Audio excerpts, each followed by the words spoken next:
Preface. First, we are unknown, we knowers, ourselves to ourselves. This has its own good reason. We have never searched for ourselves. How should it then come to pass that we should ever find ourselves? Rightly has it been said, "Where your treasure is, there will your heart be also." Our treasure is there, where stand the hives of our knowledge. It is to those hives that we are always striving. As born creatures of flight, and as the honey-gatherers of the spirit, we care really in our hearts only for one thing, to bring something home to the hive. As far as the rest of life with its so-called experiences is concerned, which of us has even sufficient serious interest or sufficient time? In our dealings with such points of life, we are, I fear, never properly to the point. To be precise, our heart is not there, and certainly not our ear. Rather like one who, delighting in a divine distraction, or sunken in the seas of his own soul, in whose ear the clock has just thundered with all its force, its 12 strokes of noon, suddenly wakes up and asks himself, "What has in point of fact just struck?" So do we at times rub afterwards, as it were, our puzzled ears, and ask in complete astonishment and complete embarrassment, through what have we in point of fact just lived? Further, who are we in point of fact? And count, after they have struck, as I have explained, all the 12 throbbing beats of the clock of our experience, of our life, of our being, and count wrong in the endeavor. Of necessity, we remain strangers to ourselves. We understand ourselves not. In ourselves we are bound to be mistaken, for of us holds good to all eternity the motto, "Each one is the farthest away from himself." As far as ourselves are concerned, we are not knowers.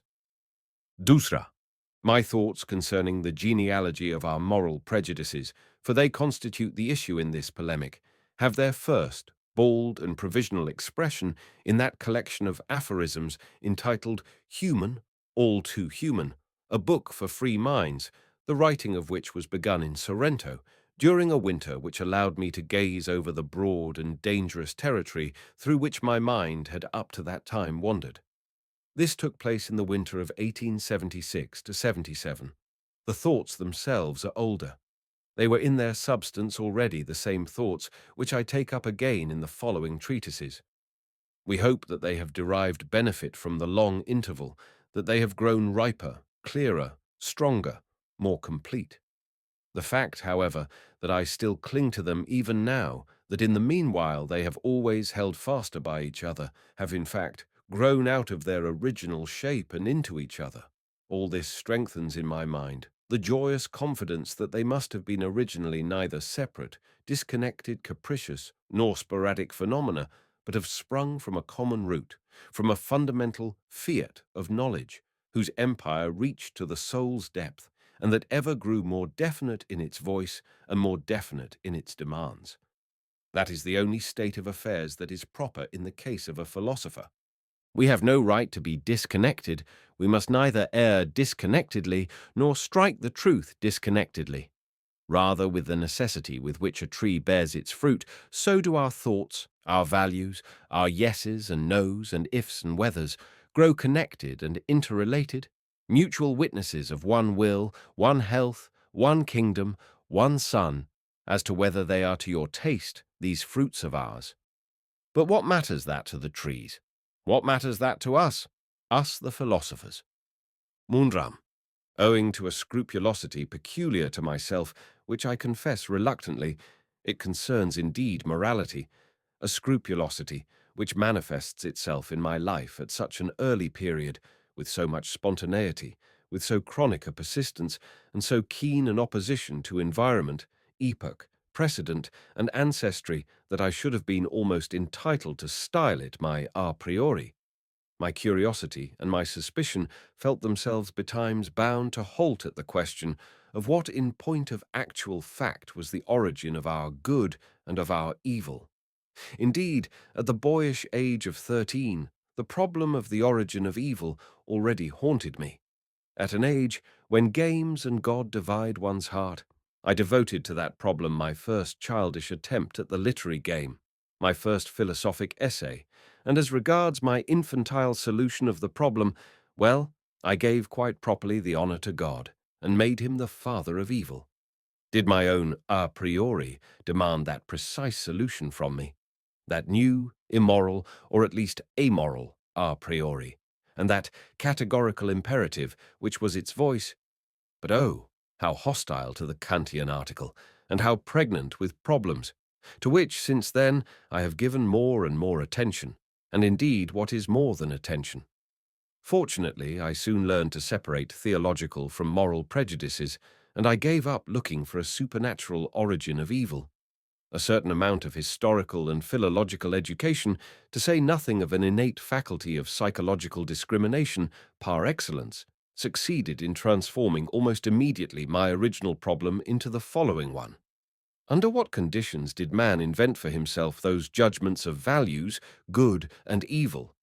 And what intrinsic value do they possess in themselves? Have they up to the present hindered or advanced human well-being? Are they a symptom of the distress, impoverishment, and degeneration of human life? Or conversely, is it in them that is manifested the fullness, the strength, and the will of life, its courage, its self-confidence, its future? On this point, I found and hazarded in my mind the most diverse answers. I established distinctions in periods, peoples, and castes. I became a specialist in my problem, and from my answers grew new questions, new investigations, new conjectures, new probabilities, until at last I had a land of my own and a soil of my own, a whole secret world growing and flowering, like hidden gardens of whose existence no one could have an inkling. Oh, how happy are we finders of knowledge, provided that we know how to keep silent sufficiently long. Nangaவது. My first impulse to publish some of my hypotheses concerning the origin of morality I owe to a clear, well-written, and even precocious little book, in which a perverse and vicious kind of moral philosophy, your real English kind, was definitely presented to me for the first time. And this attracted me with that magnetic attraction inherent in that which is diametrically opposed and antithetical to one's own ideas. The title of the book was The Origin of the Moral Emotions, its author, Dr. Paul Ray. The year of its appearance, 1877. I may almost say that I have never read anything in which every single dogma and conclusion has called forth from me so emphatic a negation as did that book, albeit a negation tainted by either pique or intolerance. I referred accordingly both in season and out of season in the previous works, at which I was then working, to the arguments of that book, not to refute them. For what have I got to do with mere refutations but substituting, as is natural to a positive mind, for an improbable theory, one which is more probable, and occasionally, no doubt, for one philosophic error, another? In that early period I gave, as I have said, the first public expression to those theories of origin to which these essays are devoted, but with a clumsiness which I was the last to conceal from myself, for I was as yet cramped, being still without a special language for these special subjects, still frequently liable to relapse and to vacillation. To go into details, compare what I say in Human, All Too Human, Part Y, about the parallel early history of good and evil, AF. 45, namely, their origin from the castes of the aristocrats and the slaves. Similarly, AF. 136 et seq, concerning the birth and value of ascetic morality. Similarly, AFs. 96, 99, Volume 2, Aphorisms. 89, concerning the morality of custom, that far older and more original kind of morality, which is toto kello, different from the altruistic ethics, in which Dr. Ray, like all the English moral philosophers, sees the ethical thing in itself. Finally, AF 92. Similarly, AF 26 in Human, All Too Human, Part 2, and Aphorisms 112, The Dawn of Day, concerning the origin of justice as a balance between persons of approximately equal power, equilibrium as the hypothesis of all contract, consequently of all law. Similarly, concerning the origin of punishment, Human, All Too Human, Part 2, Aphorisms 22, 23, in regard to which the deterrent object is neither essential nor original, as Dr. Ray thinks. Rather is it that this object is only imported under certain definite conditions and always as something extra and additional. Ainda in reality, I had set my heart at that time on something much more important than the nature of the theories of myself or others concerning the origin of morality, or, more precisely, the real function from my view of these theories was to point an end to which they were one among many means. The issue for me was the value of morality, and on that subject I had to place myself in a state of abstraction, in which I was almost alone with my great teacher Schopenhauer, to whom that book, with all its passion and inherent contradiction, for that book also was a polemic, turned for present help as though he were still alive. The issue was, strangely enough, the value of the unegoistic instincts, the instincts of pity, self-denial, and self-sacrifice, which Schopenhauer had so persistently painted in golden colors, deified and etherealized, that eventually they appeared to him, as it were, high and dry, as intrinsic values in themselves, on the strength of which he uttered both to life and to himself his own negation.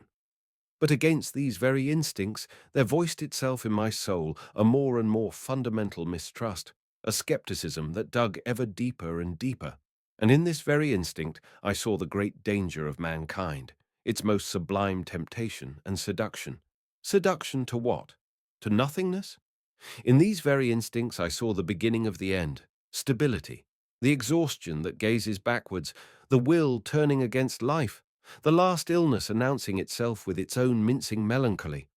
I realized that the morality of pity, which spread wider and wider, and whose grip infected even philosophers with its disease, was the most sinister symptom of our modern European civilization. I realized that it was the route along which that civilization slid on its way to a new Buddhism, a European Buddhism, nihilism. This exaggerated estimation in which modern philosophers have held pity is quite a new phenomenon. Up to that time, philosophers were absolutely unanimous as to the worthlessness of pity. I need only mention Plato, Spinoza, La Rochefoucauld, and Kant, four minds as mutually different as is possible, but united on one point, their contempt of pity. Aravd. This problem of the value of pity and of the pity morality, I am an opponent of the modern infamous emasculation of our emotions, seems at the first blush a mere isolated problem, a note of interrogation for itself. He, however, who once halts at this problem and learns how to put questions, will experience what I experienced. A new and immense vista unfolds itself before him. A sense of potentiality seizes him like a vertigo. Every species of doubt, mistrust, and fear springs up. The belief in morality, nay, in all morality, totters. Finally, a new demand voices itself. Let us speak out this new demand. We need a critique of moral values. The value of these values is for the first time to be called into question, and for this purpose a knowledge is necessary of the conditions and circumstances out of which these values grew and under which they experienced their evolution and their distortion, morality as a result, as a symptom, as a mask, as tartufism, as disease, as a misunderstanding, but also morality as a cause, as a remedy, as a stimulant, as a fetter, as a drug, especially as such a knowledge has neither existed up to the present time nor is even now generally desired. The value of these values was taken for granted as an indisputable fact, which was beyond all question. No one has, up to the present, exhibited the faintest doubt or hesitation in judging the good man to be of a higher value than the evil man, of a higher value with regard specifically to human progress, utility, and prosperity generally, not forgetting the future. What? Suppose the converse were the truth. What? Suppose there lurked in the good man a symptom of retrogression, such as a danger, a temptation, a poison, a narcotic, by means of which the present battened on the future, more comfortable and less risky perhaps than its opposite, but also pettier, meaner, so that morality would really be saddled with the guilt if the maximum potentiality of the power and splendor of the human species were never to be attained, So that really morality would be the danger of dangers? Iram. Enough that after this vista had disclosed itself to me, I myself had reason to search for learned, bold, and industrious colleagues. I am doing it even to this very day. It means traversing with new clamorous questions, and at the same time with new eyes, the immense, distant, and completely unexplored land of morality, of a morality which has actually existed and been actually lived. And is this not practically equivalent to first discovering that land?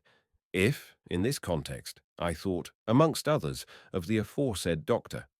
Ray, I did so because I had no doubt that from the very nature of his questions he would be compelled to have recourse to a truer method in order to obtain his answers. Have I deceived myself on that score? I wished at all events to give a better direction of vision to an eye of such keenness and such impartiality. I wished to direct him to the real history of morality, and to warn him, while there was yet time, against a world of English theories that culminated in the blue vacuum of heaven. Other colours, of course, rise immediately to one's mind as being 100 times more potent than blue for a genealogy of morals. For instance, grey, by which I mean authentic facts capable of definite proof and having actually existed, or, to put it shortly, the whole of that long hieroglyphic script, which is so hard to decipher, about the past history of human morals. This script was unknown to Dr. Ray, but he had read Darwin, and so, in his philosophy, the Darwinian beast and that pink of modernity, the demure weakling and dilettante, who bites no longer, shake hands politely in a fashion that is at least instructive, the latter exhibiting a certain facial expression of refined and good-humored indolence, tinged with a touch of pessimism and exhaustion, as if it really did not pay to take all these things, I mean moral problems, so seriously. I, on the other hand, think that there are no subjects which pay better for being taken seriously. Part of this payment is that perhaps eventually they admit of being taken gaily.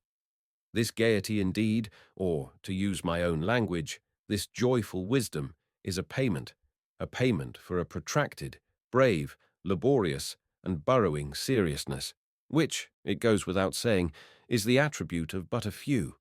But on that day on which we say from the fullness of our hearts, "Forward, our old morality too is fit material for comedy," we shall have discovered a new plot and a new possibility for the Dionysian drama entitled The Soul's Fate, and he will speedily utilize it, one can wager safely, he, the great ancient eternal dramatist of the comedy of our existence.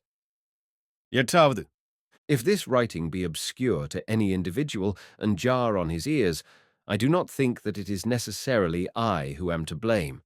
It is clear enough on the hypothesis which I presuppose, namely, that the reader has first read my previous writings and has not grudged them a certain amount of trouble. It is not, indeed, a simple matter to get really at their essence. Take, for instance, my Zarathustra.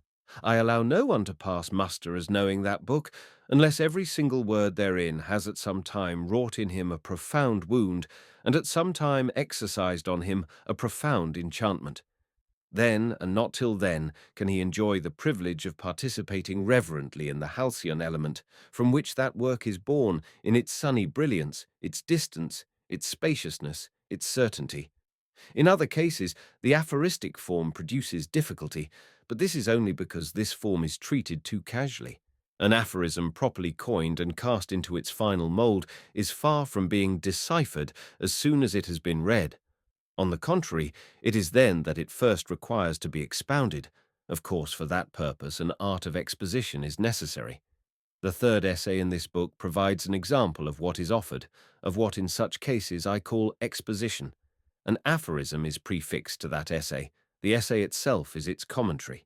Certainly one quality which nowadays has been best forgotten, and that is why it will take some time yet for my writings to become readable, is essential in order to practice reading as an art, a quality for the exercise of which it is necessary to be a cow, and under no circumstances a modern man. Rumination. Sils Maria, Upper Engadine, July 1887. First essay. Good and evil, good and bad. First, Those English psychologists who up to the present are the only philosophers who are to be thanked for any endeavor to get as far as a history of the origin of morality. These men, I say, offer us in their own personalities no paltry problem. They even have, if I am to be quite frank about it, in their capacity of living riddles, an advantage over their books. They themselves are interesting. These English psychologists, what do they really mean? We always find them voluntarily or involuntarily at the same task of pushing to the front the party ontos of our inner world and looking for the efficient, governing, and decisive principle in that precise quarter where the intellectual self-respect of the race would be the most reluctant to find it. For example, in the vis inertiae of habit, or in forgetfulness, or in a blind and fortuitous mechanism and association of ideas, or in some factor that is purely passive, reflex, molecular, or fundamentally stupid. What is the real motive power which always impels these psychologists in precisely this direction? Is it an instinct for human disparagement somewhat sinister, vulgar, and malignant, or perhaps incomprehensible even to itself? Or perhaps a touch of pessimistic jealousy, the mistrust of disillusioned idealists who have become gloomy, poisoned, and bitter? Or a petty subconscious enmity and rancor against Christianity and Plato that has conceivably never crossed the threshold of consciousness, or just a vicious taste for those elements of life which are bizarre, painfully paradoxical, mystical, and illogical, or, as a final alternative, a dash of each of these motives, a little vulgarity, a little gloominess, a little anti-Christianity, a little craving for the necessary piquancy. But I am told that it is simply a case of old frigid and tedious frogs crawling and hopping around men and inside men, as if they were as thoroughly at home there as they would be in a swamp. I am opposed to this statement. Nay, I do not believe it, and if, in the impossibility of knowledge, one is permitted to wish, so do I wish from my heart that just the converse metaphor should apply, and that these analysts with their psychological microscopes should be, at bottom, brave, proud, and magnanimous animals who know how to bridle both their hearts and their smarts, and have specifically trained themselves to sacrifice what is desirable to what is true. Any truth, in fact, even the simple, bitter, ugly, repulsive, unchristian, and immoral truths. For there are truths of that description. Dusra, all honor, then, to the noble spirits who would fain dominate these historians of morality. But it is certainly a pity that they lack the historical sense itself, that they themselves are quite deserted by all the beneficent spirits of history. The whole train of their thought runs, as was always the way of old-fashioned philosophers, on thoroughly unhistorical lines. There is no doubt on this point. The crass ineptitude of their genealogy of morals is immediately apparent when the question arises of ascertaining the origin of the idea and judgment of good. Man had originally, so speaks their decree, praised and called good altruistic acts from the standpoint of those on whom they were conferred, that is, those to whom they were useful. Subsequently, the origin of this praise was forgotten, and altruistic acts, simply because, as a sheer matter of habit, they were praised as good, came also to be felt as good, as though they contained in themselves some intrinsic goodness. The thing is obvious. This initial derivation contains already all the typical and idiosyncratic traits of the English psychologists. We have utility, forgetting, habit, and finally, error, the whole assemblage forming the basis of a system of values on which the higher man has up to the present prided himself as though it were a kind of privilege of man in general. This pride must be brought low. This system of values must lose its values. Is that attained? Now, the first argument that comes ready to my hand is that the real homestead of the concept good is sought and located in the wrong place. The judgment good did not originate among those to whom goodness was shown. Much rather has it been the good themselves, that is, the aristocratic, the powerful, the high-stationed, the high-minded, who have felt that they themselves were good, and that their actions were good, that is to say, of the first order, in contradistinction to all the low-minded, the vulgar, and the plebeian. It was out of this pathos of distance that they first arrogated the right to create values for their own profit and to coin the names of such values. What had they to do with utility? The standpoint of utility is as alien and as inapplicable as it could possibly be when we have to deal with so volcanic an effervescence of supreme values, creating and demarcating as they do a hierarchy within themselves. It is at this juncture that one arrives at an appreciation of the contrast to that tepid temperature, which is the presupposition on which every combination of worldly wisdom and every calculation of practical expediency is always based, and not for one occasional, not for one exceptional instance, but chronically. The pathos of nobility and distance, as I have said, the chronic and despotic esprit de corps and fundamental instinct of a higher dominant race coming into association with a meaner race, an under race, this is the origin of the antithesis of good and bad. The master's right of giving names goes so far that it is permissible to look upon language itself as the expression of the power of the masters. They say, this is that, and that. They seal finely every object and every event with a sound, and thereby at the same time take possession of it. It is because of this origin that the word good is far from having any necessary connection with altruistic acts, in accordance with the superstitious belief of these moral philosophers. On the contrary, it is on the occasion of the decay of aristocratic values that the antitheses between egoistic and altruistic presses more and more heavily on the human conscience. It is, to use my own language, the herd instinct which finds in this antithesis an expression in many ways. And even then, it takes a considerable time for this instinct to become sufficiently dominant for the valuation to be inextricably dependent on this antithesis, as is the case in contemporary Europe. For today that prejudice is predominant, which, acting even now with all the intensity of an obsession and brain disease, holds that moral, altruistic, and désintéressé are concepts of equal value.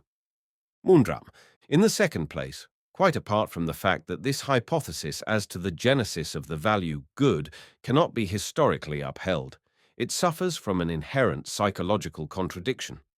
The utility of altruistic conduct has presumably been the origin of its being praised, and this origin has become forgotten. But in what conceivable way is this forgetting possible?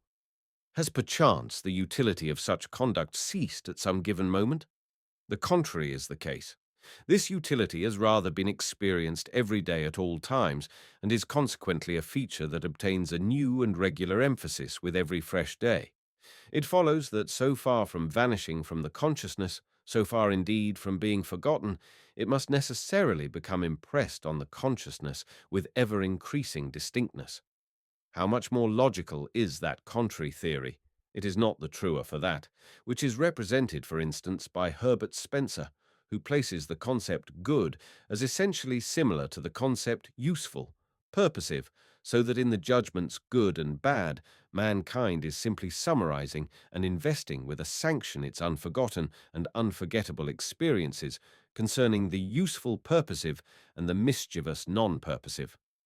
According to this theory, good is the attribute of that which has previously shown itself useful, and so is able to claim to be considered valuable in the highest degree, valuable in itself.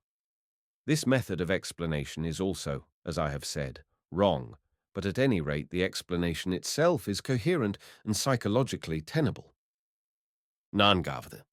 The guidepost which first put me on the right track was this question: what is the true etymological significance of the various symbols for the idea good which have been coined in the various languages? I then found that they all led back to the same evolution of the same idea, that everywhere aristocrat, noble, in the social sense, is the root idea, out of which have necessarily developed good, in the sense of with aristocratic soul, noble, in the sense of with a soul of high caliber, with a privileged soul, a development which invariably runs parallel with that other evolution by which vulgar, plebeian, low, are made to change finally into bad. The most eloquent proof of this last contention is the German word schlecht itself. This word is identical with schlicht. Compare schlechtweg and schlechterdings. which, originally and as yet without any sinister innuendo, simply denoted the plebeian man in contrast to the aristocratic man. It is at the sufficiently late period of the 30 Years' War that this sense becomes changed to the sense now current. From the standpoint of the genealogy of morals, this discovery seems to be substantial. The lateness of it is to be attributed to the retarding influence exercised in the modern world by democratic prejudice in the sphere of all questions of origin. This extends, as will shortly be shown, even to the province of natural science and physiology, which, prima facie, is the most objective. The extent of the mischief which is caused by this prejudice, once it is free of all trammels except those of its own malice, particularly to ethics and history, is shown by the notorious case of Buckle. It was in Buckle that that plebeianism of the modern spirit, which is of English origin, broke out once again from its malignant soil with all the violence of a slimy volcano, and with that salted, rampant, and vulgar eloquence with which up to the present time all volcanoes have spoken. Eindavde, with regard to our problem, which can justly be called an intimate problem, and which elects to appeal to only a limited number of ears, it is of no small interest to ascertain that in those words and roots which denote good, we catch glimpses of that arch trait, on the strength of which the aristocrats feel themselves to be beings of a higher order than their fellows. Indeed, they call themselves in perhaps the most frequent instances simply after their superiority in power, e.g., the powerful, the lords, the commanders, or after the most obvious sign of their superiority, as for example, the rich, the possessors, that is the meaning of Arya, and the Iranian and Slav languages correspond.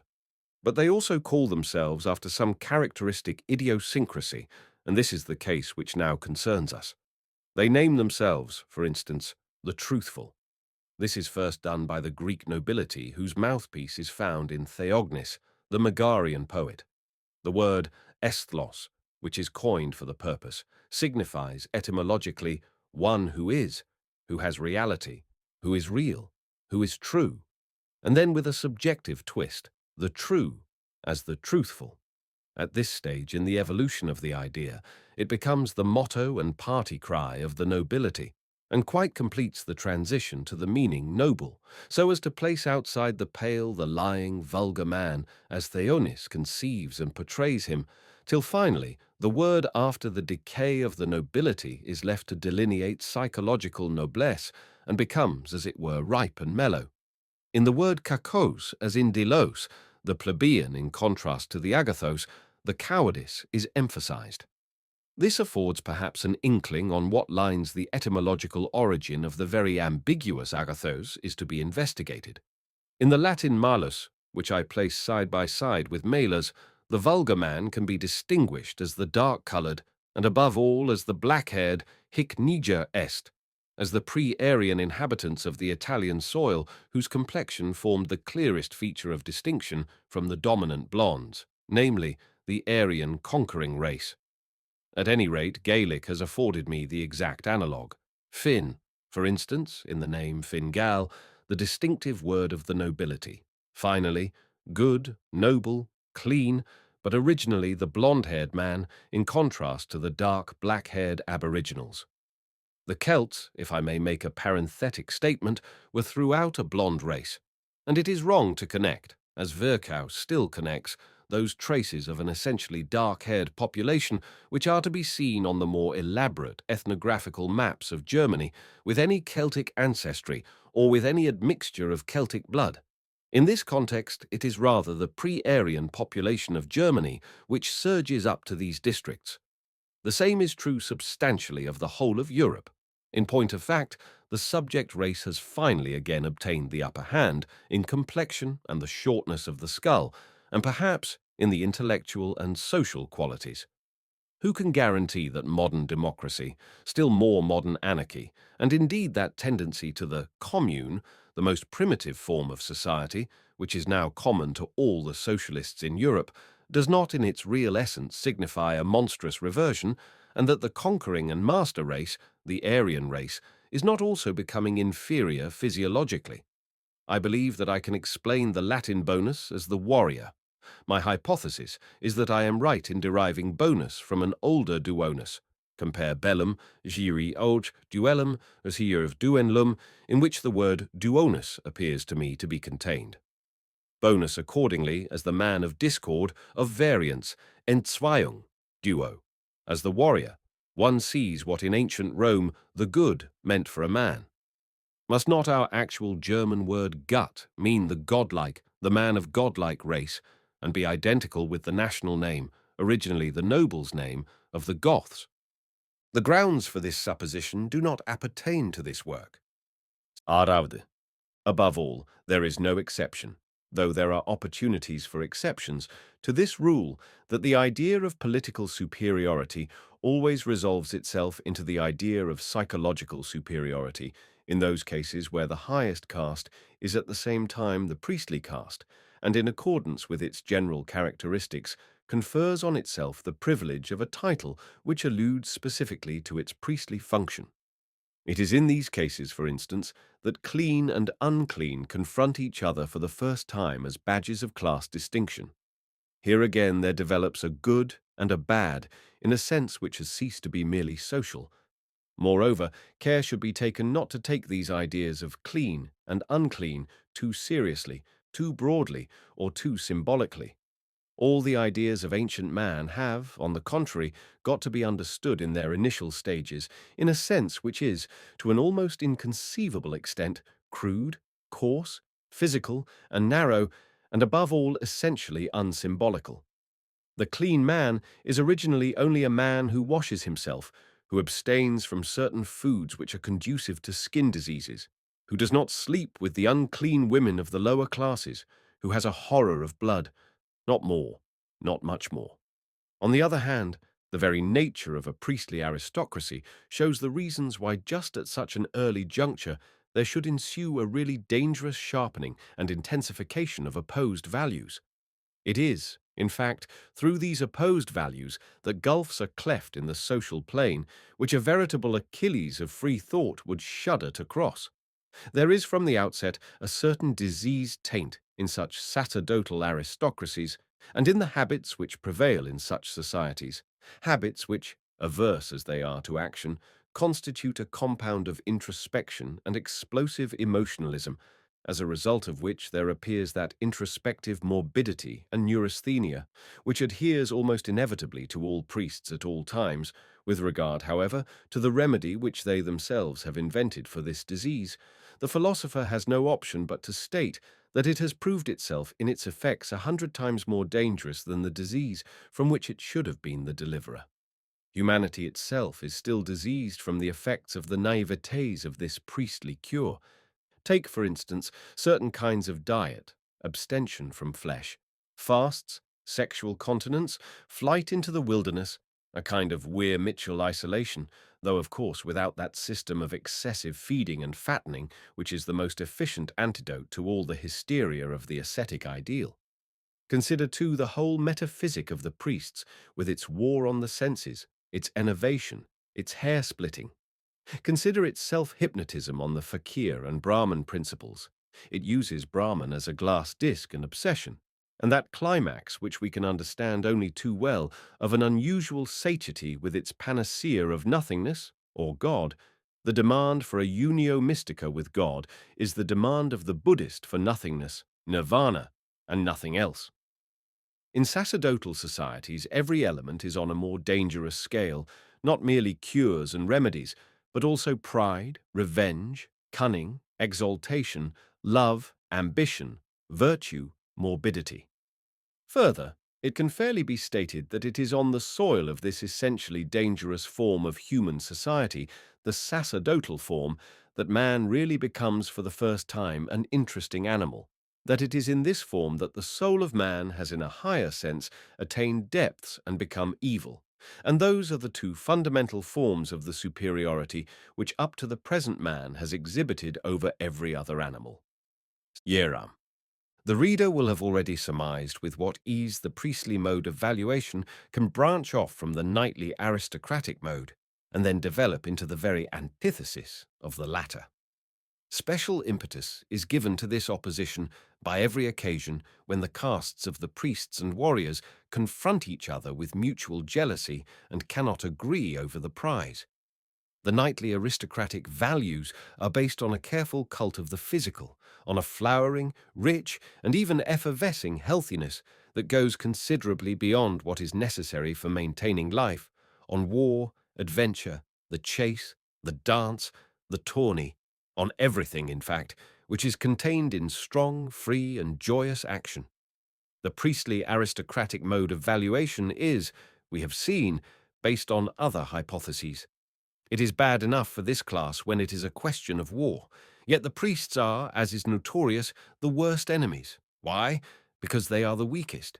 Their weakness causes their hate to expand into a monstrous and sinister shape, a shape which is most crafty and most poisonous. The really great haters in the history of the world have always been priests, who are also the cleverest haters. In comparison with the cleverness of priestly revenge, every other piece of cleverness is practically negligible. Human history would be too fatuous for anything were it not for the cleverness imported into it by the weak. Take at once the most important instance. All the world's efforts against the aristocrats, the mighty, the masters, the holders of power, are negligible by comparison with what has been accomplished against those classes by the Jews. The Jews, that priestly nation which eventually realized that the one method of effecting satisfaction on its enemies and tyrants was by means of a radical transvaluation of values, which was at the same time an act of the cleverest revenge. Yet the method was only appropriate to a nation of priests, to a nation of the most jealously nursed priestly revengefulness.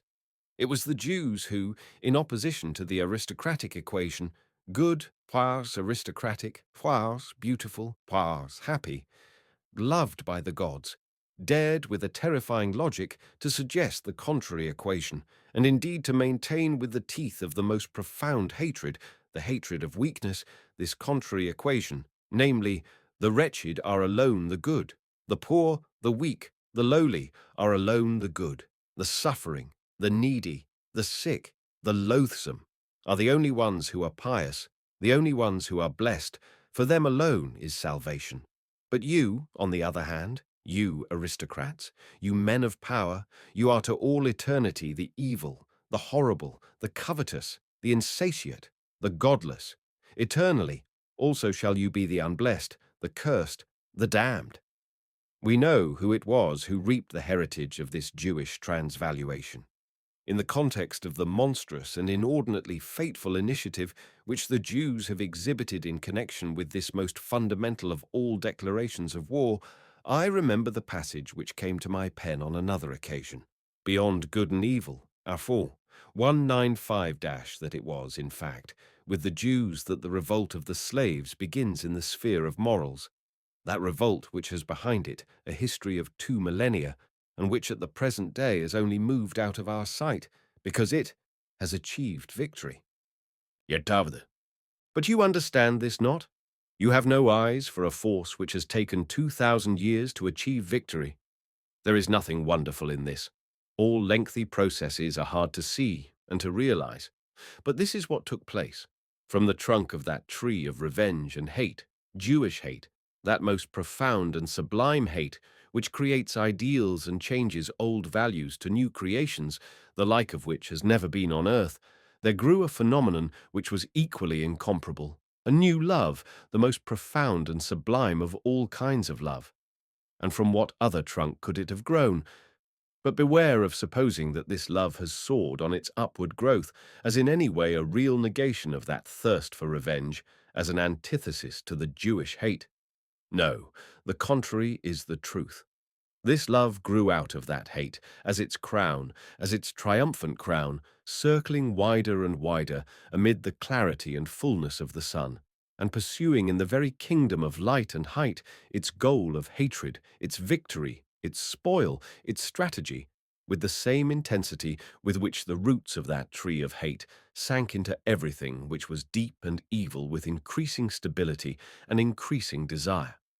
This Jesus of Nazareth, the incarnate gospel of love, this Redeemer, bringing salvation and victory to the poor, the sick, the sinful, Was he not really temptation in its most sinister and irresistible form, temptation to take the tortuous path to those very Jewish values and those very Jewish ideals?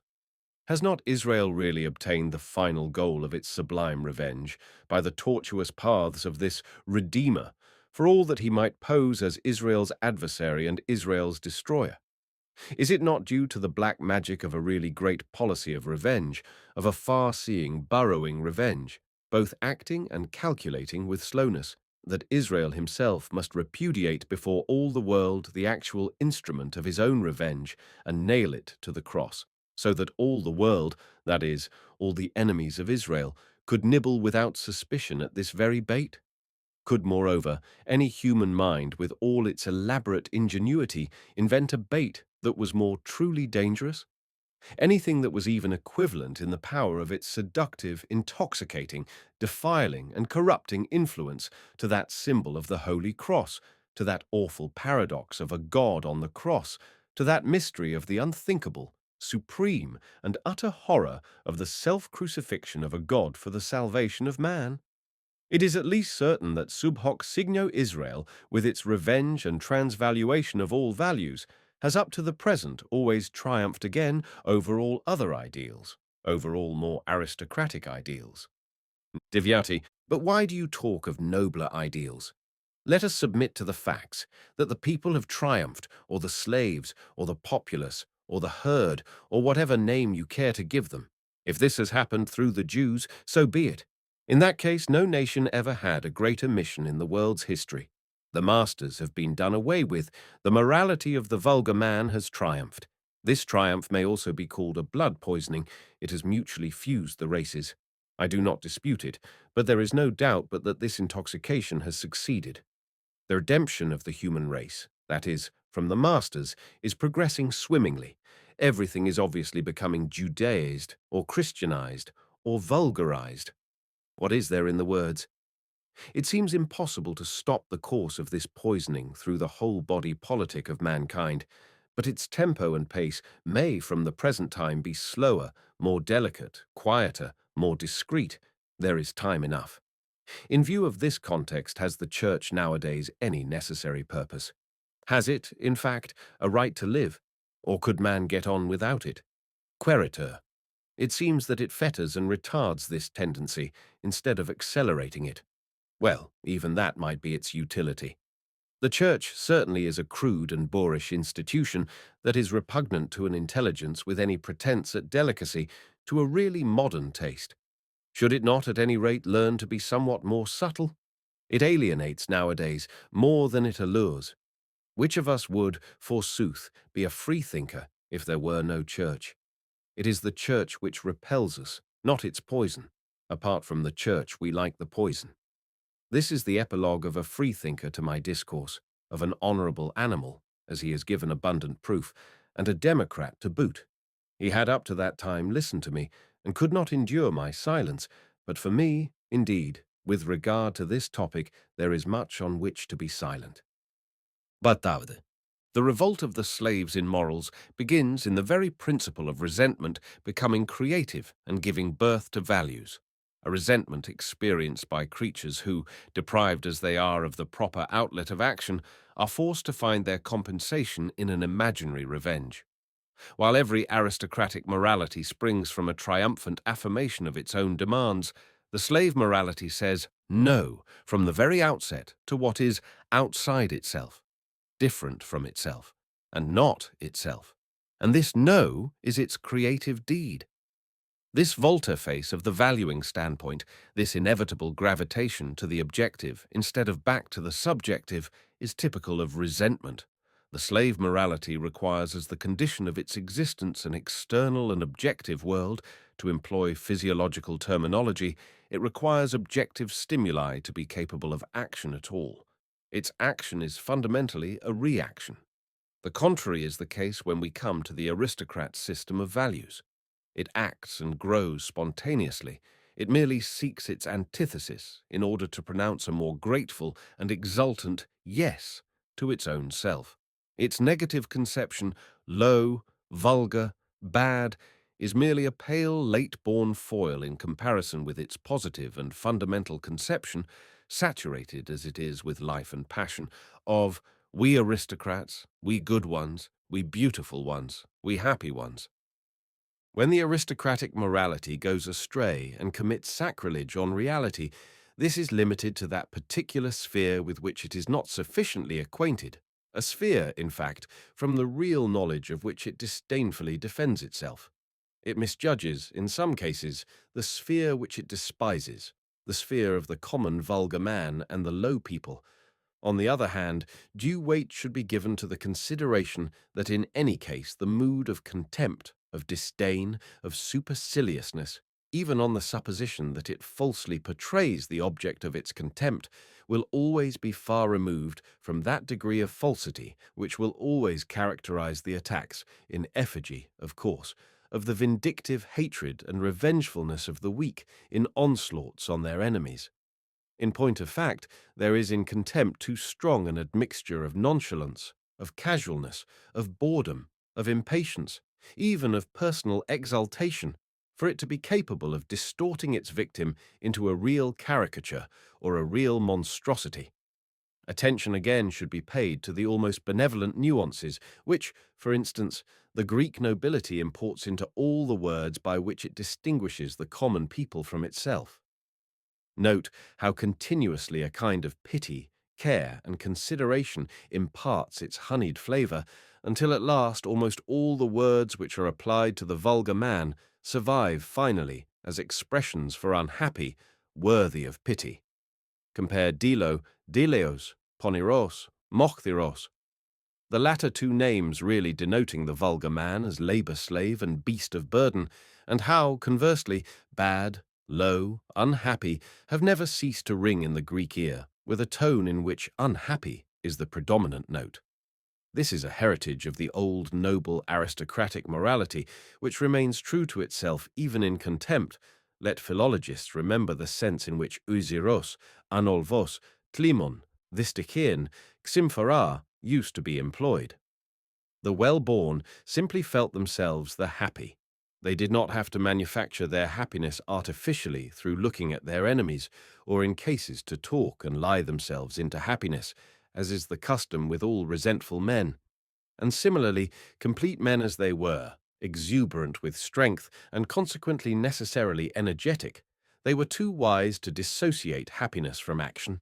Activity becomes in their minds necessarily counted as happiness, that is the etymology of eupratin, all in sharp contrast to the happiness of the weak and the oppressed, with their festering venom and malignity, among whom happiness appears essentially as a narcotic, a deadening, a quietude, a peace, a sabbath, an enervation of the mind and relaxation of the limbs, in short, a purely passive phenomenon. While the aristocratic man lived in confidence and openness with himself, Geneos, noble-born, emphasizes the nuance sincere, and perhaps also naïf. The resentful man, on the other hand, is neither sincere nor naïf, nor honest and candid with himself. His soul squints. His mind loves hidden crannies, tortuous paths and back doors. Everything secret appeals to him as his world, his safety, his balm. He is past master in silence, in not forgetting, in waiting, in provisional self-depreciation and self-abasement. A race of such resentful men will of necessity eventually prove more prudent than any aristocratic race. It will honor prudence on quite a distinct scale, as in fact a paramount condition of existence, while prudence among aristocratic men is apt to be tinged with a delicate flavor of luxury and refinement.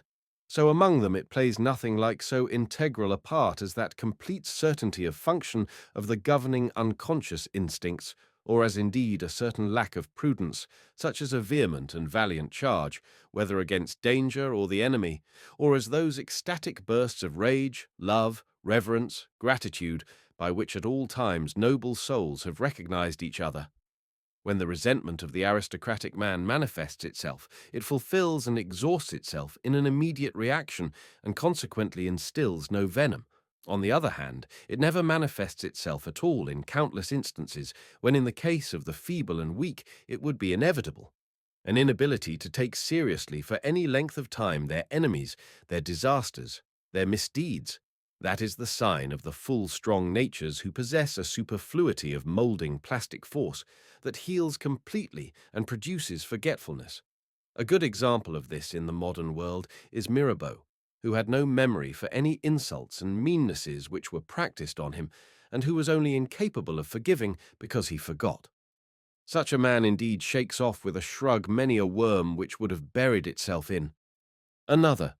It is only in characters like these that we see the possibility, supposing, of course, that there is such a possibility in the world, of the real love of one's enemies. What respect for his enemies is found, forsooth, in an aristocratic man, and such a reverence is already a bridge to love. He insists on having his enemy to himself as his distinction. He tolerates no other enemy but a man in whose character there is nothing to despise and much to honor. On the other hand, imagine the enemy as the resentful man conceives him, and it is here exactly that we see his work, his creativeness. He has conceived the evil enemy, the evil one, and indeed that is the root idea from which he now evolves as a contrasting and corresponding figure, a good one, himself, his very self. 11th. The method of this man is quite contrary to that of the aristocratic man, who conceives the root idea good spontaneously and straight away, that is to say, out of himself, and from that material then creates for himself a concept of bad.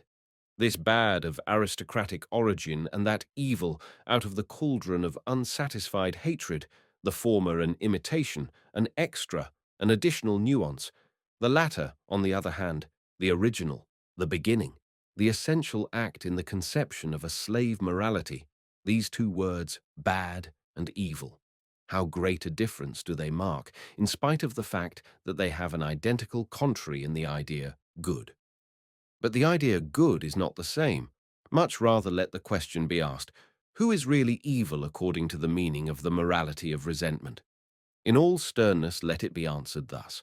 Just the good man of the other morality. Just the aristocrat, the powerful one, the one who rules, but who is distorted by the venomous eye of resentfulness into a new color, a new signification, a new appearance. This particular point we would be the last to deny.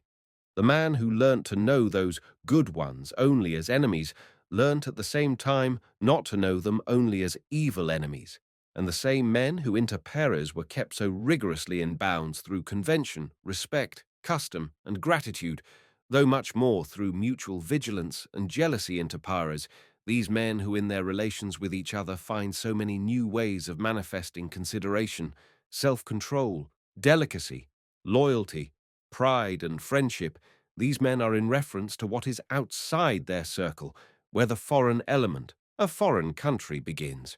Not much better than beasts of prey, which have been let loose. They enjoy their freedom from all social control. They feel that in the wilderness they can give vent with impunity to that tension which is produced by enclosure and imprisonment in the peace of society. They revert to the innocence of the beast of prey conscience, like jubilant monsters, who perhaps come from a ghastly bout of murder, arson, rape, and torture, with bravado and a moral equanimity, as though merely some wild student's prank had been played, perfectly convinced that the poets have now an ample theme to sing and celebrate. It is impossible not to recognize at the core of all these aristocratic races the beast of prey, the magnificent blonde brute, avidly rampant for spoil and victory. This hidden core needed an outlet from time to time. The beast must get loose again, must return into the wilderness. The Roman, Arabic, German, and Japanese nobility, the Homeric heroes, the Scandinavian Vikings, are all alike in this need. It is the aristocratic races who have left the idea barbarian on all the tracks in which they have marched. Nay, a consciousness of this very barbarianism, and even a pride in it, manifests itself even in their highest civilization.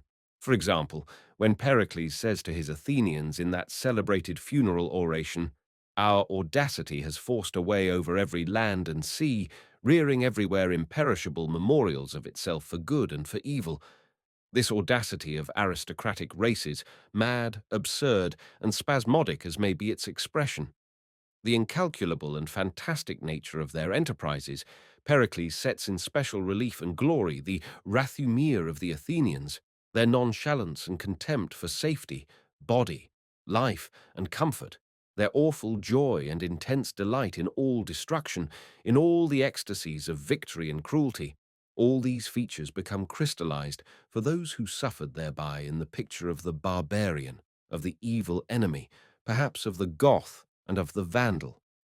The profound, icy mistrust which the German provokes as soon as he arrives at power, even at the present time, is always still an aftermath of that inextinguishable horror with which for whole centuries Europe has regarded the wrath of the blonde Teuton beast, although between the old Germans and ourselves there exists scarcely a psychological, let alone a physical relationship. I have once called attention to the embarrassment of Hesiod when he conceived the series of social ages and endeavored to express them in gold, silver, and bronze.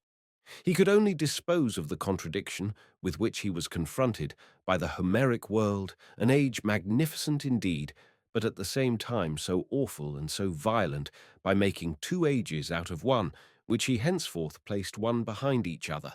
First, the age of the heroes and demigods, as that world had remained in the memories of the aristocratic families who found therein their own ancestors. Secondly, the Bronze Age, as that corresponding age appeared to the descendants of the oppressed, spoiled, ill-treated, exiled, enslaved, namely, as an age of bronze, as I have said, hard, cold, terrible, without feelings and without conscience, crushing everything and bespattering everything with blood. Granted the truth of the theory now believed to be true, that the very essence of all civilization is to train out of man, the beast of prey, a tame and civilized animal, a domesticated animal, it follows indubitably that we must regard as the real tools of civilization all those instincts of reaction and resentment by the help of which the aristocratic races, together with their ideals, were finally degraded and overpowered, though that has not yet come to be synonymous with saying that the bearers of those tools also represented the civilization. It is rather the contrary that is not only probable, nay, it is palpable today. These bearers of vindictive instincts that have to be bottled up, these descendants of all European and non-European slavery, especially of the pre-Aryan population, these people, I say, represent the decline of humanity. These tools of civilization are a disgrace to humanity and constitute in reality more of an argument against civilization, more of a reason why civilization should be suspected. One may be perfectly justified in being always afraid of the blonde beast that lies at the core of all aristocratic races, and in being on one's guard. But who would not 100 times prefer to be afraid, when one at the same time admires, than to be immune from fear, at the cost of being perpetually obsessed with the loathsome spectacle of the distorted, the dwarfed, the stunted, the envenomed? And is that not our fate? What produces today our repulsion towards man? For we suffer from man, there is no doubt about it. It is not fear, it is rather that we have nothing more to fear from men. It is that the worm man is in the foreground and pullulates. It is that the tame man, the wretched, mediocre, and unedifying creature, has learnt to consider himself a goal and a pinnacle, an inner meaning, an historic principle, a higher man. Yes, it is that he has a certain right so to consider himself, in so far as he feels that in contrast to that excess of deformity, disease, exhaustion, and effeteness whose odour is beginning to pollute present-day Europe, he at any rate has achieved a relative success. He at any rate still says yes to life. Panirandavde. I cannot refrain at this juncture from uttering a sigh and one last hope. What is it precisely which I find intolerable? That which I alone cannot get rid of, which makes me choke and faint. Bad air, bad air. That something misbegotten comes near me, that I must inhale the odour of the entrails of a misbegotten soul. That accepted, what can one not endure in the way of need, privation, bad weather, sickness, toil, solitude? In point of fact, one manages to get over everything. Born as one is to a burrowing and battling existence, one always returns once again to the light. One always lives again one's golden hour of victory, and then one stands as one was born, unbreakable, tense, ready for something more difficult, for something more distant, like a bow stretched but the tauter by every strain. But from time to time, do ye grant me, assuming that beyond good and evil there are goddesses who can grant me but one glimpse only, of something perfect, fully realized, happy, mighty, triumphant, of something that still gives cause for fear. A glimpse of a man that justifies the existence of man, a glimpse of an incarnate human happiness that realizes and redeems, for the sake of which one may hold fast to the belief in man. For the position is this: in the dwarfing and levelling of the European man lurks our greatest peril, for it is this outlook which fatigues. We see today nothing which wishes to be greater. We surmise that the process is always still backwards towards something more attenuated, more inoffensive, more cunning, more comfortable, more mediocre, more indifferent, more Chinese, more Christian. Man, there is no doubt about it, grows always better. The destiny of Europe lies even in this, that in losing the fear of man, we have also lost the hope in man, yea, the will to be man. The sight of man now fatigues. What is present-day nihilism if it is not that? We are tired of man. பதிமூன்றாவது. But let us come back to it, the problem of another origin of the good, as the resentful man has thought it out, demands its solution. It is not surprising that the lambs should bear a grudge against the great birds of prey, but that is no reason for blaming the great birds of prey for taking the little lambs. And when the lambs say among themselves, "These birds of prey are evil," and he who is as far removed from being a bird of prey, who is rather its opposite, a lamb, is he not good? Then there is nothing to cavil at in the setting up of this ideal, though it may also be that the birds of prey will regard it a little sneeringly, and perchance say to themselves, "We bear no grudge against them, these good lambs. We even like them. Nothing is tastier than a tender lamb." To require of strength that it should not express itself as strength, that it should not be a wish to overpower, a wish to overthrow, a wish to become master, a thirst for enemies and antagonisms and triumphs, is just as absurd as to require of weakness that it should express itself as strength. A quantum of force is just such a quantum of movement, will, action. Rather, it is nothing else than just those very phenomena of moving, willing, acting, and can only appear otherwise in the misleading errors of language and the fundamental fallacies of reason which have become petrified therein, which understands and understands wrongly, all working as conditioned by a worker, by a subject. And just exactly as the people separate the lightning from its flash and interpret the latter as a thing done, as the working of a subject which is called lightning, so also does the popular morality separate strength from the expression of strength, as though behind the strong man there existed some indifferent neutral substratum, which enjoyed a caprice and option as to whether or not it should express strength. But there is no such substratum. There is no being behind doing, working, becoming. The doer is a mere appanage to the action. The action is everything. In point of fact, the people duplicate the doing. When they make the lightning lighten, that is a doing. They make the same phenomenon, first a cause, and then secondly, the effect of that cause. The scientists fail to improve matters when they say, force moves, force causes, and so on. Our whole science is still, in spite of all its coldness, of all its freedom from passion, a dupe of the tricks of language, and has never succeeded in getting rid of that superstitious changeling, the subject. The atom, to give another instance, is such a changeling, just as the Kantian thing in itself. What wonder if the suppressed and stealthily simmering passions of revenge and hatred exploit for their own advantage this belief, and indeed hold no belief with a more steadfast enthusiasm than this, that the strong has the option of being weak and the bird of prey of being a lamb. Thereby do they win for themselves the right of attributing to the birds of prey the responsibility for being birds of prey. When the oppressed, downtrodden, and overpowered say to themselves, with the vindictive guile of weakness, "Let us be otherwise than the evil, namely, good," And good is everyone who does not oppress, who hurts no one, who does not attack, who does not pay back, who hands over revenge to God, who holds himself, as we do, in hiding, who goes out of the way of evil and demands, in short, little from life, like ourselves, the patient, the meek, the just. Yet all this, in its cold and unprejudiced interpretation, means nothing more than, once for all, the weak are weak. It is good to do nothing for which we are not strong enough.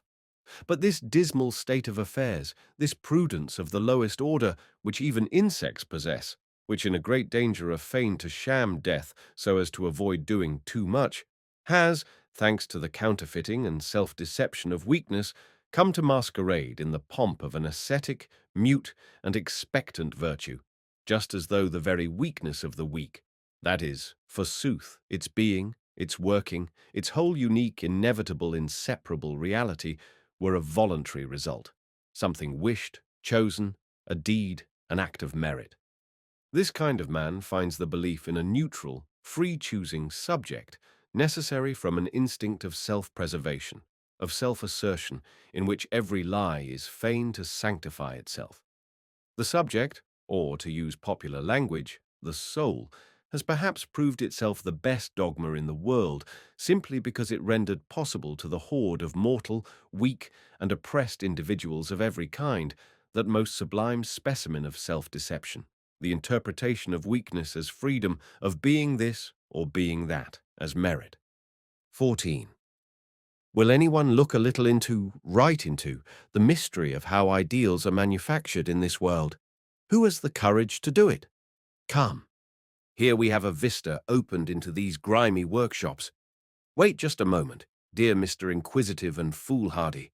Your eye must first grow accustomed to this false changing light. Yes, enough. Now speak. What is happening below down yonder? Speak out that what you see, man of the most dangerous curiosity, for now I am the listener.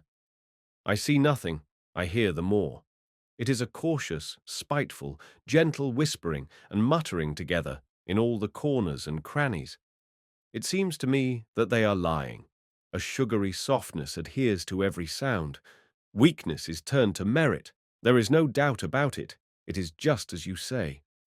Further, and the impotence which requites not is turned to goodness, craven baseness to meekness, submission to those whom one hates, to obedience, namely, obedience to one of whom they say that he ordered this submission. They call him God. The inoffensive character of the weak, the very cowardice in which he is rich, his standing at the door, his forced necessity of waiting, gain here fine names, such as patience, which is also called virtue. Not being able to avenge oneself is called not wishing to avenge oneself, perhaps even forgiveness, for they know not what they do, we alone know what they do. They also talk of the love of their enemies and sweat thereby.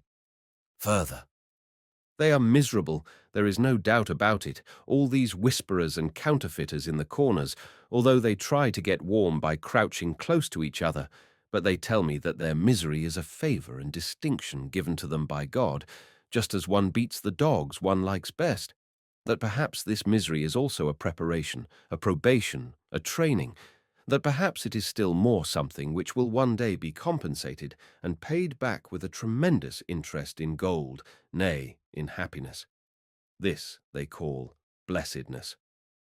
Further, they are now giving me to understand that not only are they better men than the mighty, the lords of the earth, whose spittle they have got to lick, not out of fear, not at all out of fear, but because God ordains that one should honor all authority.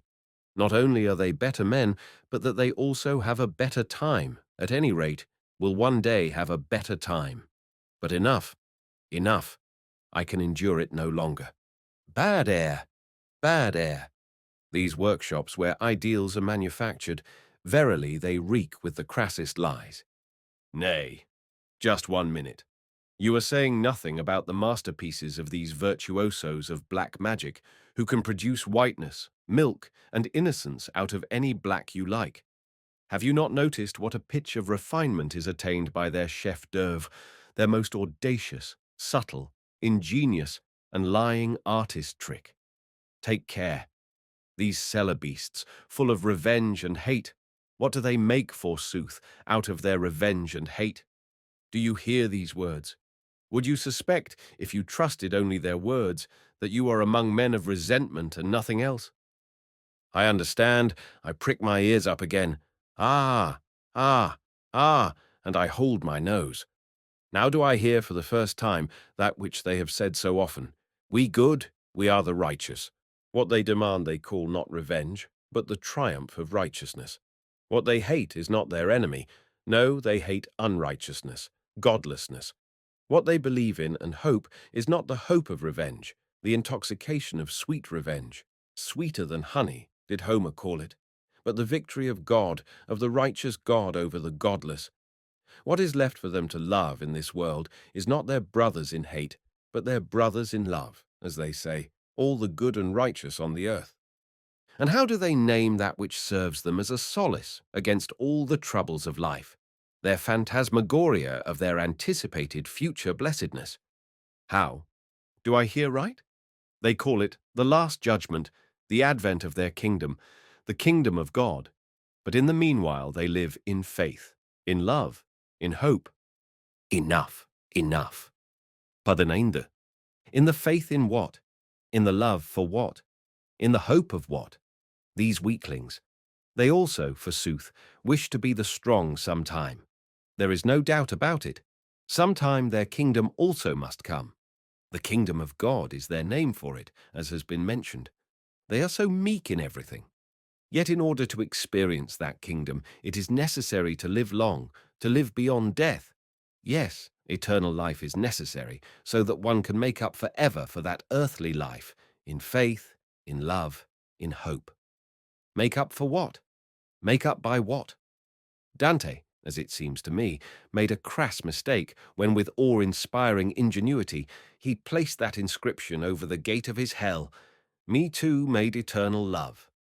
At any rate, the following inscription would have a much better right to stand over the gate of the Christian paradise and its eternal blessedness. Me too made eternal hate. Granted, of course, that a truth may rightly stand over the gate to a lie. For what is the blessedness of that paradise? Possibly we could quickly surmise it, but it is better that it should be explicitly attested by an authority who in such matters is not to be disparaged, Thomas of Aquinas, the great teacher and saint.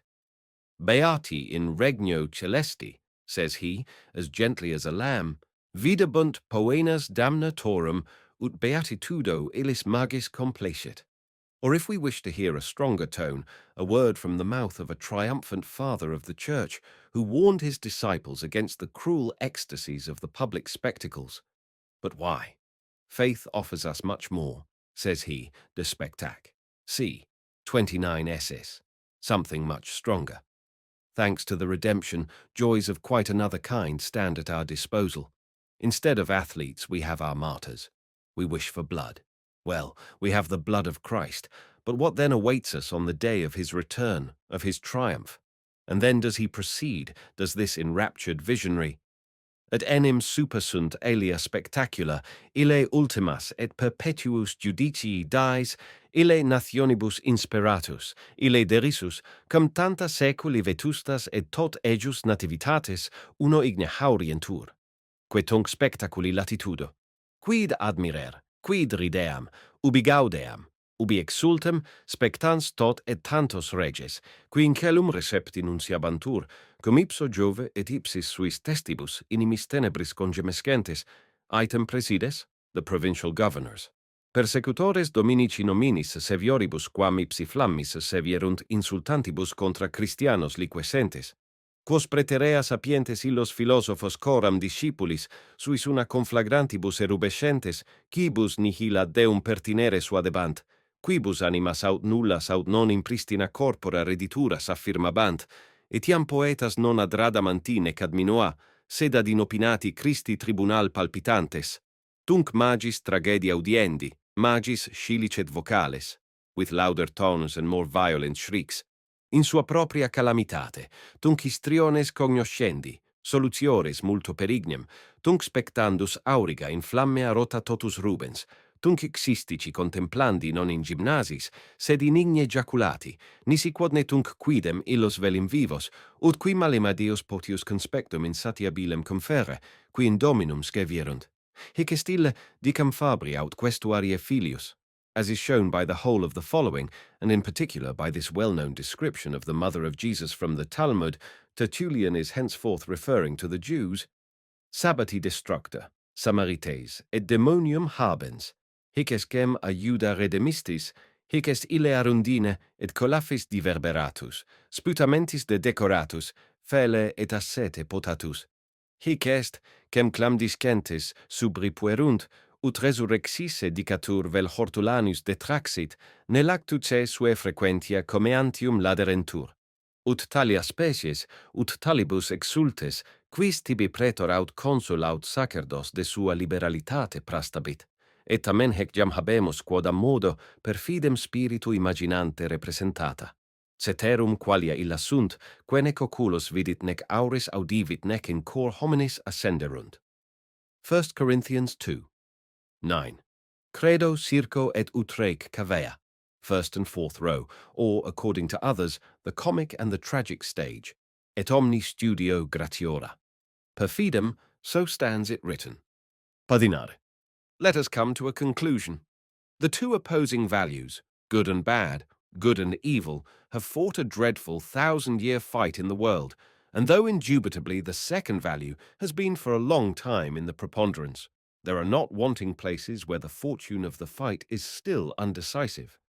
It can almost be said that in the meanwhile the fight reaches a higher and higher level, and that in the meanwhile it has become more and more intense and always more and more psychological. So that nowadays there is perhaps no more decisive mark of the higher nature, of the more psychological nature, than to be in that sense self-contradictory, and to be actually still a battleground for those two opposites. The symbol of this fight, written in a writing which has remained worthy of perusal throughout the course of history up to the present time, is called Rome against Judea, Judea against Rome. Hitherto there has been no greater event than that fight, the putting of that question, that deadly antagonism. Rome found in the Jew the incarnation of the unnatural, as though it were its diametrically opposed monstrosity, and in Rome the Jew was held to be convicted of hatred of the whole human race, and rightly so, insofar as it is right to link the well-being and the future of the human race to the unconditional mastery of the aristocratic values, of the Roman values. What, conversely, did the Jews feel against Rome? One can surmise it from 1,000 symptoms, but it is sufficient to carry one's mind back to the Johannian Apocalypse, that most obscene of all the written outbursts, which has revenge on its conscience. One should also appraise at its full value the profound logic of the Christian instinct, when over this very book of hate it wrote the name of the disciple of love, that selfsame disciple to whom it attributed that impassioned and ecstatic gospel. Therein lurks a portion of truth, however much literary forging may have been necessary for this purpose. The Romans were the strong and aristocratic. A nation stronger and more aristocratic has never existed in the world, has never even been dreamed of.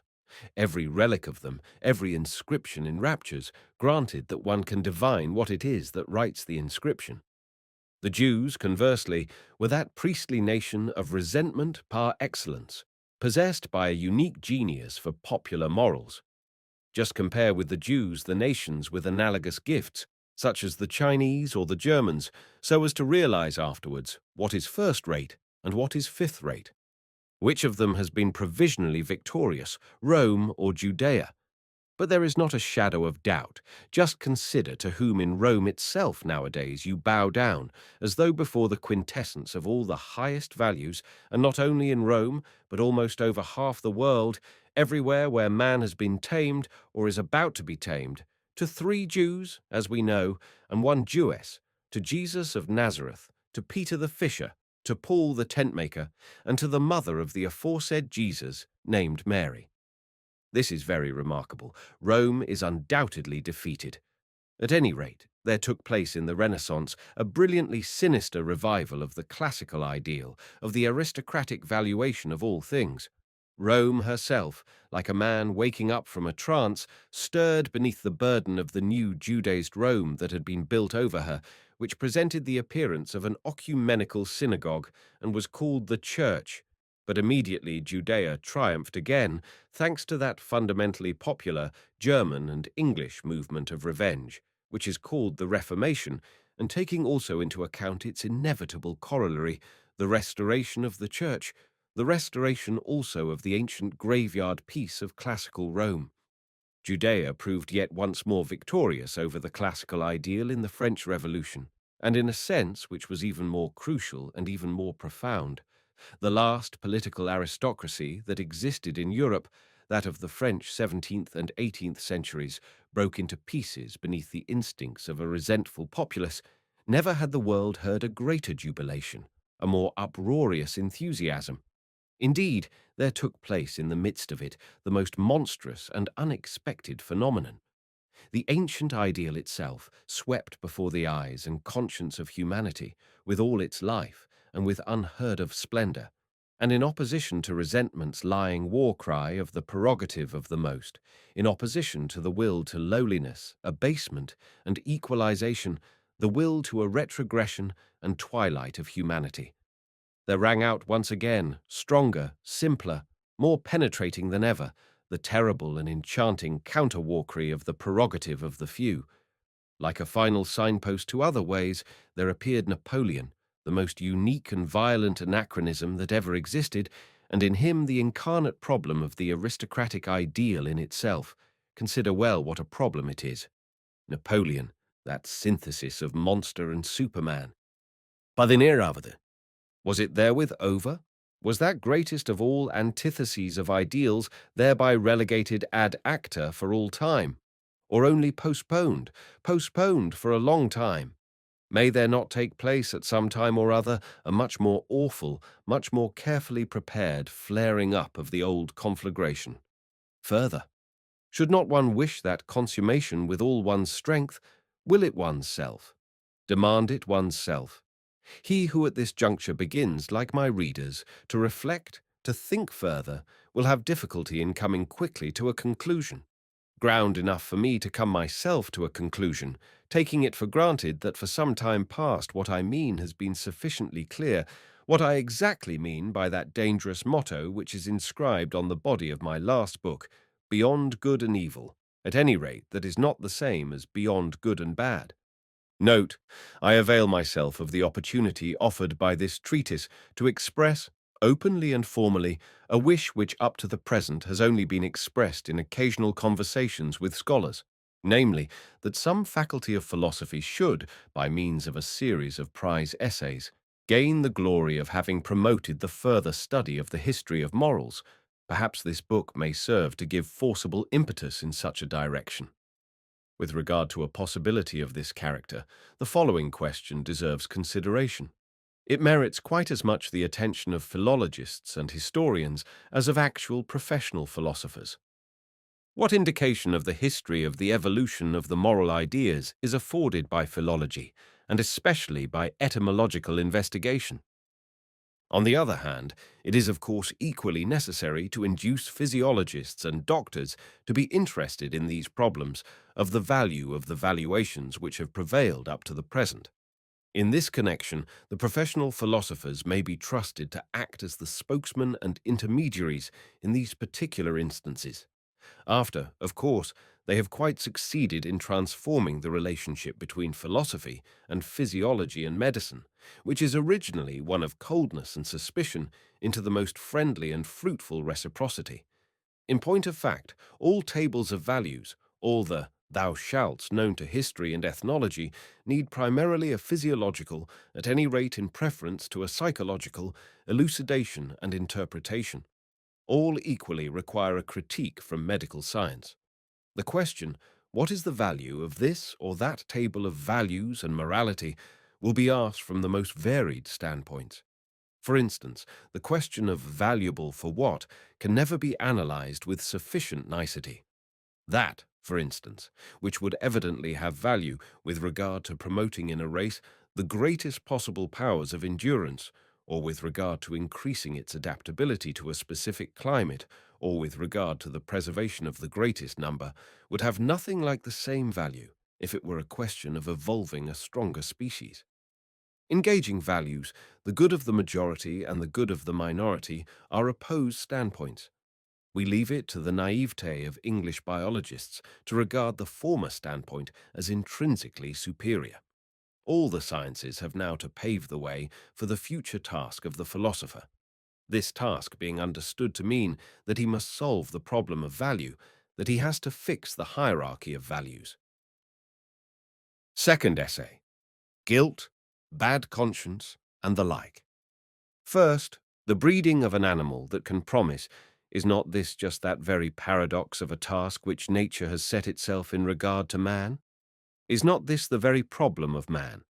The fact that this problem has been to a great extent solved must appear all the more phenomenal to one who can estimate at its full value that force of forgetfulness which works in opposition to it. Forgetfulness is no mere vis inertiae, as the superficial believe, rather is it a power of obstruction, active and, in the strictest sense of the word, positive, a power responsible for the fact that what we have lived, experienced, taken into ourselves, no more enters into consciousness during the process of digestion, it might be called psychic absorption, than all the whole manifold process by which our physical nutrition, the so-called incorporation, is carried on. The temporary shutting of the doors and windows of consciousness, the relief from the clamant alarums and excursions with which our subconscious world of servant organs works in mutual cooperation and antagonism. A little quietude, a little tabula rasa of the consciousness, so as to make room again for the new, and above all for the more noble functions and functionaries, room for government, foresight, predetermination, for our organism is on an oligarchic model. This is the utility, as I have said, of the active forgetfulness, which is a very sentinel and nurse of psychic order, repose, etiquette. And this shows at once why it is that there can exist no happiness, no gladness, no hope, no pride, no real present, without forgetfulness. The man in whom this preventative apparatus is damaged and discarded is to be compared to a dyspeptic, and it is something more than a comparison. He can get rid of nothing. But this very animal who finds it necessary to be forgetful, in whom, in fact, forgetfulness represents a force and a form of robust health, has reared for himself an opposition power, a memory, with whose help forgetfulness is, in certain instances, kept in check, in the cases, namely, where promises have to be made, so that it is by no means a mere passive inability to get rid of a once indented impression, not merely the indigestion occasioned by a once pledged word, which one cannot dispose of, but an active refusal to get rid of it, a continuing and a wish to continue what has once been willed, an actual memory of the will. So that between the original "I will," "I shall do," and the actual discharge of the will, its act, we can easily interpose a world of new strange phenomena, circumstances, veritable volitions, without the snapping of this long chain of the will. But what is the underlying hypothesis of all this? How thoroughly, in order to be able to regulate the future in this way, must man have first learnt to distinguish between necessitated and accidental phenomena, to think causally, to see the distant as present and to anticipate it, to fix with certainty what is the end and what is the means to that end. Above all, to reckon, to have power to calculate. How thoroughly must man have first become calculable, disciplined, necessitated even for himself and his own conception of himself, that, like a man entering into a promise, he could guarantee himself as a future. Dusra. This is simply the long history of the origin of responsibility.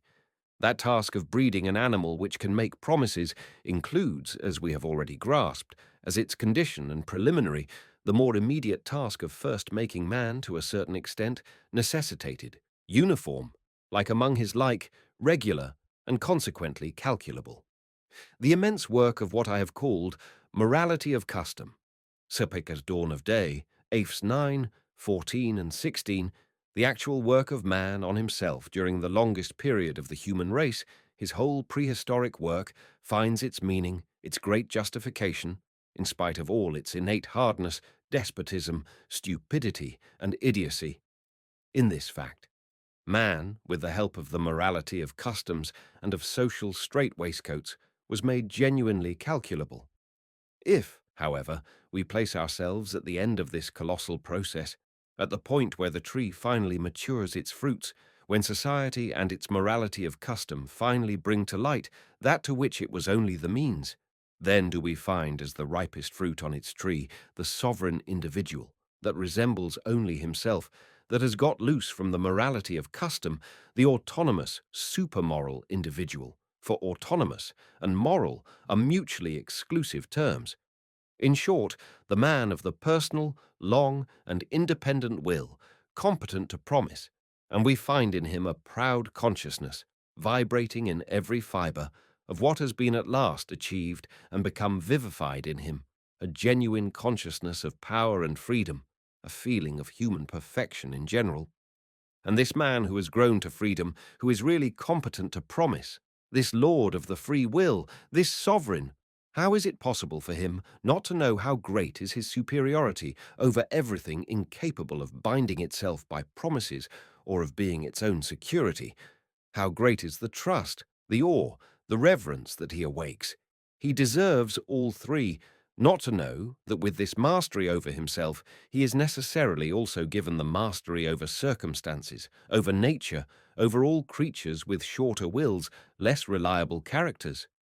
The free man, the owner of a long, unbreakable will, finds in this possession his standard of value. Looking out from himself upon the others, he honors or he despises, and just as necessarily as he honors his peers, the strong and the reliable, those who can bind themselves by promises. That is, everyone who promises like a sovereign, with difficulty, rarely and slowly, who is sparing with his trusts, but confers honor by the very fact of trusting, who gives his word as something that can be relied on, because he knows himself strong enough to keep it even in the teeth of disasters, even in the teeth of fate. So with equal necessity will he have the heel of his foot ready for the lean and empty jackasses, who promise when they have no business to do so, and his rod of chastisement ready for the liar, who already breaks his word at the very minute when it is on his lips.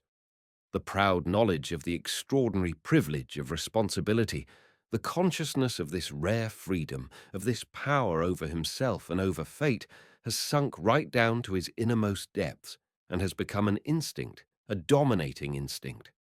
What name will he give to this dominating instinct, if he needs to have a word for it? But there is no doubt about it, the sovereign man calls it his conscience. Mundram. His conscience. One apprehends at once that the idea conscience, which is here seen in its supreme manifestation, supreme in fact to almost the point of strangeness, should already have behind it a long history and evolution. The ability to guarantee one's self with all due pride, and also at the same time to say yes to one's self, that is, as has been said, a ripe fruit, but also a late fruit. How long must needs this fruit hang sour and bitter on the tree? And for an even longer period there was not a glimpse of such a fruit to be had. No one had taken it on himself to promise it, although everything on the tree was quite ready for it, and everything was maturing for that very consummation. How is a memory to be made for the man-animal? How is an impression to be so deeply fixed upon this ephemeral understanding, half dense and half silly, upon this incarnate forgetfulness, that it will be permanently present? As one may imagine, this primeval problem was not solved by exactly gentle answers and gentle means. Perhaps there is nothing more awful and more sinister in the early history of man than his system of mnemonics. Something is burnt in so as to remain in his memory. Only that which never stops hurting remains in his memory. This is an axiom of the oldest, unfortunately also the longest, psychology in the world. It might even be said that wherever solemnity, seriousness, mystery, and gloomy colors are now found in the life of the men and of nations of the world, there is some survival of that horror which was once the universal concomitant of all promises, pledges, and obligations. The past with all its length, depth, and hardness, wafts to us its breath and bubbles up in us again when we become serious. When man thinks it necessary to make for himself a memory, he never accomplishes it without blood, tortures, and sacrifice. The most dreadful sacrifices and forfeitures, among them the sacrifice of the firstborn, the most loathsome mutilation, for instance, castration, the most cruel rituals of all the religious cults, for all religions are really at bottom systems of cruelty. All these things originate from that instinct which found in pain its most potent mnemonic. In a certain sense, the whole of asceticism is to be ascribed to this. Certain ideas have got to be made inextinguishable, omnipresent, fixed, with the object of hypnotizing the whole nervous and intellectual system through these fixed ideas, and the ascetic methods and modes of life are the means of freeing those ideas from the competition of all other ideas, so as to make them unforgettable. The worse memory man had, the ghastlier the signs presented by his customs. The severity of the penal laws affords in particular a gauge of the extent of man's difficulty in conquering forgetfulness, and in keeping a few primal postulates of social intercourse ever present to the minds of those who were the slaves of every momentary emotion and every momentary desire. We Germans do certainly not regard ourselves as an especially cruel and hard-hearted nation, still less as an especially casual and happy-go-lucky one, but one has only to look at our old penal ordinances in order to realize what a lot of trouble it takes in the world to evolve a nation of thinkers.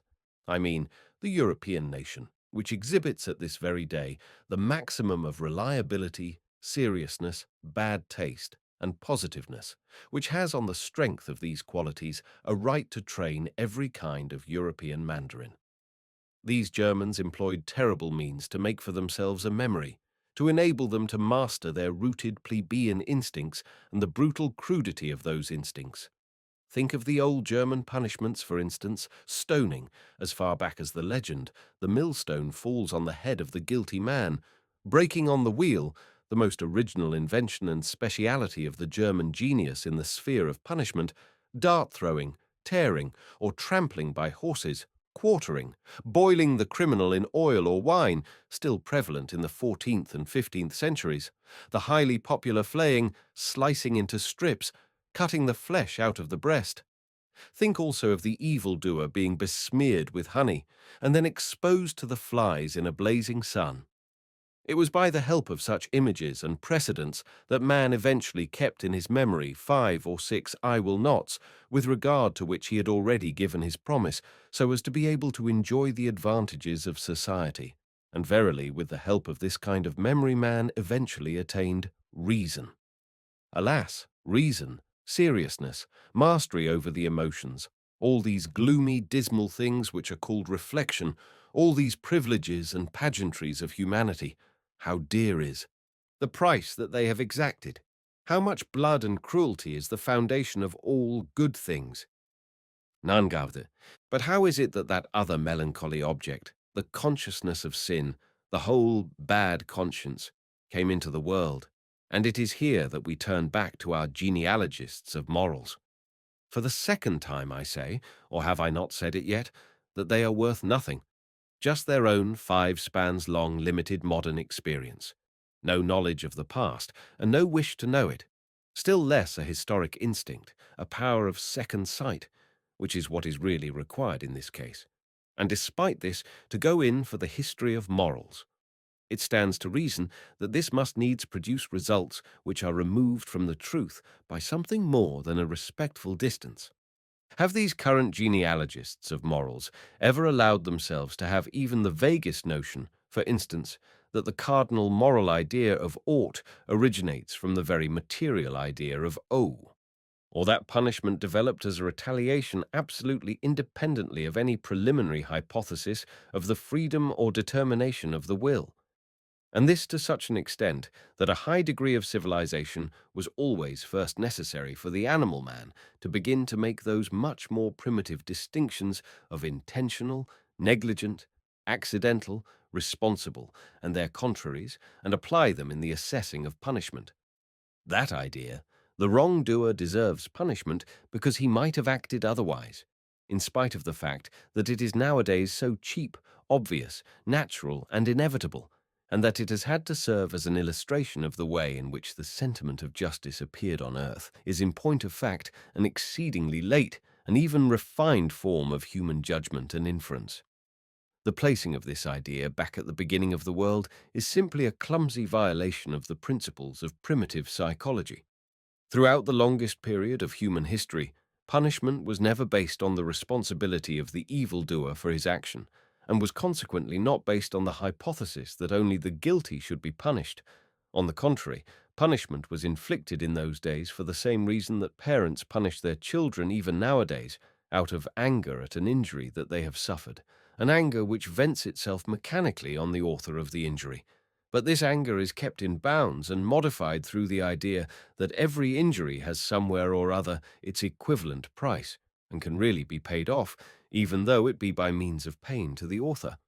Whence is it that this ancient, deep-rooted, and now perhaps ineradicable idea has drawn its strength? This idea of an equivalency between injury and pain. I have already revealed its origin in the contractual relationship between creditor and ower that is as old as the existence of legal rights at all, and in its turn points back to the primary forms of purchase, sale, barter, and trade. Eindaude. The realization of these contractual relations excites, of course, as would be already expected from our previous observations, a great deal of suspicion and opposition towards the primitive society which made or sanctioned them. In this society, promises will be made. In this society, the object is to provide the promiser with a memory. In this society, so may we suspect, there will be full scope for hardness, cruelty, and pain.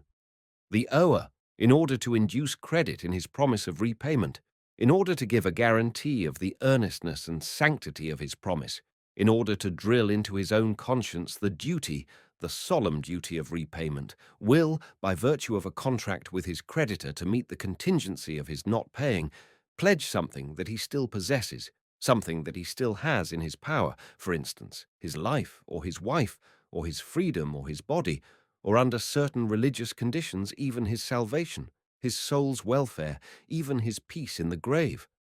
So in Egypt, where the corpse of the ower found even in the grave no rest from the creditor, of course, from the Egyptian standpoint, this peace was a matter of particular importance.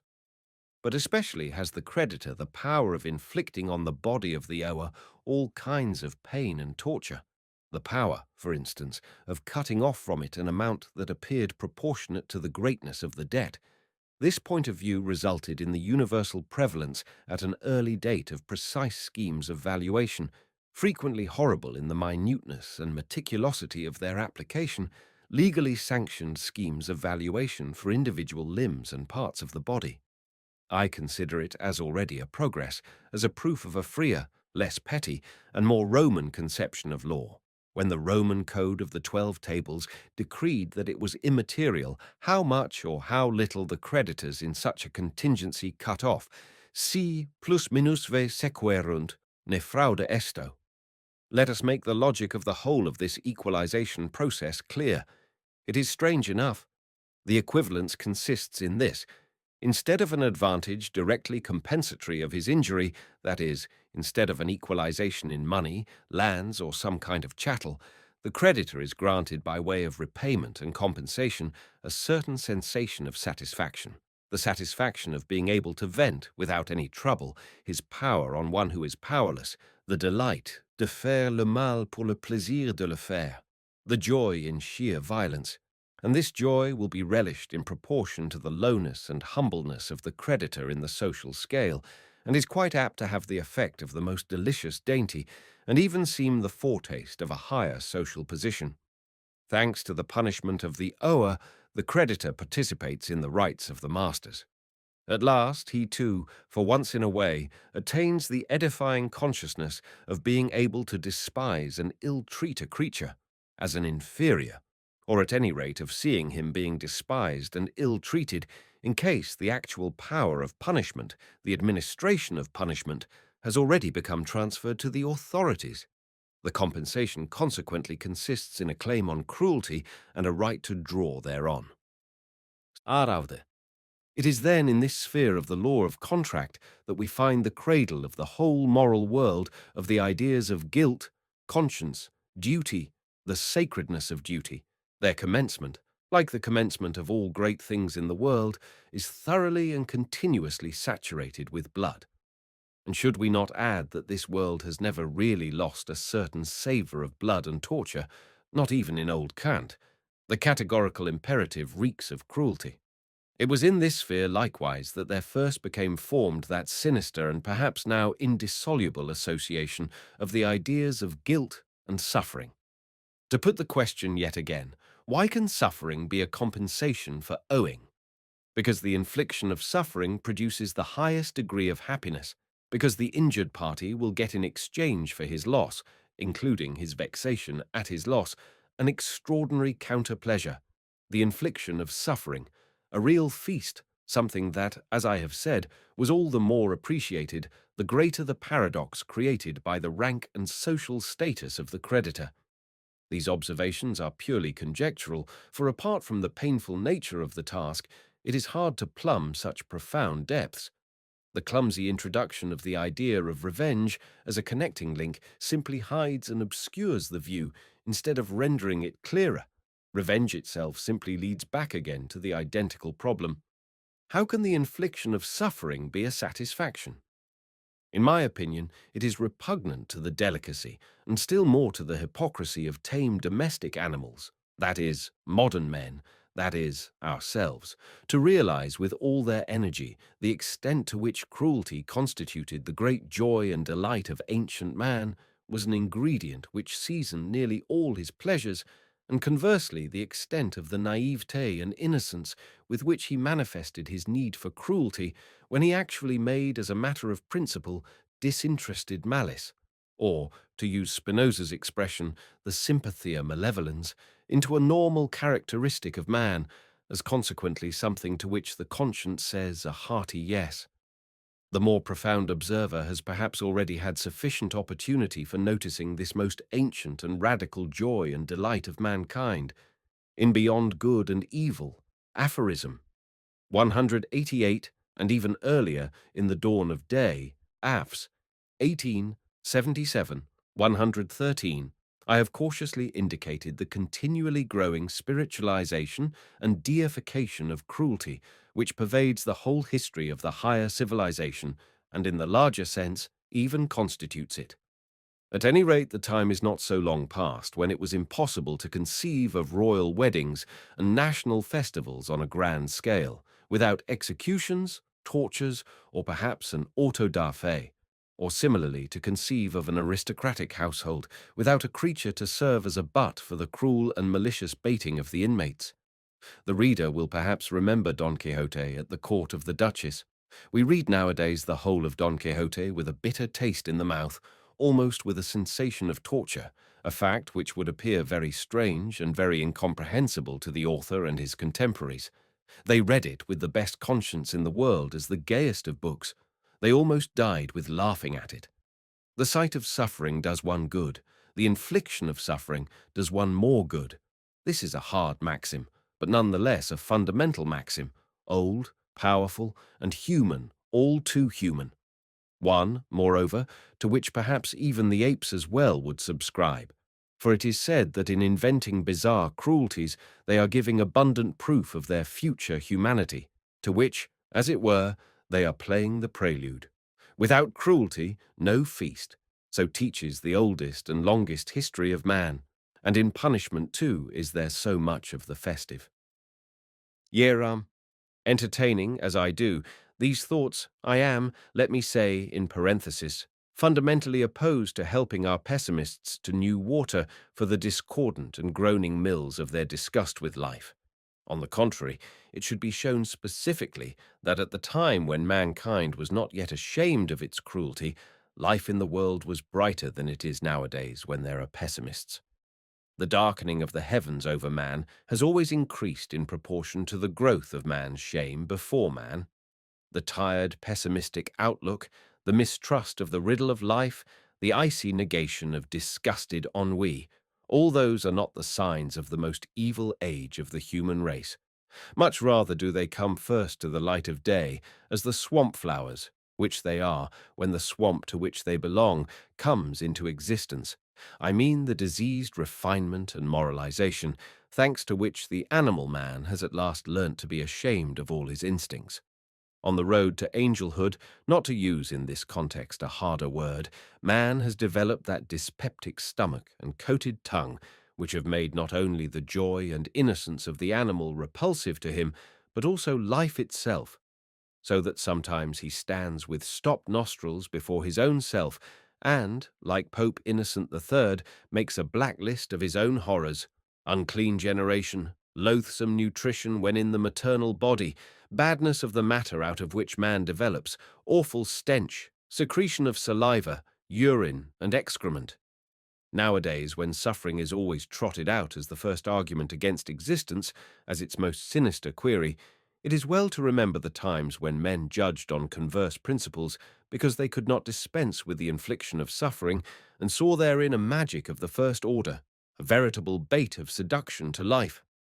Perhaps in those days, this is to solace the weaklings, pain did not hurt so much as it does nowadays. Any physician who has treated Negroes, granted that these are taken as representative of the prehistoric man, suffering from severe internal inflammations which would bring a European, even though he had the soundest constitution, almost to despair, would be in a position to come to this conclusion. Pain has not the same effect with Negroes. The curve of human sensibilities to pain seems indeed to sink in an extraordinary and almost sudden fashion as soon as one has passed the upper 10,000 or 10 millions of over-civilized humanity, and I personally have no doubt that by comparison with one painful night passed by one single hysterical chit of a cultured woman, the suffering of all the animals taken together who have been put to the question of the knife so as to give scientific answers, are simply negligible.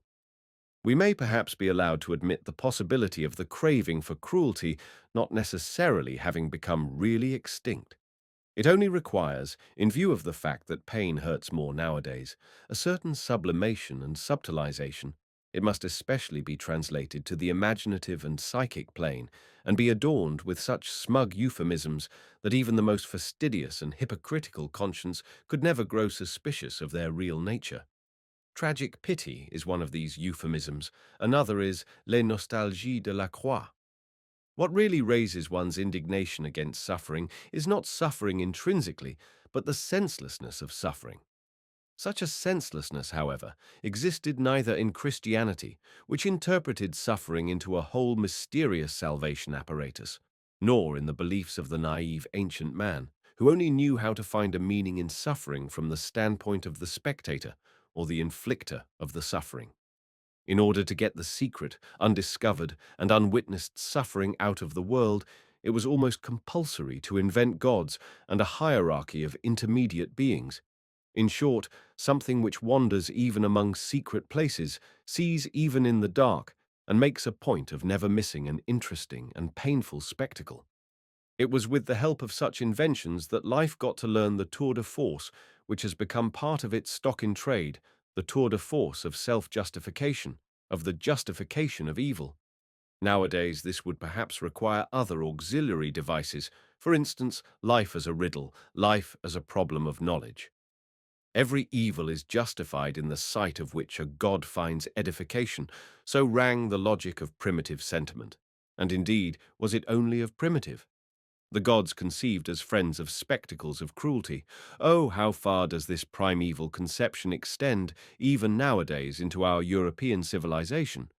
One would perhaps like in this context to consult Luther and Calvin. It is at any rate certain that even the Greeks knew no more piquant seasoning for the happiness of their gods than the joys of cruelty. What, do you think, was the mood with which Homer makes his gods look down upon the fates of men? What final meaning have at bottom the Trojan War and similar tragic horrors? It is impossible to entertain any doubt on the point. They were intended as festival games for the gods, and, insofar as the poet is of a more godlike breed than other men, as festival games also for the poets. It was in just this spirit and no other that at a later date the moral philosophers of Greece conceived the eyes of God as still looking down on the moral struggle, the heroism, and the self-torture of the virtuous. The Heracles of duty was on a stage and was conscious of the fact. Virtue without witnesses was something quite unthinkable for this nation of actors. Must not that philosophic invention, so audacious and so fatal, which was then absolutely new to Europe, the invention of free will, of the absolute spontaneity of man in good and evil, simply have been made for the specific purpose of justifying the idea that the interest of the gods in humanity and human virtue was inexhaustible? There would never on the stage of this free will world be a dearth of really new, really novel and exciting situations, plots, catastrophes. A world thought out on completely deterministic lines would be easily guessed by the gods, and would consequently soon bore them. Sufficient reason for these friends of the gods, the philosophers, not to ascribe to their gods such a deterministic world. The whole of ancient humanity is full of delicate consideration for the spectator, being as it is a world of thorough publicity and theatricality, which could not conceive of happiness without spectacles and festivals. And, as has already been said, even in great punishment there is so much which is festive. Yetavde, the feeling of ought, of personal obligation, to take up again the train of our inquiry, has had, as we saw, its origin in the oldest and most original personal relationship that there is, the relationship between buyer and seller, creditor and ower. Here it was that individual confronted individual, and that individual matched himself against individual. There has not yet been found a grade of civilization so low as not to manifest some trace of this relationship. Making prices, assessing values, thinking out equivalents, exchanging. All this preoccupied the primal thoughts of man to such an extent that in a certain sense it constituted thinking itself. It was here that was trained the oldest form of sagacity. It was here in this sphere that we can perhaps trace the first commencement of man's pride, of his feeling of superiority over other animals. Perhaps our word mensch, manas, still expresses just something of this self-pride.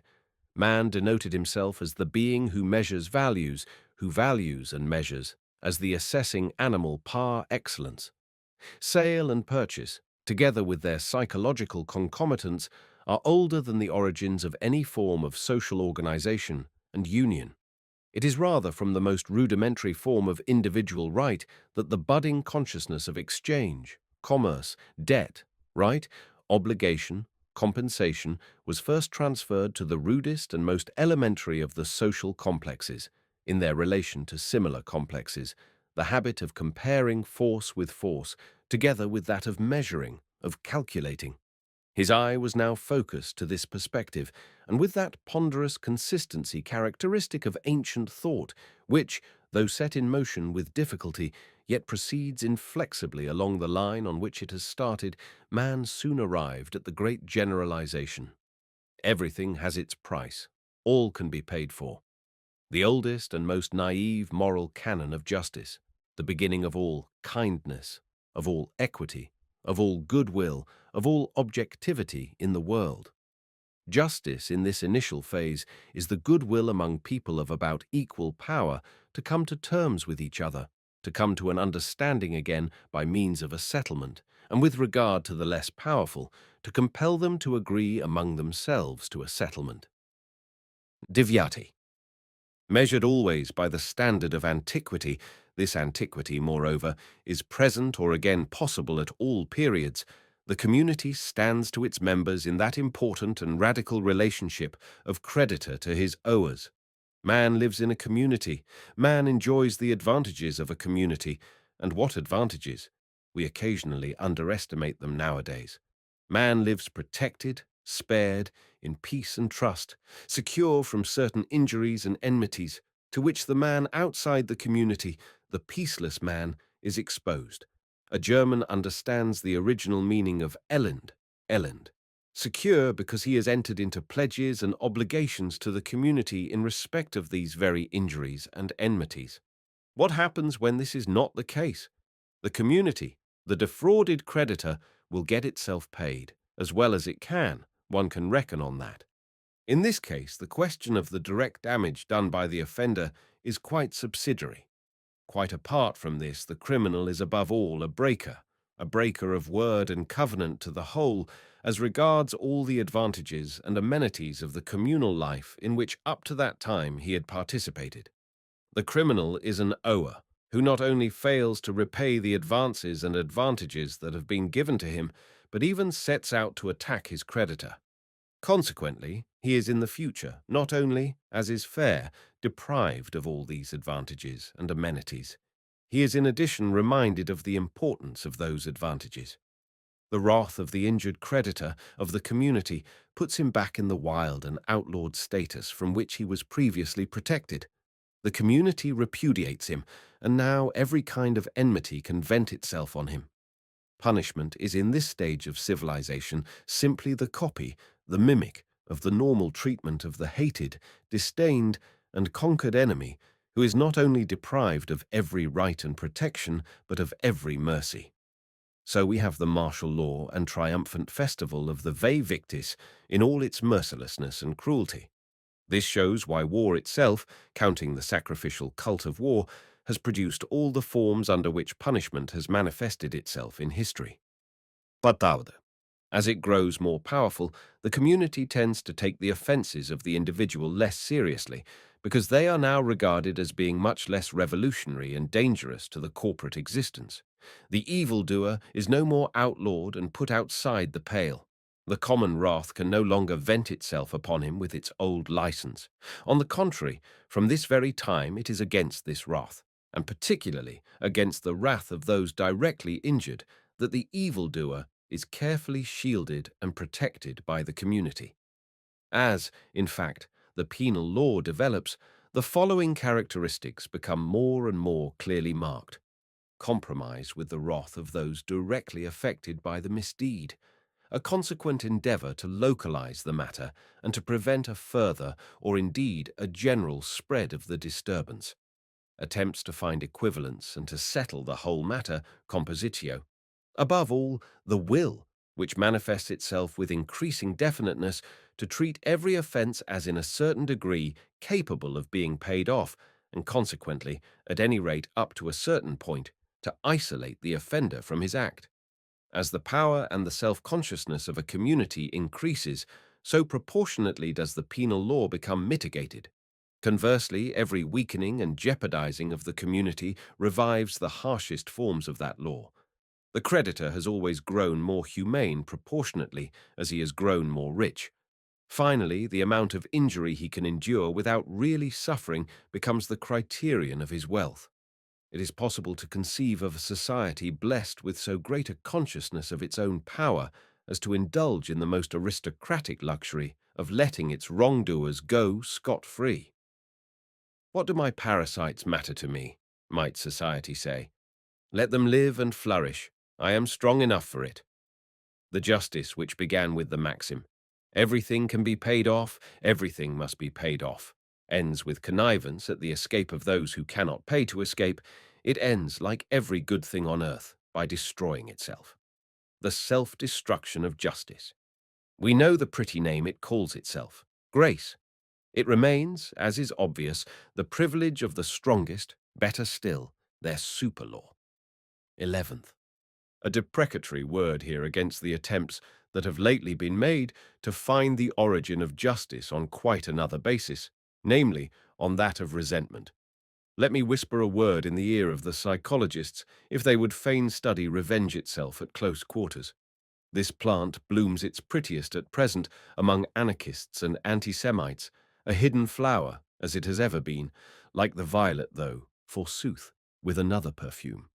And as like must necessarily emanate from like, it will not be a matter for surprise that it is just in such circles that we see the birth of endeavors. It is their old birthplace, compare above, first essay, paragraph 14, to sanctify revenge under the name of justice, as though justice were at bottom merely a development of the consciousness of injury, and thus, with the rehabilitation of revenge, to reinstate generally and collectively all the reactive emotions. I object to this last point least of all. It even seems meritorious when regarded from the standpoint of the whole problem of biology, from which standpoint the value of these emotions has up to the present been underestimated. And that to which I alone call attention is the circumstance that it is the spirit of revenge itself from which develops this new nuance of scientific equity for the benefit of hate, envy, mistrust, jealousy, suspicion, rancor, revenge.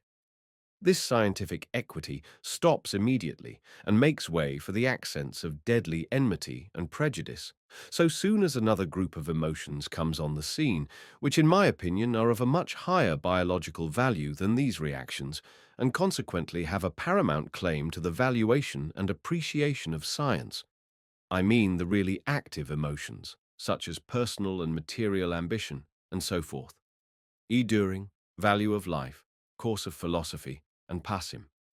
So much against this tendency in general, but as for the particular maxim of Düring's, that the home of justice is to be found in the sphere of the reactive feelings, our love of truth compels us drastically to invert his own proposition and to oppose to him this other maxim.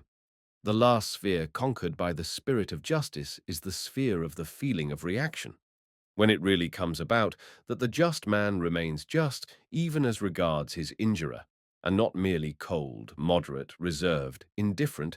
Being just is always a positive state. When, in spite of the strong provocation of personal insult, contempt, and calumny, the lofty and clear objectivity of the just and judging eye, whose glance is as profound as it is gentle, is untroubled, why then we have a piece of perfection, a past master of the world, something, in fact, which it would not be wise to expect, and which should not at any rate be too easily believed. Speaking generally, there is no doubt but that even the justest individual only requires a little dose of hostility, malice, or innuendo to drive the blood into his brain and the fairness from it. The active man, the attacking, aggressive man, is always 100 degrees nearer to justice than the man who merely reacts.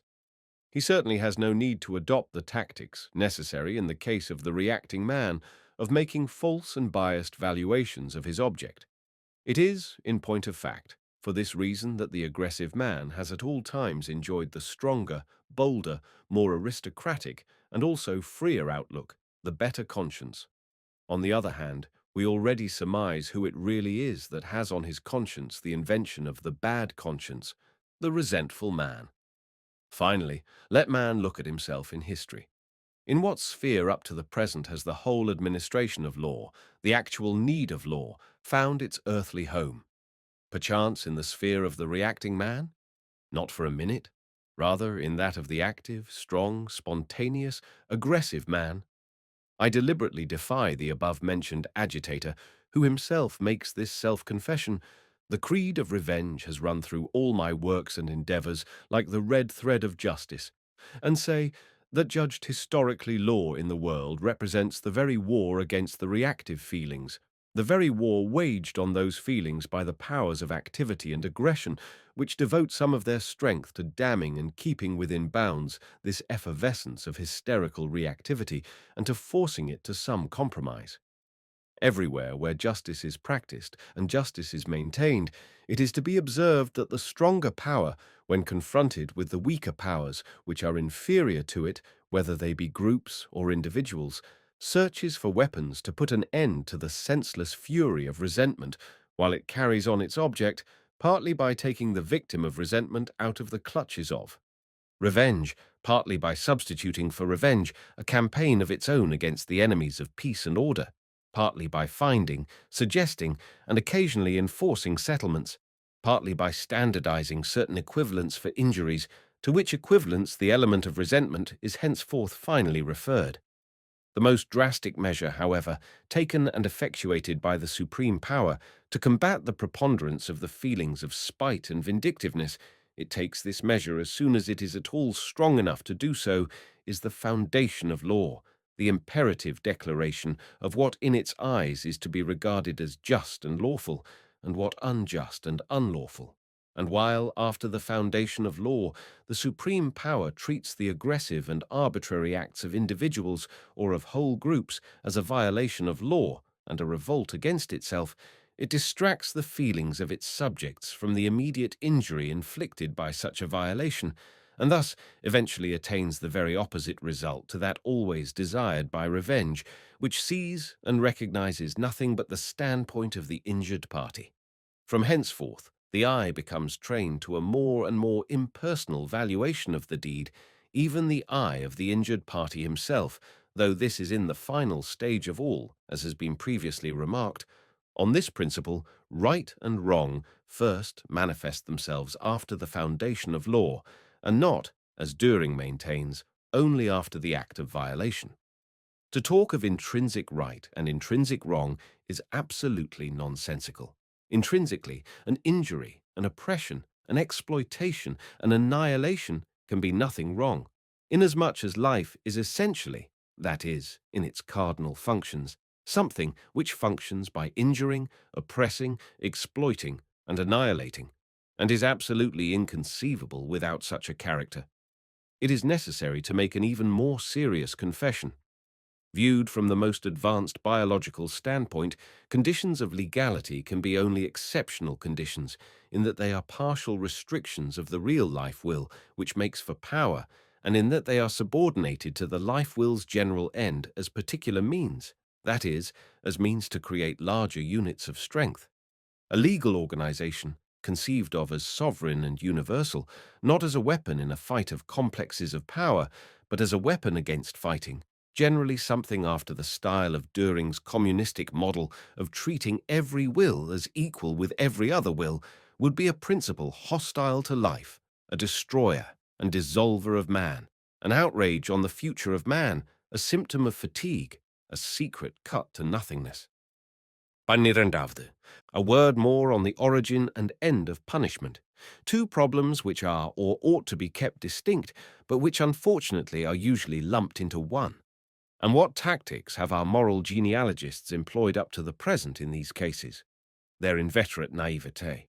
They find out some end in the punishment, for instance, revenge and deterrence, and then in all their innocence set this end at the beginning as the causa fiendi of the punishment, and they have done the trick. But the patching up of a history of the origin of law is the last use to which the end in law ought to be put. Perhaps there is no more pregnant principle for any kind of history than the following, which, difficult though it is to master, should none the less be mastered in every detail. The origin of the existence of a thing and its final utility, its practical application and incorporation in a system of ends, are toto kalo opposed to each other. Everything, anything, which exists and which prevails anywhere, will always be put to new purposes by a force superior to itself, will be commandeered afresh, will be turned and transformed to new uses. All happening in the organic world consists of overpowering and dominating, and again, all overpowering and domination is a new interpretation and adjustment which must necessarily obscure or absolutely extinguish the subsisting meaning and end. The most perfect comprehension of the utility of any physiological organ, or also of a legal institution, social custom, political habit, form in art or in religious worship, does not for a minute imply any simultaneous comprehension of its origin. This may seem uncomfortable and unpalatable to the older men, for it has been the immemorial belief that understanding the final cause or the utility of a thing, a form, an institution, means also understanding the reason for its origin. To give an example of this logic, the eye was made to see, the hand was made to grasp. So even punishment was conceived as invented with a view to punishing. But all ends and all utilities are only signs that a will to power has mastered a less powerful force, has impressed thereon out of its own self the meaning of a function, and the whole history of a thing, an organ, a custom, can on the same principle be regarded as a continuous sign chain of perpetually new interpretations and adjustments whose causes, so far from needing to have even a mutual connection, sometimes follow and alternate with each other absolutely haphazard. Similarly, the evolution of a thing, of a custom, is anything but its progressus to an end, still less a logical and direct progressus attained with the minimum expenditure of energy and cost. It is rather the succession of processes of subjugation, more or less profound, more or less mutually independent, which operate on the thing itself. It is, further, the resistance which in each case invariably displayed this subjugation, the protean wriggles by way of defense and reaction, and further, the results of successful counter-efforts. The form is fluid, but the meaning is even more so. Even inside every individual organism, the case is the same. With every genuine growth of the whole, the function of the individual organs becomes shifted. In certain cases, a partial perishing of these organs, a diminution of their numbers, for instance, through annihilation of the connecting members, can be a symptom of growing strength and perfection. What I mean is this: even partial loss of utility, decay, and degeneration, loss of function and purpose, in a word, death, appertain to the conditions of the genuine progressus, which always appears in the shape of a will and way to greater power, and is always realized at the expense of innumerable smaller powers. The magnitude of a progress is gauged by the greatness of the sacrifice that it requires. Humanity as a mass sacrificed to the prosperity of the one stronger species of man, that would be a progress. I emphasize all the more this cardinal characteristic of the historic method, for the reason that in its essence it runs counter to predominant instincts and prevailing taste, which much prefer to put up with absolute casualness, even with the mechanical senselessness of all phenomena, than with the theory of a power will, in exhaustive play throughout all phenomena. The democratic idiosyncrasy against everything which rules and wishes to rule, the modern misochism, to coin a bad word for a bad thing, has gradually but so thoroughly transformed itself into the guise of intellectualism, the most abstract intellectualism, that even nowadays it penetrates and has the right to penetrate step by step into the most exact and apparently the most objective sciences. This tendency has, in fact, in my view, already dominated the whole of physiology and biology, and to their detriment, as is obvious, insofar as it has spirited away a radical idea, the idea of true activity.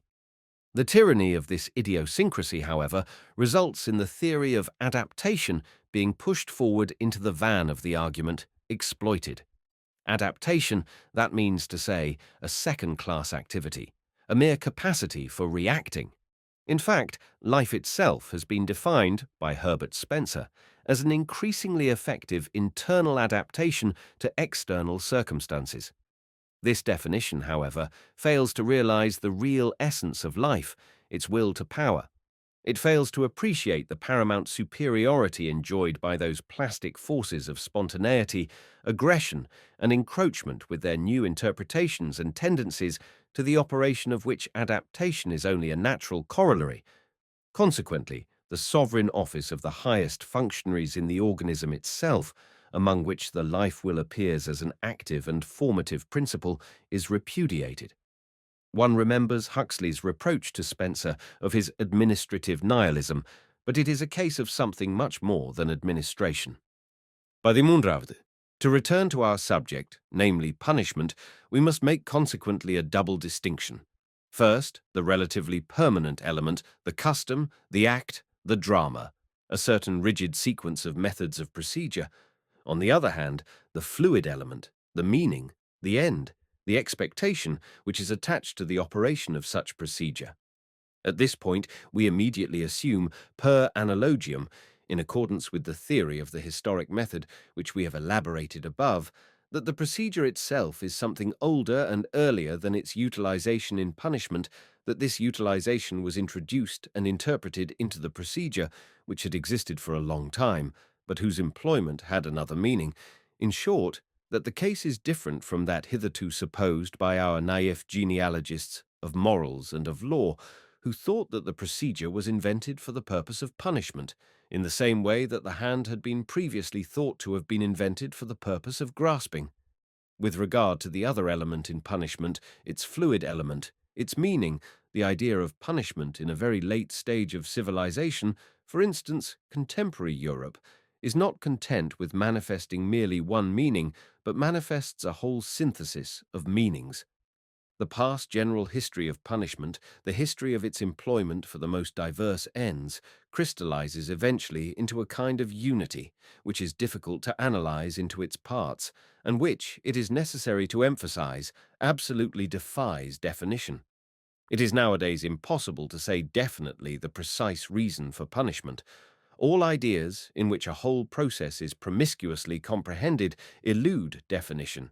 It is only that which has no history which can be defined. At an earlier stage, on the contrary, that synthesis of meanings appears much less rigid and much more elastic. We can realize how in each individual case the elements of the synthesis change their value and their position so that now one element and now another stands out and predominates over the others. Nay, in certain cases, one element, perhaps the end of deterrence, seems to eliminate all the rest. At any rate, so as to give some idea of the uncertain, supplementary, and accidental nature of the meaning of punishment and of the manner in which one identical procedure can be employed and adapted for the most diametrically opposed objects, I will at this point give a scheme that has suggested itself to me, a scheme itself based on comparatively small and accidental material. Punishment as rendering the criminal harmless and incapable of further injury. Punishment as compensation for the injury sustained by the injured party in any form whatsoever, including the form of sentimental compensation. Punishment as an isolation of that which disturbs the equilibrium so as to prevent the further spreading of the disturbance. Punishment as a means of inspiring fear of those who determine and execute the punishment. Punishment as a kind of compensation for advantages which the wrongdoer has up to that time enjoyed, for example, when he is utilized as a slave in the mines. Punishment as the elimination of an element of decay, sometimes of a whole branch, as according to the Chinese laws, consequently as a means to the purification of the race or the preservation of a social type. Punishment as a festival, as the violent oppression and humiliation of an enemy that has at last been subdued. Punishment as a mnemonic, whether for him who suffers the punishment, the so-called correction, or for the witnesses of its administration.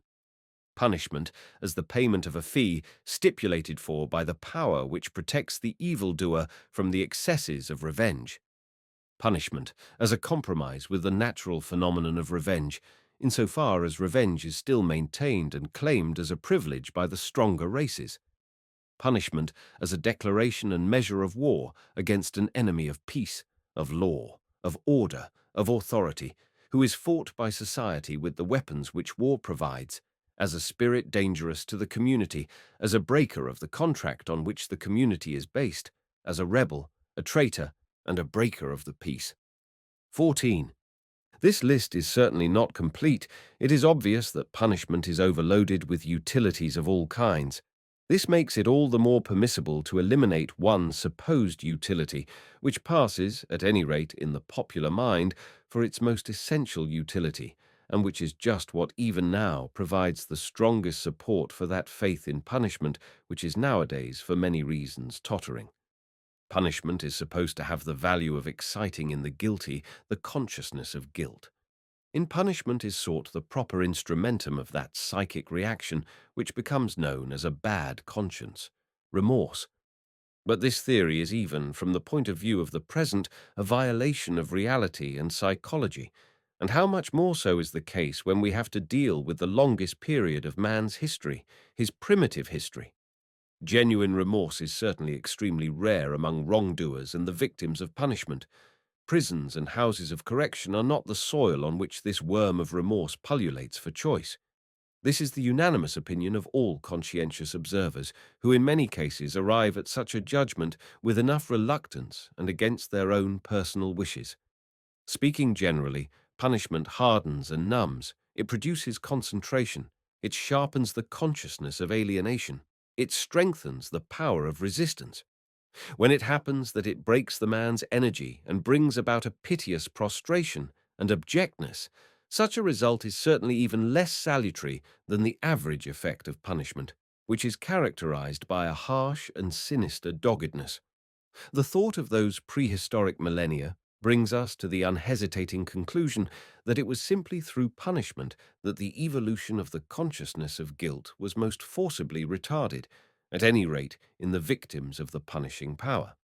In particular, let us not underestimate the extent to which, by the very sight of the judicial and executive procedure, the wrongdoer is himself prevented from feeling that his deed, the character of his act, is intrinsically reprehensible, for he sees clearly the same kind of acts practiced in the service of justice, and then called good, and practiced with a good conscience. Acts such as espionage, trickery, bribery, trapping, the whole intriguing and insidious art of the policeman and the informer, the whole system, in fact, manifested in the different kinds of punishment, a system not excused by passion but based on principle, of robbing, oppressing, insulting, imprisoning, racking, murdering. All this he sees treated by his judges, not as acts meriting censure and condemnation in themselves, but only in a particular context and application. It was not on this soil that grew the bad conscience, that most sinister and interesting plant of our earthly vegetation. In point of fact, throughout a most lengthy period, no suggestion of having to do with a guilty man manifested itself in the consciousness of the man who judged and punished.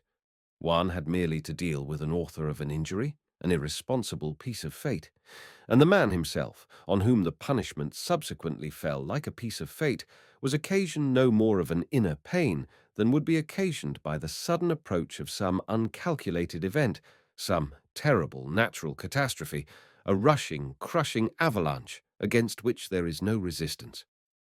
Padinende.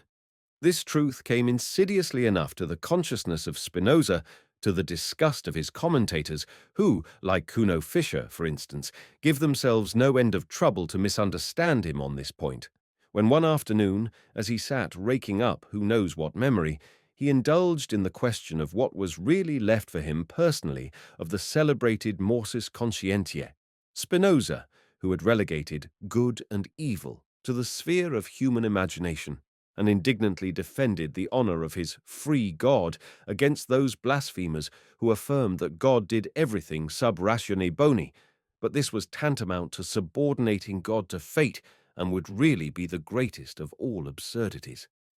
For Spinoza, the world had returned again to that innocence in which it lay before the discovery of the bad conscience.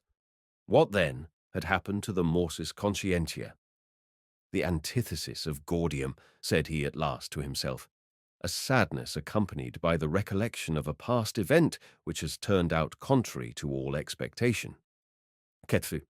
Third, propocagur 18th, skoldreit tum, spell. Evildoers have throughout thousands of years felt, when overtaken by punishment, exactly like Spinoza, on the subject of their offence. Here is something which went wrong contrary to my anticipation, not, I ought not to have done this. They submitted themselves to punishment, just as one submits oneself to a disease, to a misfortune, or to death, with that stubborn and resigned fatalism which gives the Russians, for instance, even nowadays, the advantage over us Westerners in the handling of life. If at that period there was a critique of action, the criterion was prudence.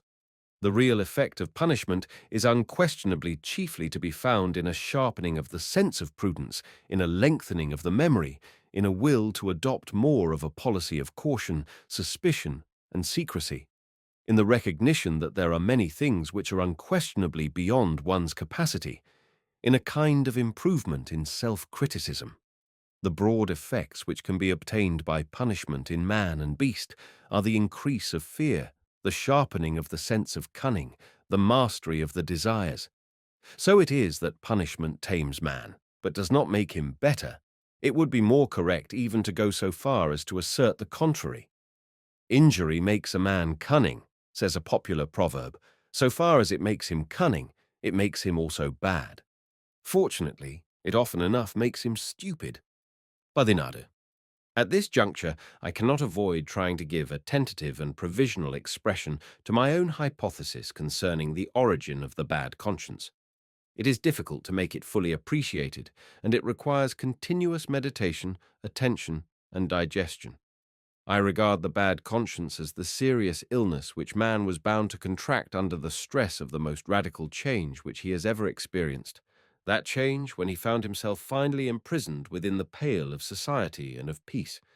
Just like the plight of the water animals, when they were compelled either to become land animals or to perish, so was the plight of these half-animals, perfectly adapted as they were to the savage life of war, prowling, and adventure. Suddenly all their instincts were rendered worthless and switched off. Henceforward they had to walk on their feet, carry themselves, whereas heretofore they had been carried by the water. A terrible heaviness oppressed them. They found themselves clumsy in obeying the simplest directions. Confronted with this new and unknown world, they had no longer their old guides, the regulative instincts that had led them unconsciously to safety. They were reduced, were those unhappy creatures, to thinking, inferring, calculating, putting together causes and results, reduced to that poorest and most erratic organ of theirs, their consciousness. I do not believe there was ever in the world such a feeling of misery, such a leaden discomfort. Further, those old instincts had not immediately ceased their demands. Only it was difficult and rarely possible to gratify them. Speaking broadly, they were compelled to satisfy themselves by new and, as it were, hole-and-corner methods. All instincts which do not find a vent without turn inwards. This is what I mean by the growing internalization of man. Consequently, we have the first growth in man of what subsequently was called his soul. The whole inner world, originally as thin as if it had been stretched between two layers of skin, burst apart and expanded proportionately, and obtained depth, breadth, and height when man's external outlet became obstructed. These terrible bulwarks, with which the social organization protected itself against the old instincts of freedom, punishments belong preeminently to these bulwarks, brought it about that all those instincts of wild, free, prowling man became turned backwards against man himself. Enmity, cruelty, the delight in persecution, in surprises, change, destruction, the turning all these instincts against their own possessors, this is the origin of the bad conscience. It was man who, lacking external enemies and obstacles, and imprisoned as he was in the oppressive narrowness and monotony of custom, in his own impatience lacerated, persecuted, gnawed, frightened, and ill-treated himself. It was this animal in the hands of the tamer which beat itself against the bars of its cage. It was this being who, pining and yearning for that desert home of which it had been deprived, was compelled to create out of its own self an adventure, a torture chamber, a hazardous and perilous desert. It was this fool, this homesick and desperate prisoner, who invented the bad conscience, but thereby he introduced that most grave and sinister illness from which mankind has not yet recovered, the suffering of man from the disease called man as the result of a violent breaking from his animal past, the result, as it were, of a spasmodic plunge into a new environment and new conditions of existence, the result of a declaration of war against the old instincts which up to that time had been the staple of his power, his joy, his formidableness. Let us immediately add that this fact of an animal ego turning against itself, taking part against itself, produced in the world so novel, profound, unheard of, problematic, inconsistent, and pregnant a phenomenon that the aspect of the world was radically altered thereby. In sooth, only divine spectators could have appreciated the drama that then began, and whose end baffles conjecture as yet, a drama too subtle, too wonderful, too paradoxical to warrant its undergoing a nonsensical and unheeded performance on some random grotesque planet. Henceforth, man is to be counted as one of the most unexpected and sensational lucky shots in the game of the big baby of Heraclitus, whether he be called Zeus or Chance. He awakens on his behalf the interest, excitement, hope, almost the confidence of his being the harbinger and forerunner of something, of man being no end, but only a stage, an interlude, a bridge, a great promise. By the near avde. It is primarily involved in this hypothesis of the origin of the bad conscience, that alteration was no gradual and no voluntary alteration, and that it did not manifest itself as an organic adaptation to new conditions, but as a break, a jump, a necessity, an inevitable fate, against which there was no resistance and never a spark of resentment. And secondarily, that the fitting of a hitherto unchecked and amorphous population into a fixed form, starting as it had done in an act of violence, could only be accomplished by acts of violence and nothing else, that the oldest state appeared consequently as a ghastly tyranny, a grinding, ruthless piece of machinery which went on working till this raw material of a semi-animal populace was not only thoroughly kneaded and elastic, but also moulded. I used the word state. My meaning is self-evident, namely, a herd of blonde beasts of prey, a race of conquerors and masters, which with all its warlike organization and all its organizing power pounces with its terrible claws on a population in numbers possibly tremendously superior, but as yet formless, as yet nomad. Such is the origin of the state. That fantastic theory that makes it begin with a contract is, I think, disposed of. He who can command, he who is a master by nature, he who comes on the scene forceful in deed and gesture, what has he to do with contracts? Such beings defy calculation. They come like fate, without cause, reason, notice, excuse. They are there like the lightning is there, too terrible, too sudden, too convincing, too different to be personally even hated. Their work is an instinctive creating and impressing of forms. They are the most involuntary, unconscious artists that there are. Their appearance produces instantaneously a scheme of sovereignty which is live, in which the functions are partitioned and apportioned, in which above all no part is received or finds a place until pregnant with a meaning in regard to the whole. They are ignorant of the meaning of guilt, responsibility, consideration, are these born organizers. In them predominates that terrible artist egoism that gleams like brass and that knows itself justified to all eternity in its work, even as a mother in her child. It is not in them that there grew the bad conscience, that is elementary, but it would not have grown without them, repulsive growth as it was. It would be missing, had not a tremendous quantity of freedom been expelled from the world by the stress of their hammer strokes, their artist violence, or been at any rate made invisible and, as it were, latent. This instinct of freedom forced into being latent, it is already clear, this instinct of freedom forced back, trodden back, imprisoned within itself, and finally only able to find vent and relief in itself. This, only this, is the beginning of the bad conscience. 18.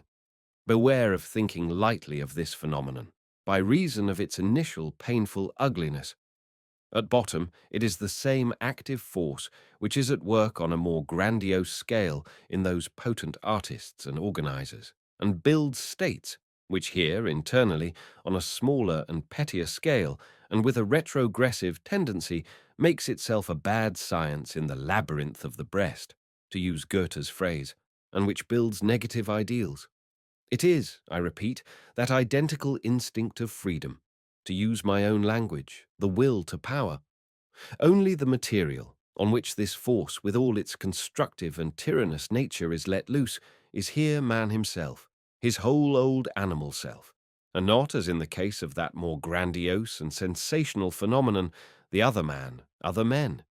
This secret self-tyranny, this cruelty of the artist, this delight in giving a form to oneself as a piece of difficult, refractory, and suffering material, in burning in a will, a critique, a contradiction, a contempt, a negation. This sinister and ghastly labor of love on the part of a soul whose will is cloven in two within itself, which makes itself suffer from delight in the infliction of suffering. This wholly active bad conscience has finally, as one already anticipates, true fountainhead as it is of idealism and imagination, produced an abundance of novel and amazing beauty and affirmation, and perhaps has really been the first to give birth to beauty at all. What would beauty be, forsooth, if its contradiction had not first been presented to consciousness, if the ugly had not first said to itself, I am ugly?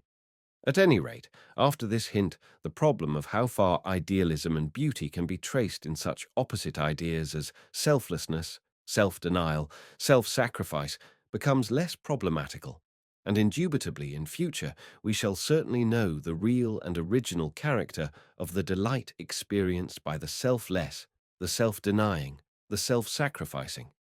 This delight is a phase of cruelty.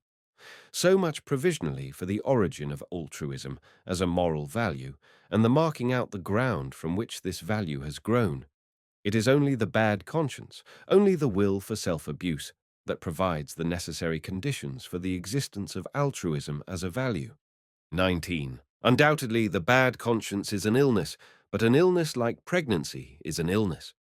If we search out the conditions under which this illness reaches its most terrible and sublime zenith, we shall see what really first brought about its entry into the world.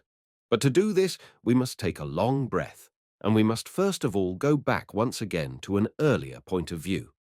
The relation at civil law of the ower to his creditor, which has already been discussed in detail, has been interpreted once again, and indeed in a manner which historically is exceedingly remarkable and suspicious, into a relationship which is perhaps more incomprehensible to us moderns than to any other era, that is, into the relationship of the existing generation to its ancestors.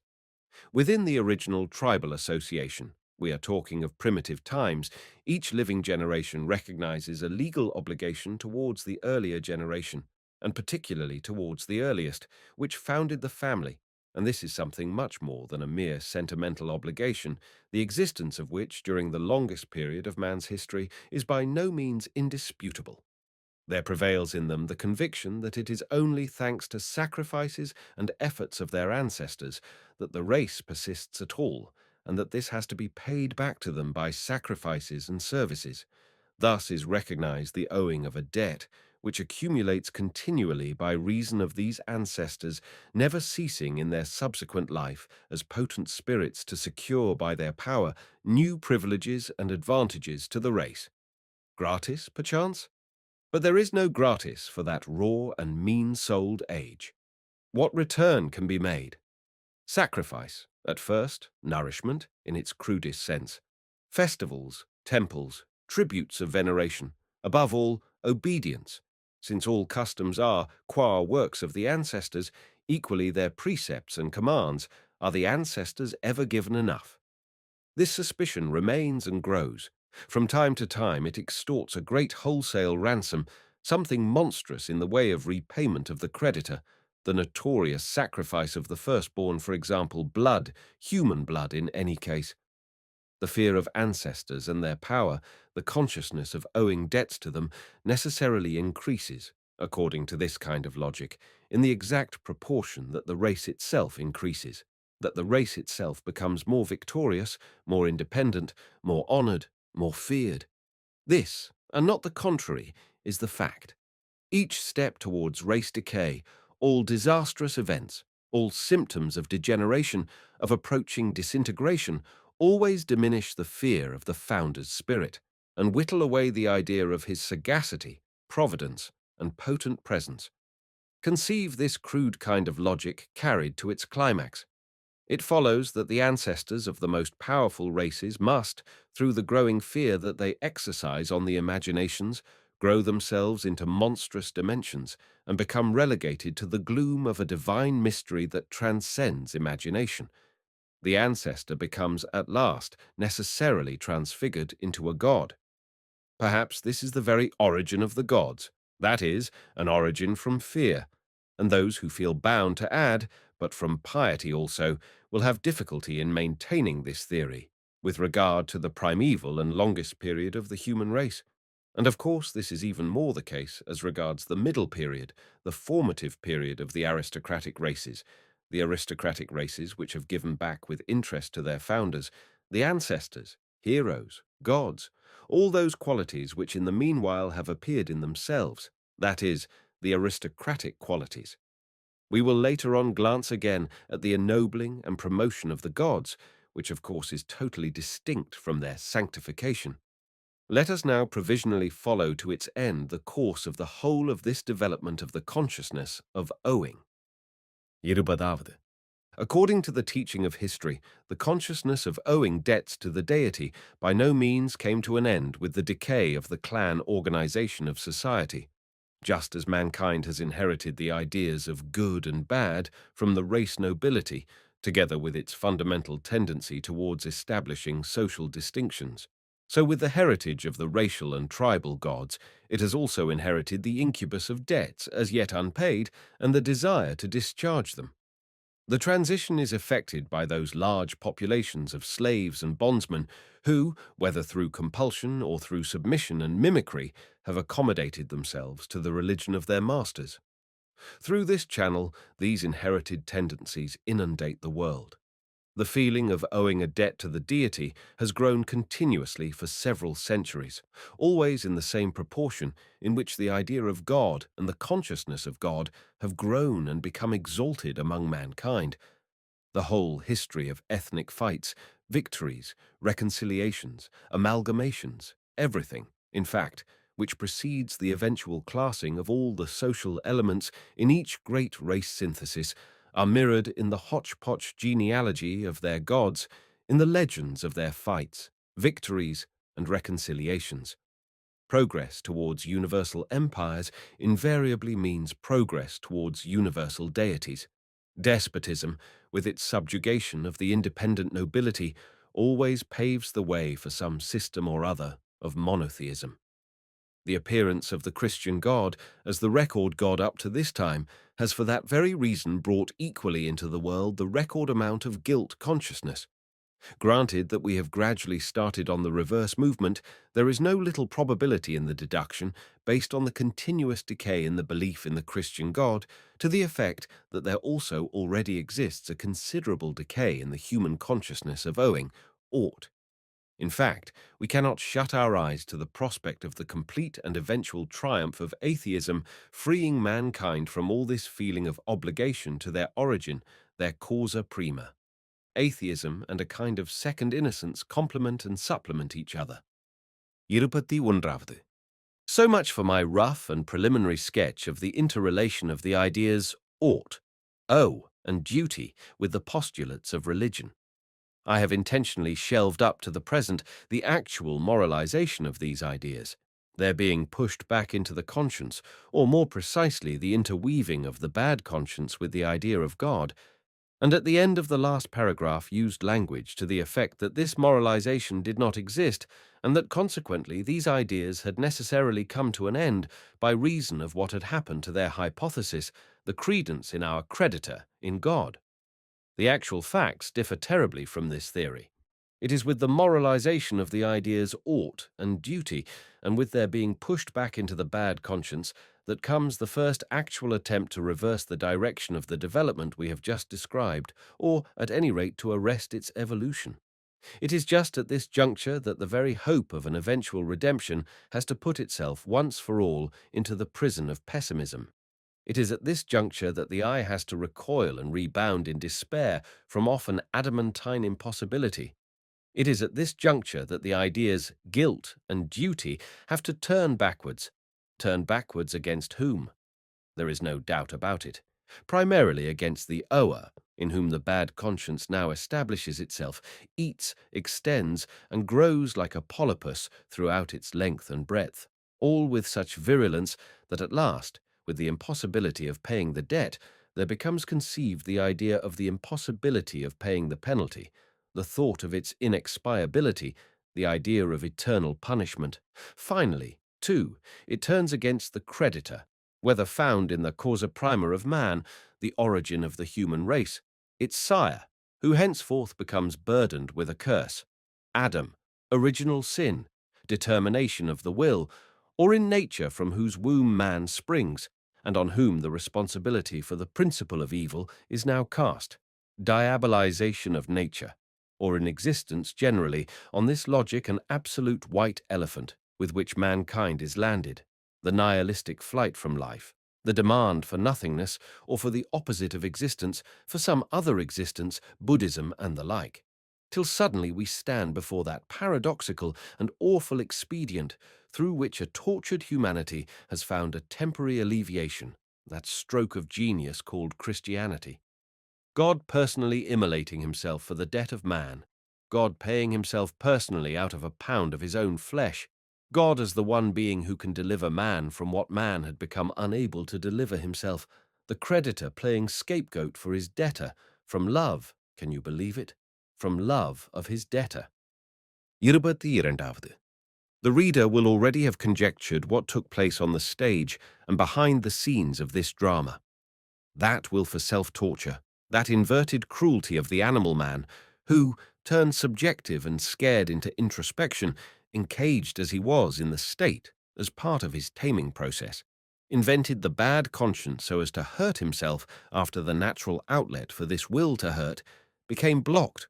In other words, this man of the bad conscience exploited the religious hypothesis so as to carry his martyrdom to the ghastliest pitch of agonized intensity. Owing something to God, this thought becomes his instrument of torture. He apprehends in God the most extreme antitheses that he can find to his own characteristic and ineradicable animal instincts. He himself gives a new interpretation to these animal instincts as being against what he owes to God, as enmity, rebellion, and revolt against the Lord, the Father, the Sire, the beginning of the world. He places himself between the horns of the dilemma, God and devil. Every negation which he is inclined to utter to himself, to the nature, naturalness, and reality of his being, he whips into an ejaculation of yes, uttering it as something existing, living, efficient, as being God, as the holiness of God, the judgment of God, as the hangmanship of God, as transcendence, as eternity, as unending torment, as hell, as infinity of punishment and guilt. This is a kind of madness of the will in the sphere of psychological cruelty which is absolutely unparalleled. Man's will to find himself guilty and blameworthy to the point of inexpiability, his will to think of himself as punished without the punishment ever being able to balance the guilt, his will to infect and to poison the fundamental basis of the universe with the problem of punishment and guilt in order to cut off once and for all any escape out of this labyrinth of fixed ideas, his will for rearing an ideal, that of the holy God, face to face with which he can have tangible proof of his own unworthiness. Alas for this mad, melancholy beast man! What fantasies invaded, what paroxysms of perversity, hysterical senselessness, and mental bestiality break out immediately at the very slightest check on its being the beast of action. All this is excessively interesting, but at the same time tainted with a black, gloomy, enervating melancholy, so that a forcible veto must be invoked against looking too long into these abysses. Here is disease, indubitably, the most ghastly disease that has as yet played havoc among men, and he who can still hear, but man turns now deaf ears to such sounds, how in this night of torment and nonsense there has rung out the cry of love, the cry of the most passionate ecstasy, of redemption in love. He turns away gripped by an invincible horror. In man there is so much that is ghastly. Too long has the world been a madhouse. 23. Let this suffice once for all concerning the origin of the holy God. The fact that in itself the conception of gods is not bound to lead necessarily to this degradation of the imagination, a temporary representation of whose vagaries we felt bound give. The fact that there exist nobler methods of utilizing the invention of gods than in this self-crucifixion and self-degradation of man, in which the last 2,000 years of Europe have been past masters. These facts can fortunately be still perceived from every glance that we cast at the Grecian gods, these mirrors of noble and grandiose men, in which the animal in man felt itself deified and did not devour itself in subjective frenzy. These Greeks long utilized their gods as simple buffers against the bad conscience, so that they could continue to enjoy their freedom of soul. This, of course, is diametrically opposed to Christianity's theory of its God. They went very far on this principle, did these splendid and lion-hearted children, and there is no lesser authority than that of the Homeric Zeus for making them realize occasionally that they are taking life too casually. "Wonderful," says he on one occasion. It has to do with the case of Aegisthus, a very bad case indeed. "Wonderful how they grumble, the mortals against the immortals. Only from us, they presume, comes evil. but in their folly fashion they, spite of fate, the doom of their own disaster. Yet the reader will note and observe that this Olympian spectator and judge is far from being angry with them and thinking evil of them on this score. How foolish they are, so thinks he of the misdeeds of mortals, and folly, imprudence, a little brain disturbance, and nothing more, are what the Greeks, even of the strongest, bravest period, have admitted to be the ground of much that is evil and fatal. Folly, not sin, do you understand? But even this brain disturbance was a problem. Come, how is it even possible? How could it have really got in brains like ours, the brains of men of aristocratic ancestry, of men of fortune, of men of good natural endowments, of men of the best society, of men of nobility and virtue? This was the question that for century on century the aristocratic Greek put to himself when confronted with every, to him incomprehensible, outrage and sacrilege with which one of his peers had polluted himself. It must be that a god had infatuated him, he would say at last, nodding his head. This solution is typical of the Greeks. Accordingly, the gods in those times subserved the functions of justifying man to a certain extent, even in evil. In those days they took upon themselves not the punishment, but what is more noble, the guilt. Irupatti Nangavadu. I conclude with 3 queries, as you will see. Is an ideal actually set up here, or is one pulled down? I am perhaps asked. But have ye sufficiently asked yourselves how dear a payment has the setting up of every ideal in the world exacted? To achieve that consummation, how much truth must always be traduced and misunderstood, how many lies must be sanctified, how much conscience has got to be disturbed, how many pounds of God have got to be sacrificed every time. To enable a sanctuary to be set up, a sanctuary has got to be destroyed. That is a law. Show me an instance where it has not been fulfilled. We modern men, we inherit the immemorial tradition of vivisecting the conscience and practicing cruelty to our animal selves. That is the sphere of our most protracted training, perhaps of our artistic prowess, at any rate of our dilettantism and our perverted taste. Man has for too long regarded his natural proclivities with an evil eye, so that eventually they have become in his system affiliated to a bad conscience. A converse endeavor would be intrinsically feasible, but who is strong enough to attempt it? Namely, to affiliate to the bad conscience all those unnatural proclivities, all those transcendental aspirations, contrary to sense, instinct, nature, and animalism.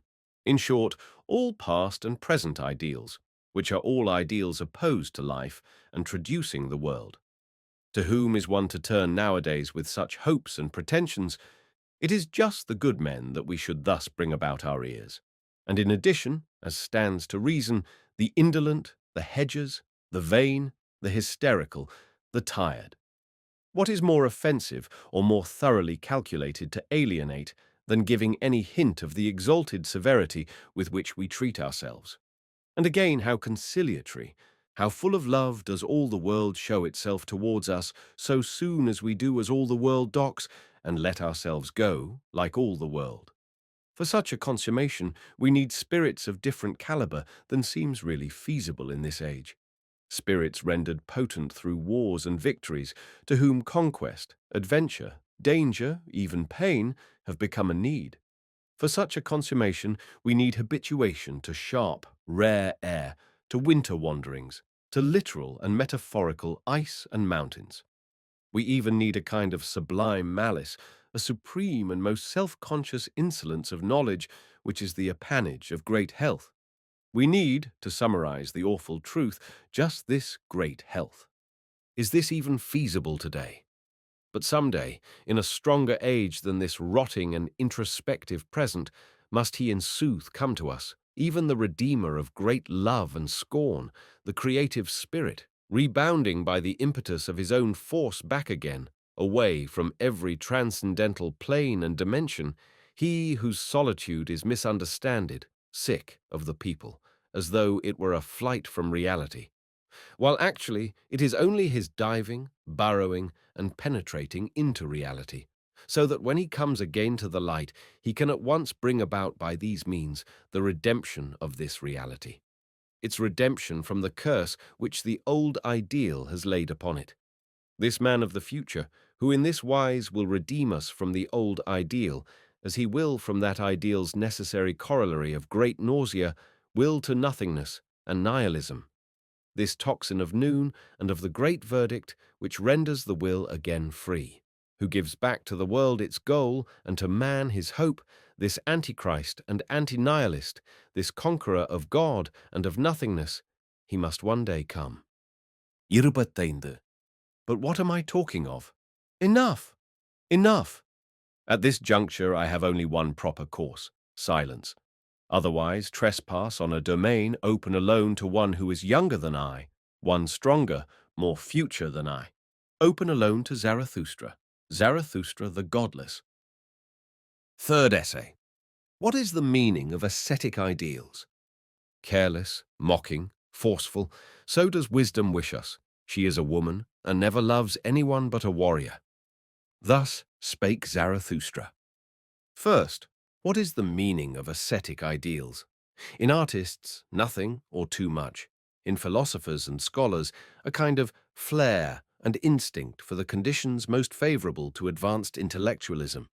In women, at best, an additional seductive fascination, a little morbidezza on a fine piece of flesh, the angelhood of a fat, pretty animal. In physiological failures and whiners, in the majority of mortals, an attempt to pose as too good for this world, a holy form of debauchery, their chief weapon in the battle with lingering pain and ennui. In priests, the actual priestly faith, their best engine of power and also the supreme authority for power. In saints, finally, a pretext for hibernation, their novissima gloriae cupido, their peace in nothingness, God, their form of madness. But in the very fact that the ascetic ideal has meant so much to man lies expressed the fundamental feature of man's will, his horror vacui. He needs a goal, and he will sooner will nothingness than not will at all. Am I not understood? Have I not been understood? Certainly not, sir. Well, let us begin at the beginning. Dusra. What is the meaning of ascetic ideals? Or, to take an individual case in regard to which I have often been consulted, what is the meaning, for example, of an artist like Richard Wagner paying homage to chastity in his old age? He had always done so, of course, in a certain sense, but it was not till quite the end that he did so in an ascetic sense. What is the meaning of this change of attitude, this radical revolution in his attitude? For that was what it was. Wagner veered thereby straight round into his own opposite. What is the meaning of an artist veering round into his own opposite? At this point, granted that we do not mind stopping a little over this question, we immediately call to mind the best, strongest, gayest, and boldest period that there perhaps ever was in Wagner's life. That was the period when he was genuinely and deeply occupied with the idea of Luther's wedding. Who knows what chance is responsible for our now having the Meister singers instead of this wedding music, and how much in the latter is perhaps just an echo of the former. But there is no doubt but that the theme would have dealt with the praise of chastity, and certainly it would also have dealt with the praise of sensuality, and even so, it would seem quite in order, and even so, it would have been equally Wagnerian. For there is no necessary antithesis between chastity and sensuality. Every good marriage, every authentic, heartfelt love transcends this antithesis. Wagner would, it seems to me, have done well to have brought this pleasing reality home once again to his Germans by means of a bold and graceful Luther comedy, for there were and are among the Germans many revilers of sensuality, and perhaps Luther's greatest merit lies just in the fact of his having had the courage of his sensuality. It used to be called, prettily enough, evangelistic freedom. But even in those cases where that antithesis between chastity and sensuality does exist, there has fortunately been for some time no necessity for it to be in any way a tragic antithesis. This should, at any rate, be the case with all beings who are sound in mind and body, who are far from reckoning their delicate balance between animal and angel as being on the face of it one of the principles opposed to existence. The most subtle and brilliant spirits, such as Goethe, such as Hafiz, have even seen in this a further charm of life. Such conflicts actually allure one to life. On the other hand, it is only too clear that when once these ruined swine are reduced to worshipping chastity, and there are such swine, they only see and worship in it the antithesis to themselves, the antithesis to ruined swine. Oh, what a tragic grunting and eagerness! You can just think of it. They worship that painful and superfluous contrast which Richard Wagner in his latter days undoubtedly wished to set to music and to place on the stage. For what purpose, forsooth, as we may reasonably ask? What did the swine matter to him? What do they matter to us? Mundram.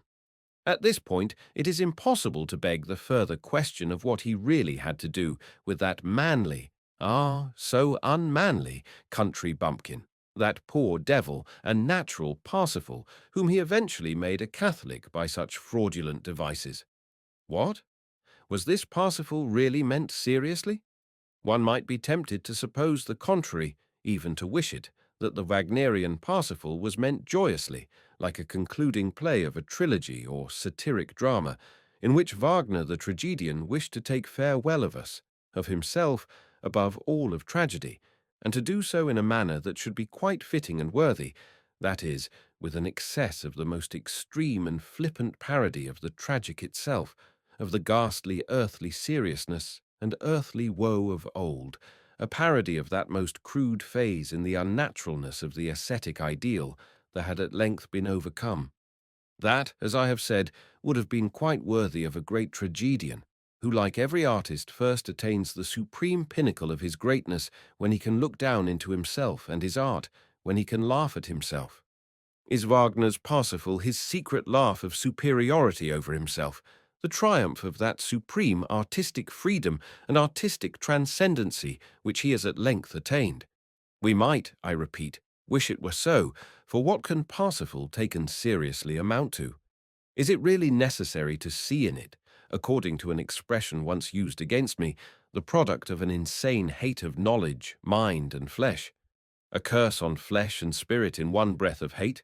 An apostasy and reversion to the morbid Christian and obscurantist ideals? And finally, a self-negation and self-elimination on the part of an artist, who till then had devoted all the strength of his will to the contrary, namely, the highest artistic expression of soul and body, and not only of his art, of his life as well. Just remember with what enthusiasm Wagner followed in the footsteps of Feuerbach. Feuerbach's motto of healthy sensuality rang in the ears of Wagner during the 30s and 40s of the century, as it did in the ears of many Germans. They dubbed themselves young Germans, like the word of redemption. Did he eventually change his mind on the subject? For it seems at any rate that he eventually wished to change his teaching on that subject. And not only is that the case with the Parsifal trumpets on the stage, in the melancholy, cramped, and embarrassed lucubrations of his later years, there are 100 places in which there are manifestations of a secret wish and will, a despondent, uncertain, unavowed will to preach actual retrogression, conversion, Christianity, medievalism, and to say to his disciples, "All is vanity, seek salvation elsewhere." Even the blood of the Redeemer is once invoked. Nangavde. Let me speak out my mind in a case like this, which has many painful elements, and it is a typical case. It is certainly best to separate an artist from his work so completely that he cannot be taken as seriously as his work. He is, after all, merely the presupposition of his work, the womb, the soil, in certain cases the dung and manure, on which and out of which it grows, and consequently, in most cases, something that must be forgotten if the work itself is to be enjoyed. The insight into the origin of a work is a matter for psychologists and vivisectors, but never either in the present or the future for the aesthetes, the artists. The author and creator of Parsifal was as little spared the necessity of sinking and living himself into the terrible depths and foundations of medieval soul contrasts, the necessity of a malignant abstraction from all intellectual elevation, severity, and discipline, the necessity of a kind of mental perversity, if the reader will pardon me such a word, as little as a pregnant woman is spared the horrors and marvels of pregnancy, which, as I have said, must be forgotten if the child is to be enjoyed.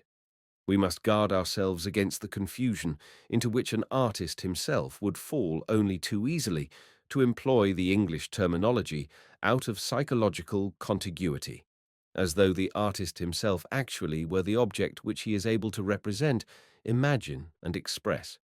In point of fact, the position is that even if he conceived he were such an object, he would certainly not represent, conceive, express it. Homer would not have created an Achilles, nor Goethe a Faust, if Homer had been an Achilles or if Goethe had been a Faust.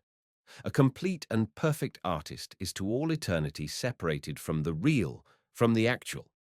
On the other hand, it will be appreciated that he can at times get tired to the point of despair of this eternal unreality and falseness of his innermost being, and that he then sometimes attempts to trespass on to the most forbidden ground, on reality, and attempts to have real existence. With what success? The success will be guessed. It is the typical velity of the artist, the same velity to which Wagner fell a victim in his old age, and for which he had to pay so dearly and so fatally. He lost thereby his most valuable friends. But after all, quite apart from this velity, who would not wish emphatically for Wagner's own sake that he had taken farewell of us and of his art in a different manner, not with a Parsifal, but in more victorious, more self-confident, more Wagnerian style, a style less misleading, a style less ambiguous with regard to his whole meaning, less Schopenhauerian, less nihilistic. Eindavde. What, then, is the meaning of ascetic ideals? In the case of an artist, we are getting to understand their meaning nothing at all, or so much that it is as good as nothing at all.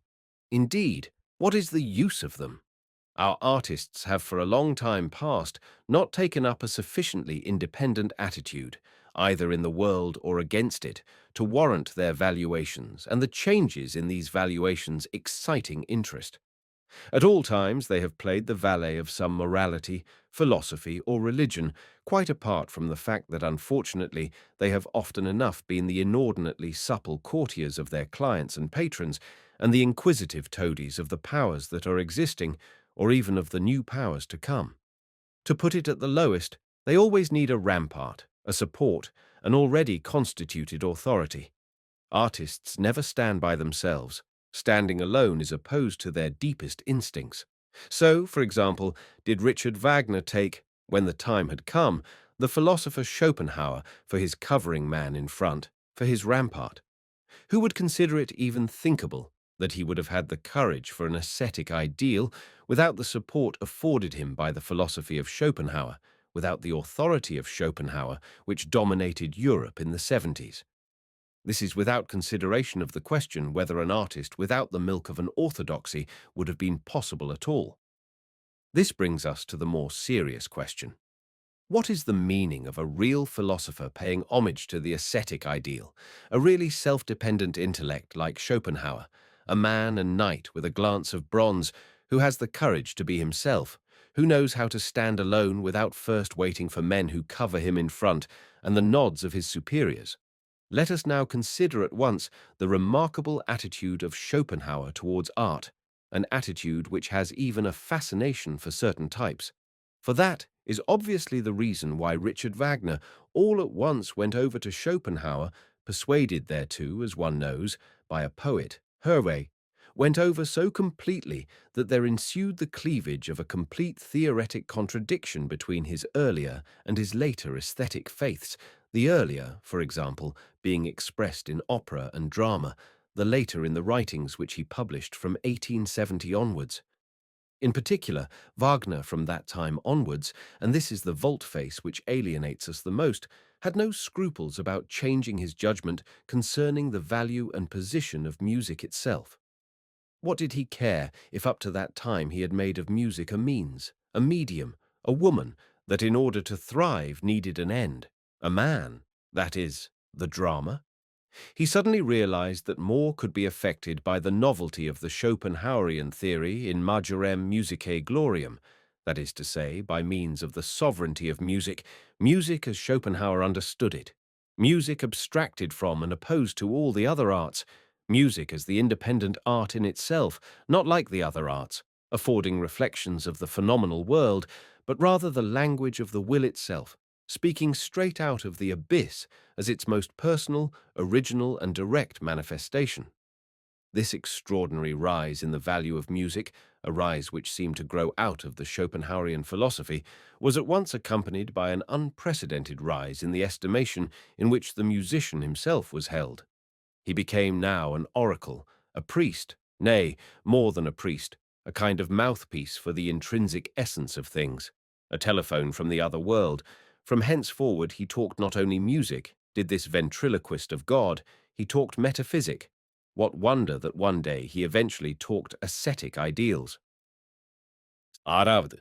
Schopenhauer has made use of the Kantian treatment of the aesthetic problem, though he certainly did not regard it with the Kantian eyes. Kant thought that he showed honor to art when he favored and placed in the foreground those of the predicates of the beautiful which constitute the honor of knowledge, impersonality and universality. This is not the place to discuss whether this was not a complete mistake. All that I wish to emphasize is that Kant, just like other philosophers, instead of envisaging the aesthetic problem from the standpoint of the experiences of the artist, the creator, has only considered art and beauty from the standpoint of the spectator, and has thereby imperceptibly imported the spectator himself into the idea of the beautiful. But if only the philosophers of the beautiful had sufficient knowledge of this spectator, knowledge of him as a great fact of personality, as a great experience, as a wealth of strong and most individual events, desires, surprises, and raptures in the sphere of beauty. But, as I feared, the contrary was always the case. And so we get from our philosophers, from the very beginning, definitions on which the lack of a subtler personal experience squats like a fat worm of crass error, as it does on Kant's famous definition of the beautiful. That is beautiful, says Kant, which pleases without interesting. Without interesting. Compare this definition with this other one, made by a real spectator and artist, by Stendhal, who once called the beautiful une promesse de bonheur. Here, at any rate, the one point which Kant makes prominent in the aesthetic position is repudiated and eliminated. Le désintéressement. Who is right, Kant or Stendhal? When, forsooth, our aesthetes never get tired of throwing into the scales in Kant's favor the fact that under the magic of beauty men can look at even naked female statues without interest, we can certainly laugh a little at their expense. In regard to this ticklish point, the experiences of artists are more interesting, and at any rate, Pygmalion was not necessarily an unaesthetic man. Let us think all the better of the innocence of our aesthetes, reflected as it is in such arguments. Let us, for instance, count to Kant's honor the country parson naivete of his doctrine concerning the peculiar character of the sense of touch. And here we come back to Schopenhauer, who stood in much closer neighborhood to the arts than did Kant, and yet never escaped outside the pale of the Kantian definition. How was that? The circumstance is marvelous enough. He interprets the expression without interest, in the most personal fashion, out of an experience which must in his case have been part and parcel of his regular routine. On few subjects does Schopenhauer speak with such certainty as on the working of aesthetic contemplation. He says of it that it simply counteracts sexual interest, like lupulin and camphor. He never gets tired of glorifying this escape from the life-will as the great advantage and utility of the aesthetic state. In fact, one is tempted to ask if his fundamental conception of will and idea, the thought that there can only exist freedom from the will by means of idea, did not originate in a generalization from this sexual experience. In all questions concerning the Schopenhauerian philosophy, one should, by the by, never lose sight of the consideration that it is the conception of a youth of 26, so that it participates not only in what is peculiar to Schopenhauer's life, but in what is peculiar to that special period of his life. Let us listen, for instance, to one of the most expressive among the countless passages which he has written in honor of the aesthetic state, world as will and idea, Maxi 2:3-1. Let us listen to the tone, the suffering, the happiness, the gratitude with which such words are uttered. This is the painless state which Epicurus praised as the highest, good, and as the state of the gods. We are during that moment freed from the vile pressure of the will.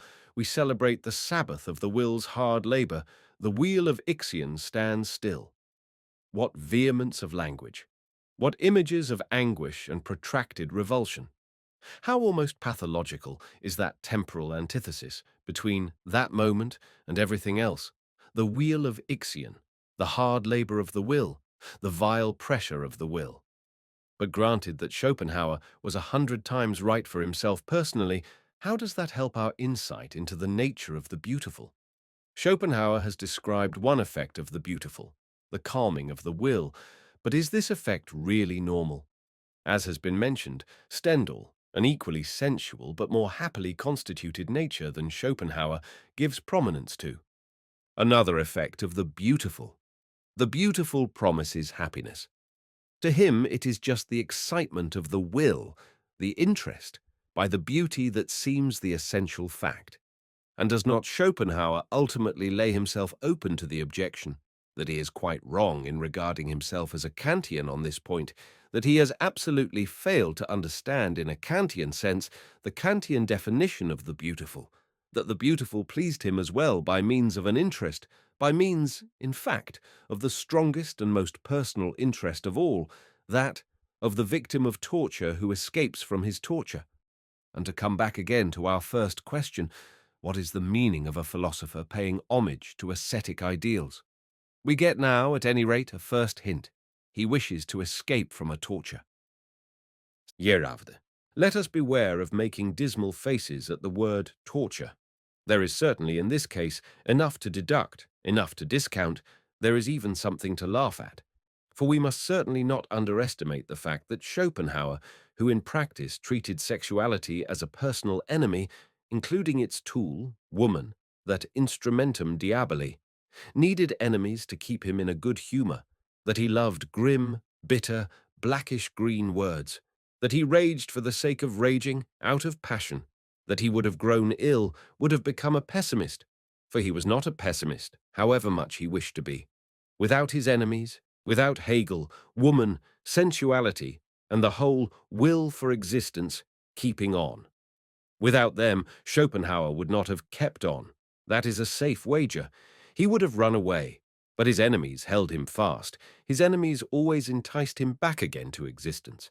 His wrath was just as theirs was to the ancient cynics, his balm, his recreation, his recompense, his remedium against disgust, his happiness. So much with regard to what is most personal in the case of Schopenhauer. On the other hand, there is still much which is typical in him, and only now we come back to our problem. It is an accepted and indisputable fact, so long as there are philosophers in the world and wherever philosophers have existed, from India to England, to take the opposite poles of philosophic ability, that there exists a real irritation and rancor on the part of philosophers towards sensuality. Schopenhauer is merely the most eloquent, and if one has the ear for it, also the most fascinating and enchanting outburst. There similarly exists a real philosophic bias and affection for the whole ascetic ideal. There should be no illusions on this score. Both these feelings, as has been said, belong to the type. If a philosopher lacks both of them, then he is, you may be certain of it, never anything but a pseudo. What does this mean? For this state of affairs must first be interpreted. In itself, it stands there stupid to all eternity, like any thing in itself. Every animal, including la bête philosophe, strives instinctively after an optimum of favorable conditions under which he can let his whole strength have play, and achieves his maximum consciousness of power.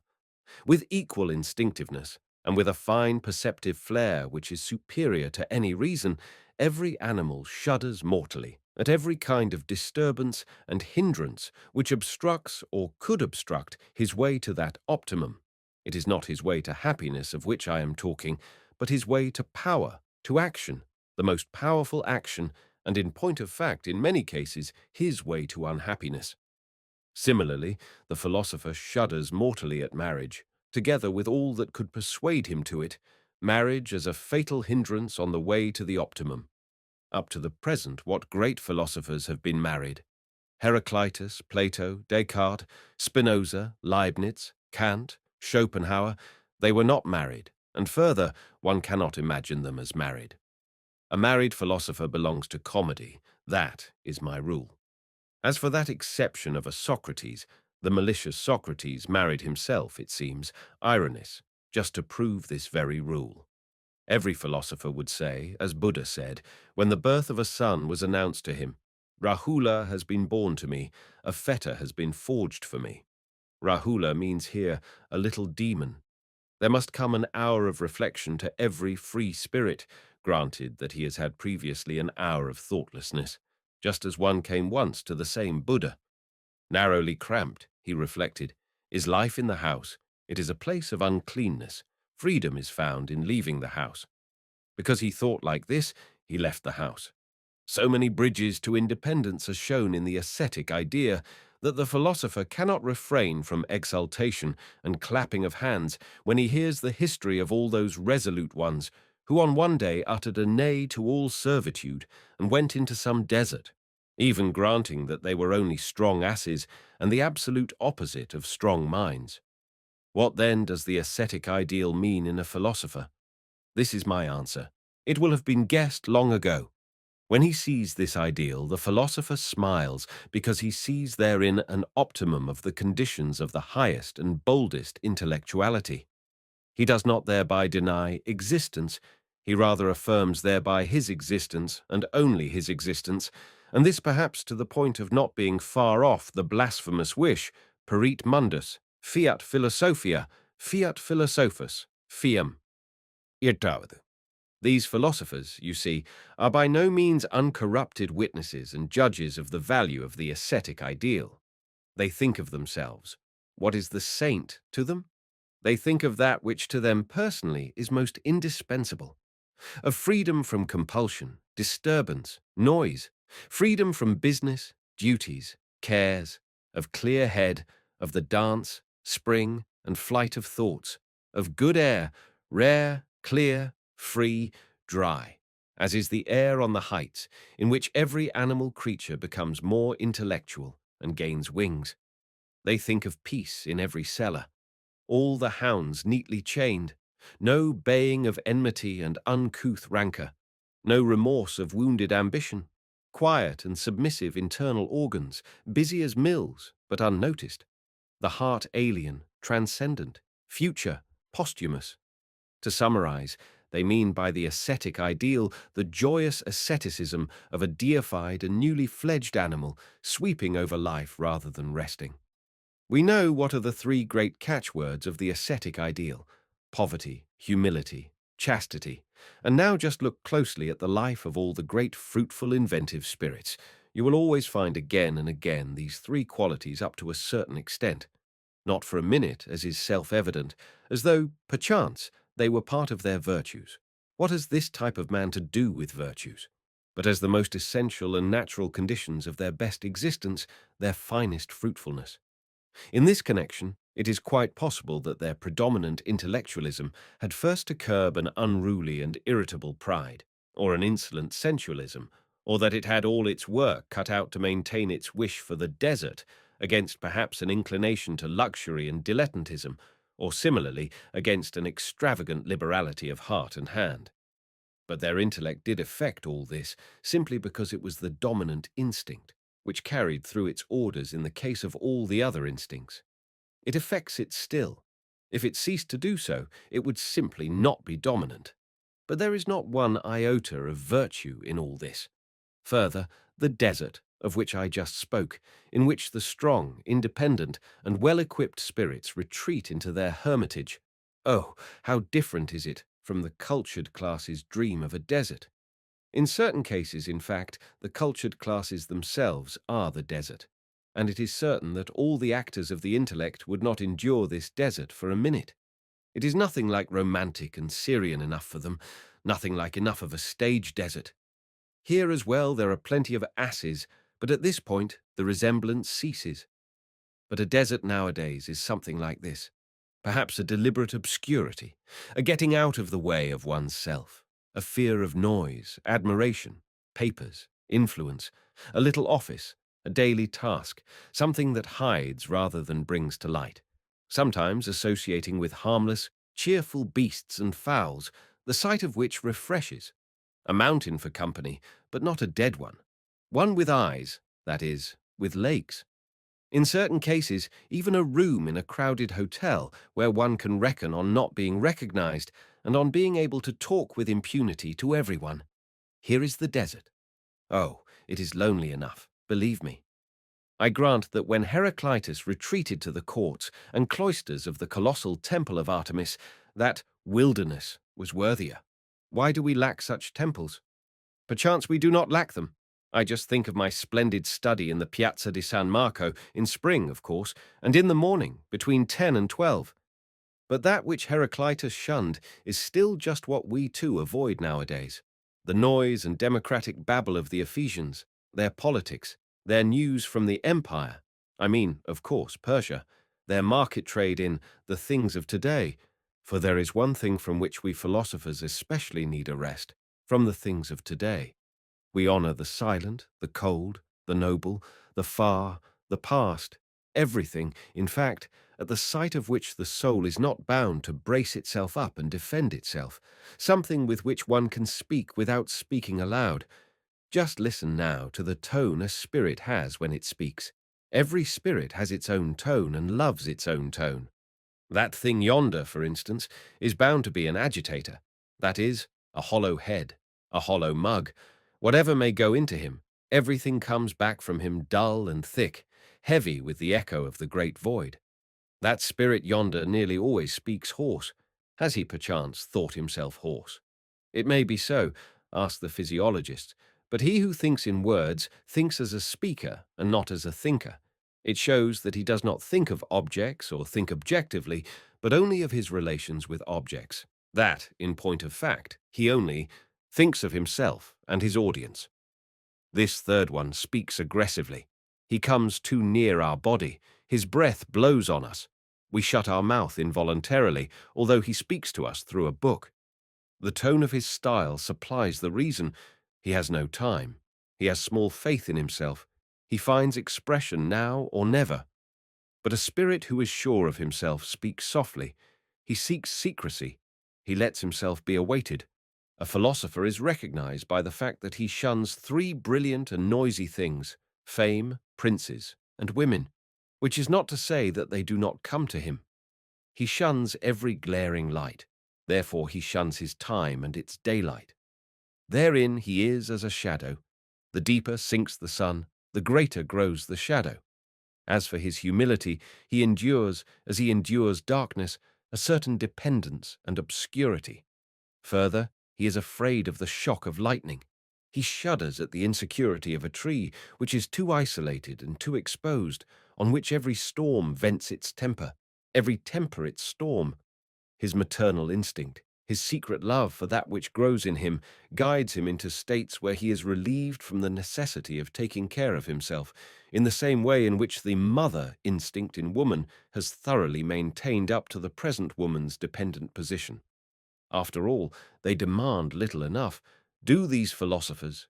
Their favorite motto is, "He who possesses is possessed."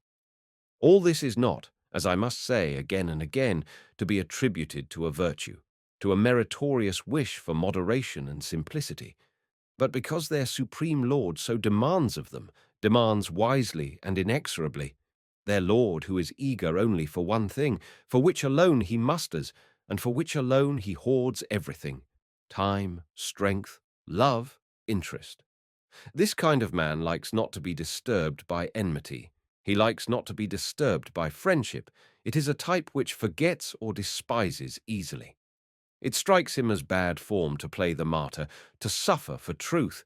He leaves all that to the ambitious and to the stage heroes of the intellect, and to all those, in fact, who have time enough for such luxuries. They themselves, the philosophers, have something to do for truth. They make a sparing use of big words. They are said to be adverse to the word truth itself. It has a highfalutin ring. Finally, as far as the chastity of philosophers is concerned, the fruitfulness of this type of mind is manifestly in another sphere than that of children. Perchance, in some other sphere too, they have the survival of their name, their little immortality. Philosophers in ancient India would express themselves with still greater boldness. Of what use is posterity to him whose soul is the world? In this attitude there is not a trace of chastity by reason of any ascetic scruple or hatred of the flesh, any more than it is chastity for an athlete or a jockey to abstain from women. It is rather the will of the dominant instinct, at any rate, during the period of their advanced philosophic pregnancy. Every artist knows the harm done by sexual intercourse on occasions of great mental strain and preparation. As far as the strongest artists and those with the surest instincts are concerned, this is not necessarily a case of experience, hard experience, but it is simply their maternal instinct, which in order to benefit the growing work disposes recklessly, beyond all its normal stocks and supplies, of the vigor of its animal life. The greater power then absorbs the lesser. Let us now apply this interpretation to gauge correctly the case of Schopenhauer, which we have already mentioned. In his case, the sight of the beautiful acted manifestly like a resolving irritant on the chief power of his nature, the power of contemplation and of intense penetration, so that this strength exploded and became suddenly master of his consciousness. But this by no means excludes the possibility of that particular sweetness and fullness which is peculiar to the aesthetic state, springing directly from the ingredient of sensuality, just as that idealism which is peculiar to girls at puberty originates in the same source. It may be, consequently, that sensuality is not removed by the approach of the aesthetic state, as Schopenhauer believed, but merely becomes transfigured and ceases to enter into the consciousness as sexual excitement. I shall return once again to this point in connection with the more delicate problems of the physiology of the aesthetic, a subject which up to the present has been singularly untouched and unelucidated. Deviati. A certain asceticism, a grimly gay, whole-hearted renunciation, is, as we have seen, one of the most favorable conditions for the highest intellectualism and, consequently, for the most natural corollaries of such intellectualism. We shall therefore be proof against any surprise at the philosophers in particular always treating the ascetic ideal with a certain amount of predilection. A serious historical investigation shows the bond between the ascetic ideal and philosophy to be still much tighter and still much stronger. It may be said that it was only in the leading strings of this ideal that philosophy really learnt to make its first steps and baby paces. Alas, how clumsily! Alas, how crossly! Alas, how ready to tumble down and lie on its stomach was this shy little darling of a brat with its bandy legs. The early history of philosophy is like that of all good things. For a long time they had not the courage to be themselves. They kept always looking round to see if no one would come to their help. Further, they were afraid of all who looked at them. Just enumerate in order the particular tendencies and virtues of the philosopher: his tendency to doubt, his tendency to deny, his tendency to wait, to be effectic, his tendency to analyze, search, explore, dare, his tendency to compare and to equalize, his will to be neutral and objective, his will for everything which is sine ira et studio. Has it yet been realized that for quite a lengthy period these tendencies went counter to the first claims of morality and conscience? To say nothing at all of reason, which even Luther chose to call Frau Klüglin, the sly whore. Has it been yet appreciated that a philosopher, in the event of his arriving at self-consciousness, must needs feel himself an incarnate nitimur in vetitum, and consequently guard himself against his own sensations, against self-consciousness? It is, I repeat, just the same with all good things, on which we now pride ourselves. Even judged by the standard of the ancient Greeks, our whole modern life, insofar as it is not weakness, but power and the consciousness of power, appears pure hybris and godlessness. For the things which are the very reverse of those which we honor today have had for a long time conscience on their side and God as their guardian. Hybris is our whole attitude to nature nowadays, our violation of nature with the help of machinery, and all the unscrupulous ingenuity of our scientists and engineers. Hybris is our attitude to God, that is, to some alleged teleological and ethical spider behind the meshes of the great trap of the causal web. Like Charles the Bold in his war with Louis XI, we may say, Je combats l'universelle araignée. Hybris is our attitude to ourselves, for we experiment with ourselves in a way that we would not allow with any animal, and with pleasure and curiosity open our soul in our living body. What matters now to us the salvation of the soul? We heal ourselves afterwards. Being ill is instructive, we doubt it not, even more instructive than being well. Inoculators of disease seem to us today even more necessary than any medicine men and saviors. There is no doubt we do violence to ourselves nowadays. We crackers of the soul's kernel, we incarnate riddles, who are ever asking riddles, as though life were naught else than the cracking of a nut. And even thereby must we necessarily become day by day more and more worthy to be asked questions and worthy to ask them. Even thereby do we perchance also become worthier to live. All good things were once bad things. From every original sin has grown an original virtue. Marriage, for example, seemed for a long time a sin against the rights of the community. A man formerly paid a fine for the insolence of claiming one woman to himself. To this phase belongs, for instance, the jus prime noctis, today still in Cambodia the privilege of the priest, that guardian of the good old customs. The soft, benevolent, yielding, sympathetic feelings, eventually valued so highly that they almost became intrinsic values, were for a very long time actually despised by their possessors. Gentleness was then a subject for shame, just as hardness is now. Compare Beyond Good and Evil, af irnutre arbede.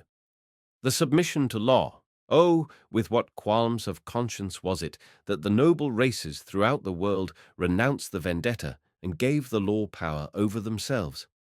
Law was long a vetitum, a blasphemy, an innovation.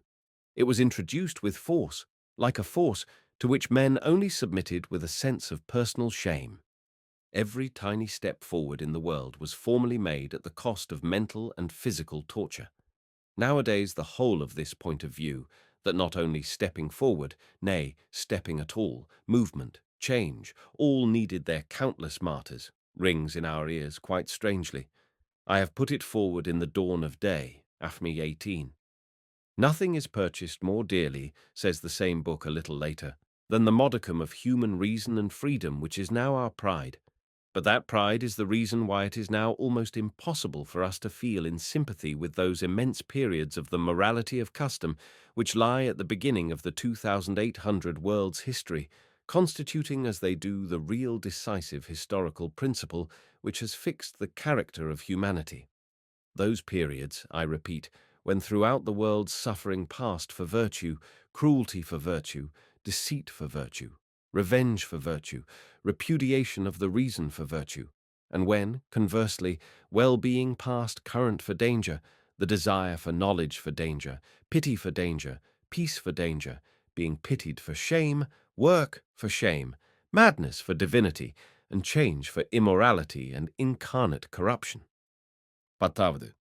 There is in the same book, Afit 12, an explanation of the burden of unpopularity under which the earliest race of contemplative men had to live, despised almost as widely as they were first feared.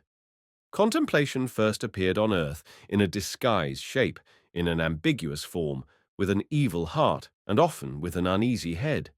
There is no doubt about it. The inactive, brooding, unwarlike element in the instincts of contemplative men long invested them with a cloud of suspicion. The only way to combat this was to excite a definite fear. And the old Brahmins, for example, knew to a nicety how to do this. The oldest philosophers were well versed in giving to their very existence and appearance, meaning, firmness, background, by reason whereof men learnt to fear them. Considered more precisely, they did this from an even more fundamental need, the need of inspiring in themselves fear and self-reverence. For they found even in their own souls all the valuations turned against themselves. They had to fight down every kind of suspicion and antagonism against the philosophic element in themselves. Being men of a terrible age, they did this with terrible means. Cruelty to themselves, ingenious self-mortification.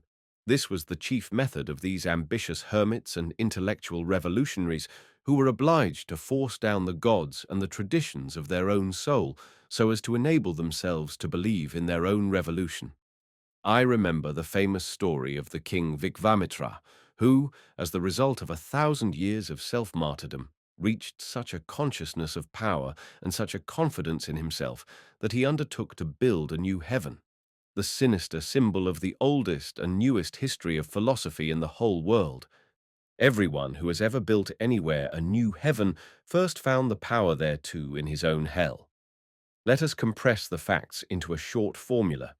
The philosophic spirit had, in order to be possible to any extent at all, to masquerade and disguise itself as one of the previously fixed types of the contemplative man, to disguise itself as priest, wizard, soothsayer, as a religious man generally. The ascetic ideal has for a long time served the philosopher as a superficial form, as a condition which enabled him to exist. To be able to be a philosopher, he had to exemplify the ideal. To exemplify it, he was bound to believe in it.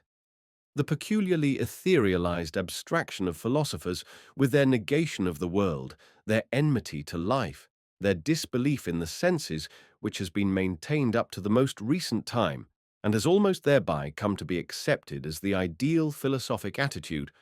This abstraction is the result of those enforced conditions under which philosophy came into existence and continued to exist.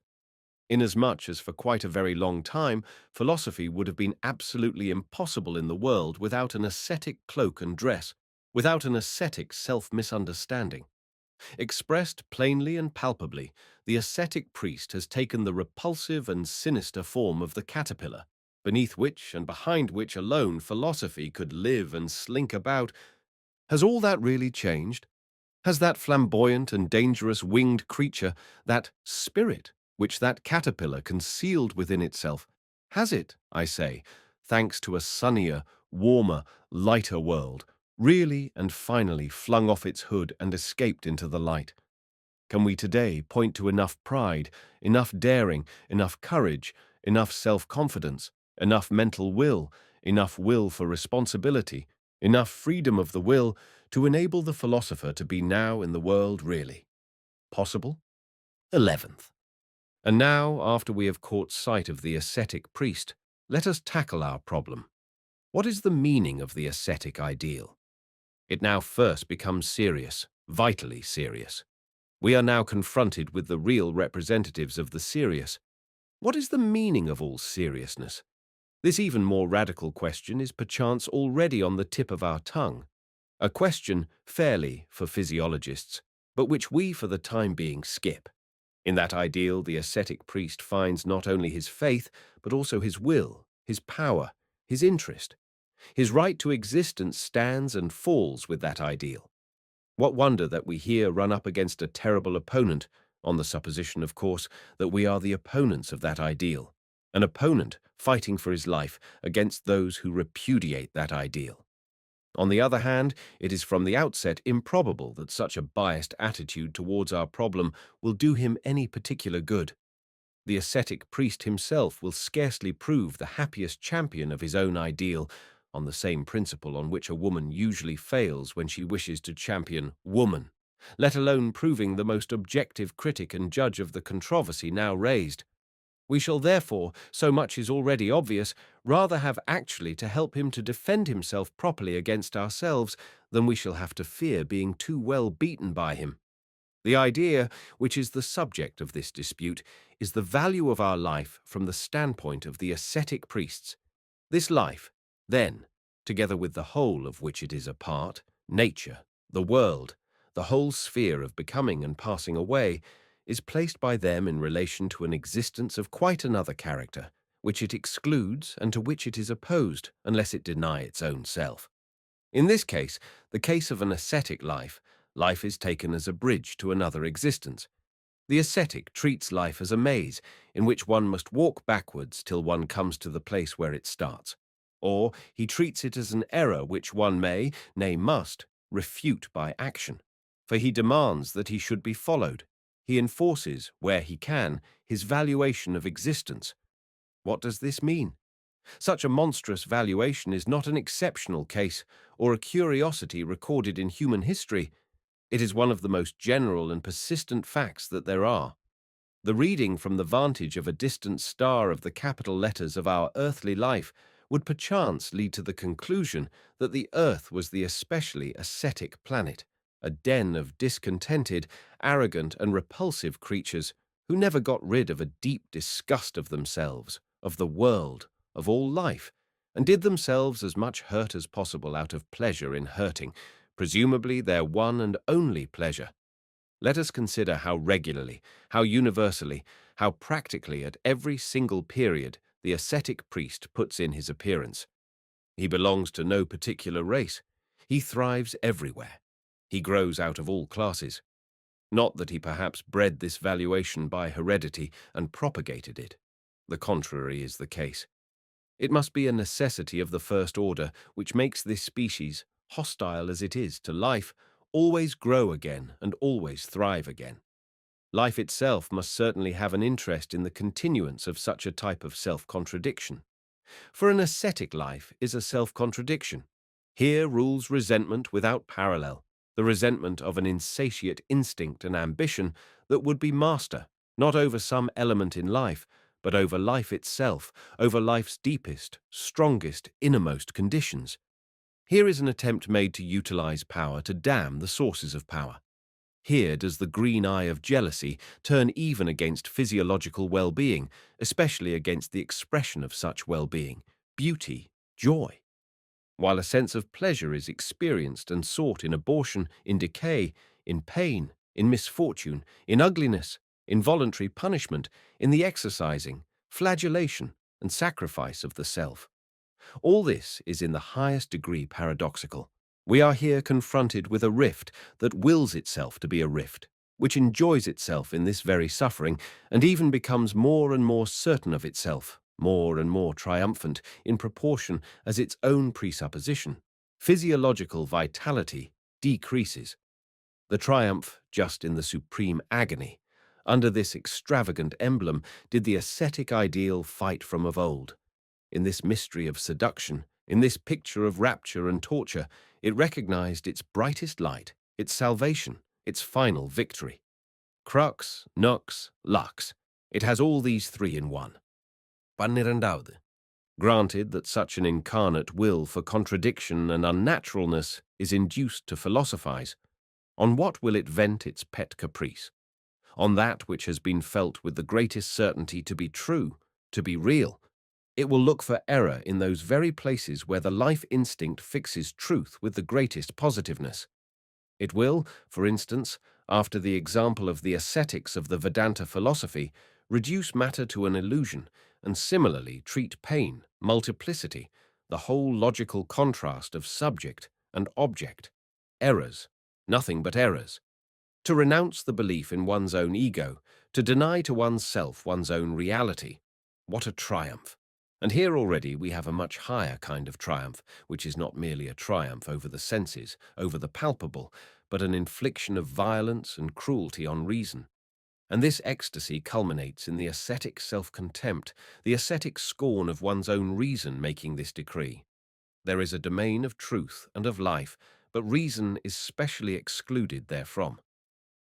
By the by, even in the Kantian idea of the intelligible character of things, there remains a trace of that schism, so dear to the heart of the ascetic, that schism which likes to turn reason against reason. In fact, intelligible character means in Kant a kind of quality in things of which the intellect comprehends this much, that for it, the intellect, it is absolutely incomprehensible. After all, let us, in our character of knowers, not be ungrateful towards such determined reversals of the ordinary perspectives and values with which the mind had for too long raged against itself with an apparently futile sacrilege. In the same way, the very seeing of another vista, the very wishing to see another vista, is no little training and preparation of the intellect for its eternal objectivity, objectivity being understood not as contemplation without interest, for that is inconceivable and nonsensical, but as the ability to have the pros and cons in one's power and to switch them on and off, so as to get to know how to utilize, for the advancement of knowledge, the difference in the perspective and in the emotional interpretations. But let us, forsooth, my philosophic colleagues, henceforward guard ourselves more carefully against this mythology of dangerous ancient ideas, which has set up a pure, will-less, painless, timeless subject of knowledge. Let us guard ourselves from the tentacles of such contradictory ideas as pure reason, absolute spirituality, knowledge in itself. In these theories, an I that cannot be thought of is required to think, an I which ex hypothesi has no direction at all, an I in which the active and interpreting functions are cramped, are absent. Those functions, I say, by means of which abstract seeing first became seeing something. In these theories, consequently, the absurd and the nonsensical is always demanded of the eye. There is only a seeing from a perspective, only a knowing from a perspective, and the more emotions we express over a thing, the more eyes, different eyes, we train on the same thing, the more complete will be our idea of that thing, our objectivity.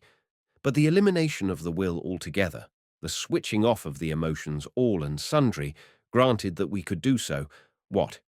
Would not that be called intellectual castration? Padimundraude. But let us turn back. Such a self-contradiction as apparently manifests itself among the ascetics, life turned against life, this much is absolutely obvious from the physiological and not now from the psychological standpoint, simply nonsense. It can only be an apparent contradiction. It must be a kind of provisional expression, an explanation, a formula, an adjustment, a psychological misunderstanding of something whose real nature could not be understood for a long time and whose real essence could not be described. A mere word jammed into an old gap of human knowledge.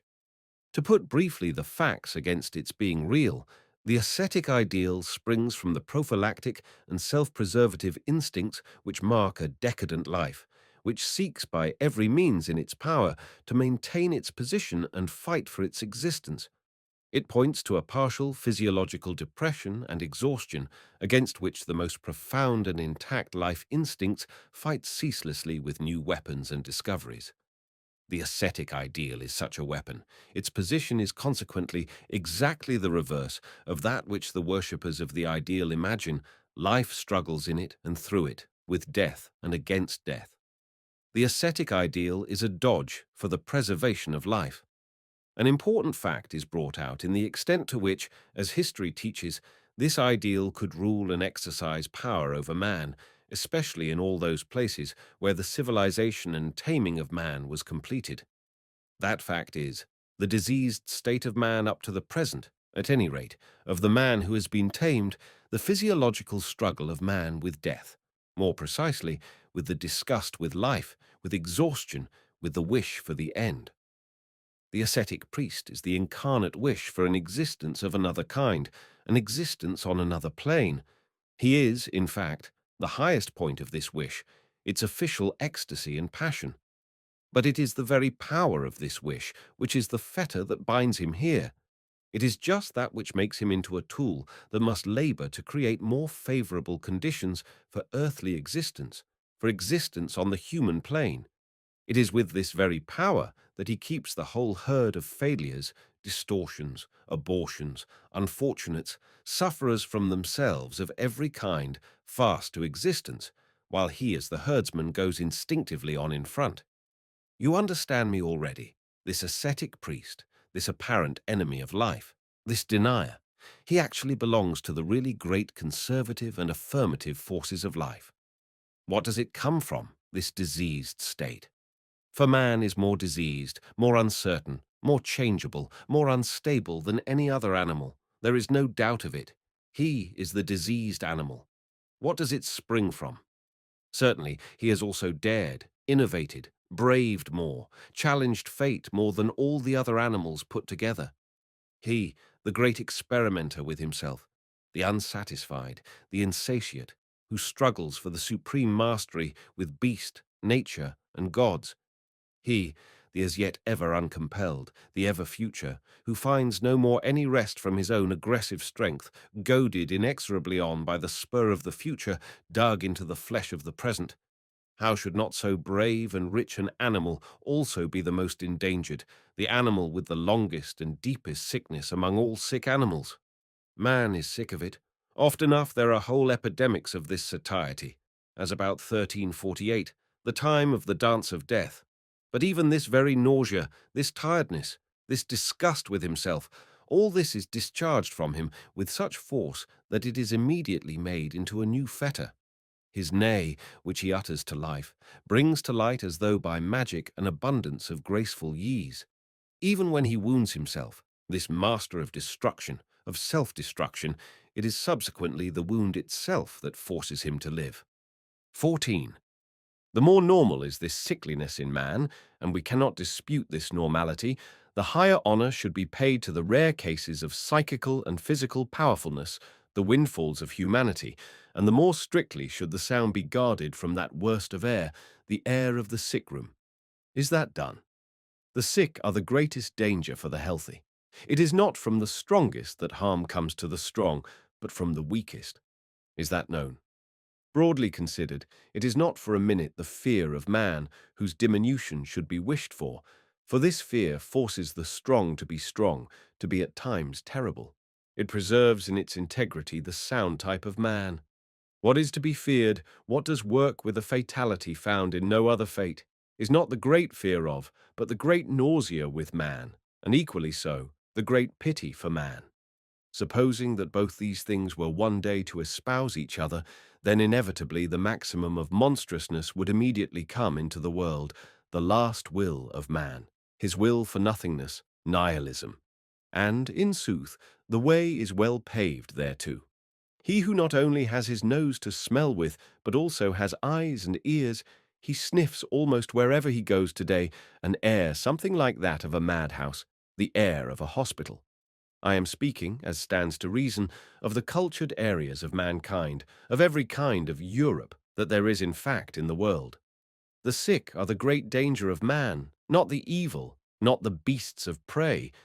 They who are from the outset botched, oppressed, broken, those are they, the weakest are they, who most undermine the life beneath the feet of man, who instill the most dangerous venom and skepticism into our trust in life, in man, in ourselves. Where shall we escape from it? From that covert look, from which we carry away a deep sadness, from that averted look of him who is misborn from the beginning, that look which betrays what such a man says to himself, that look which is a groan. Would that I were something else. So groans this look. But there is no hope. I am what I am. How could I get away from myself? And verily, I am sick of myself. On such a soil of self-contempt, a veritable swamp soil, grows that weed, that poisonous growth, and all so tiny, so hidden, so ignoble, so sugary. Here teem the worms of revenge and vindictiveness. Here the air reeks of things secret and unmentionable. Here is ever spun the net of the most malignant conspiracy, the conspiracy of the sufferers against the sound and the victorious. Here is the sight of the victorious hated. And what lying so as not to acknowledge this hate as hate? What a show of big words and attitudes, what an art of righteous calumniation. These abortions, what a noble eloquence gushes from their lips. What an amount of sugary, slimy, humble submission oozes in their eyes. What do they really want? At any rate to represent righteousness, ness, love, wisdom, superiority. That is the ambition of these lowest ones, these sick ones. And how clever does such an ambition make them? You cannot, in fact, but admire the counterfeiter dexterity with which the stamp of virtue, even the ring, the golden ring of virtue, is here imitated. They have taken a lease of virtue absolutely for themselves, have these weaklings and wretched invalids, there is no doubt of it. We alone are the good, the righteous, so do they speak. We alone are the homines bonae voluntatis. They stalk about in our midst as living reproaches, as warnings to us, as though health, Fitness, strength, pride, the sensation of power were really vicious things in themselves, for which one would have some day to do penance, bitter penance. Oh, how they themselves are ready in their hearts to exact penance, how they thirst after being hangmen. Among them is an abundance of revengeful ones, disguised as judges, who ever mouth the word righteousness like a venomous spittle, with mouth, I say, always pursed, always ready to spit at everything, which does not wear a discontented look, but is of good cheer as it goes on its way.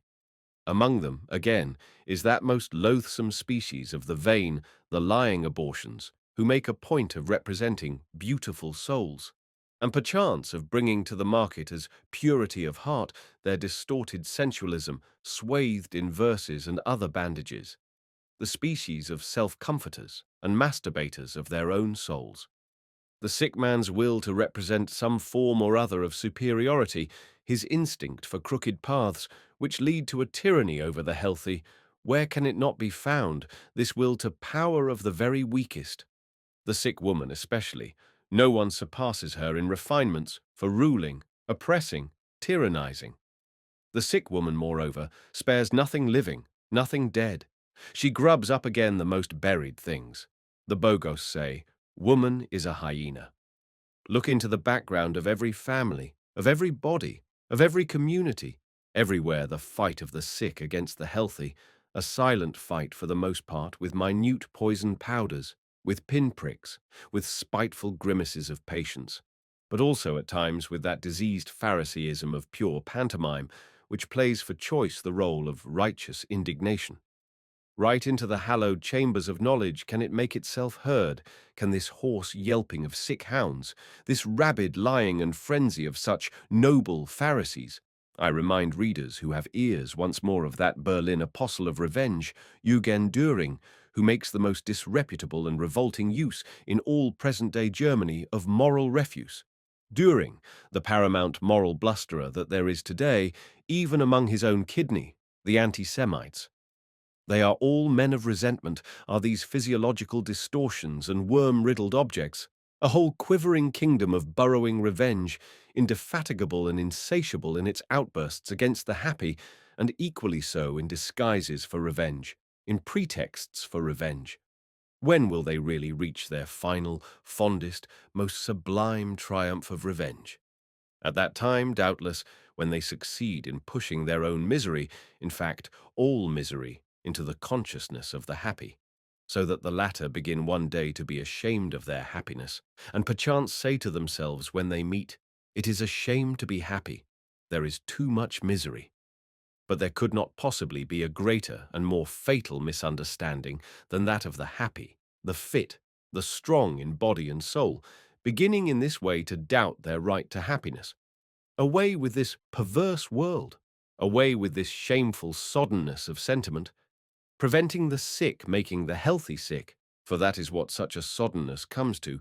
This ought to be our supreme object in the world, but for this it is above all essential that the healthy should remain separated from the sick, that they should even guard themselves from the look of the sick, that they should not even associate with the sick.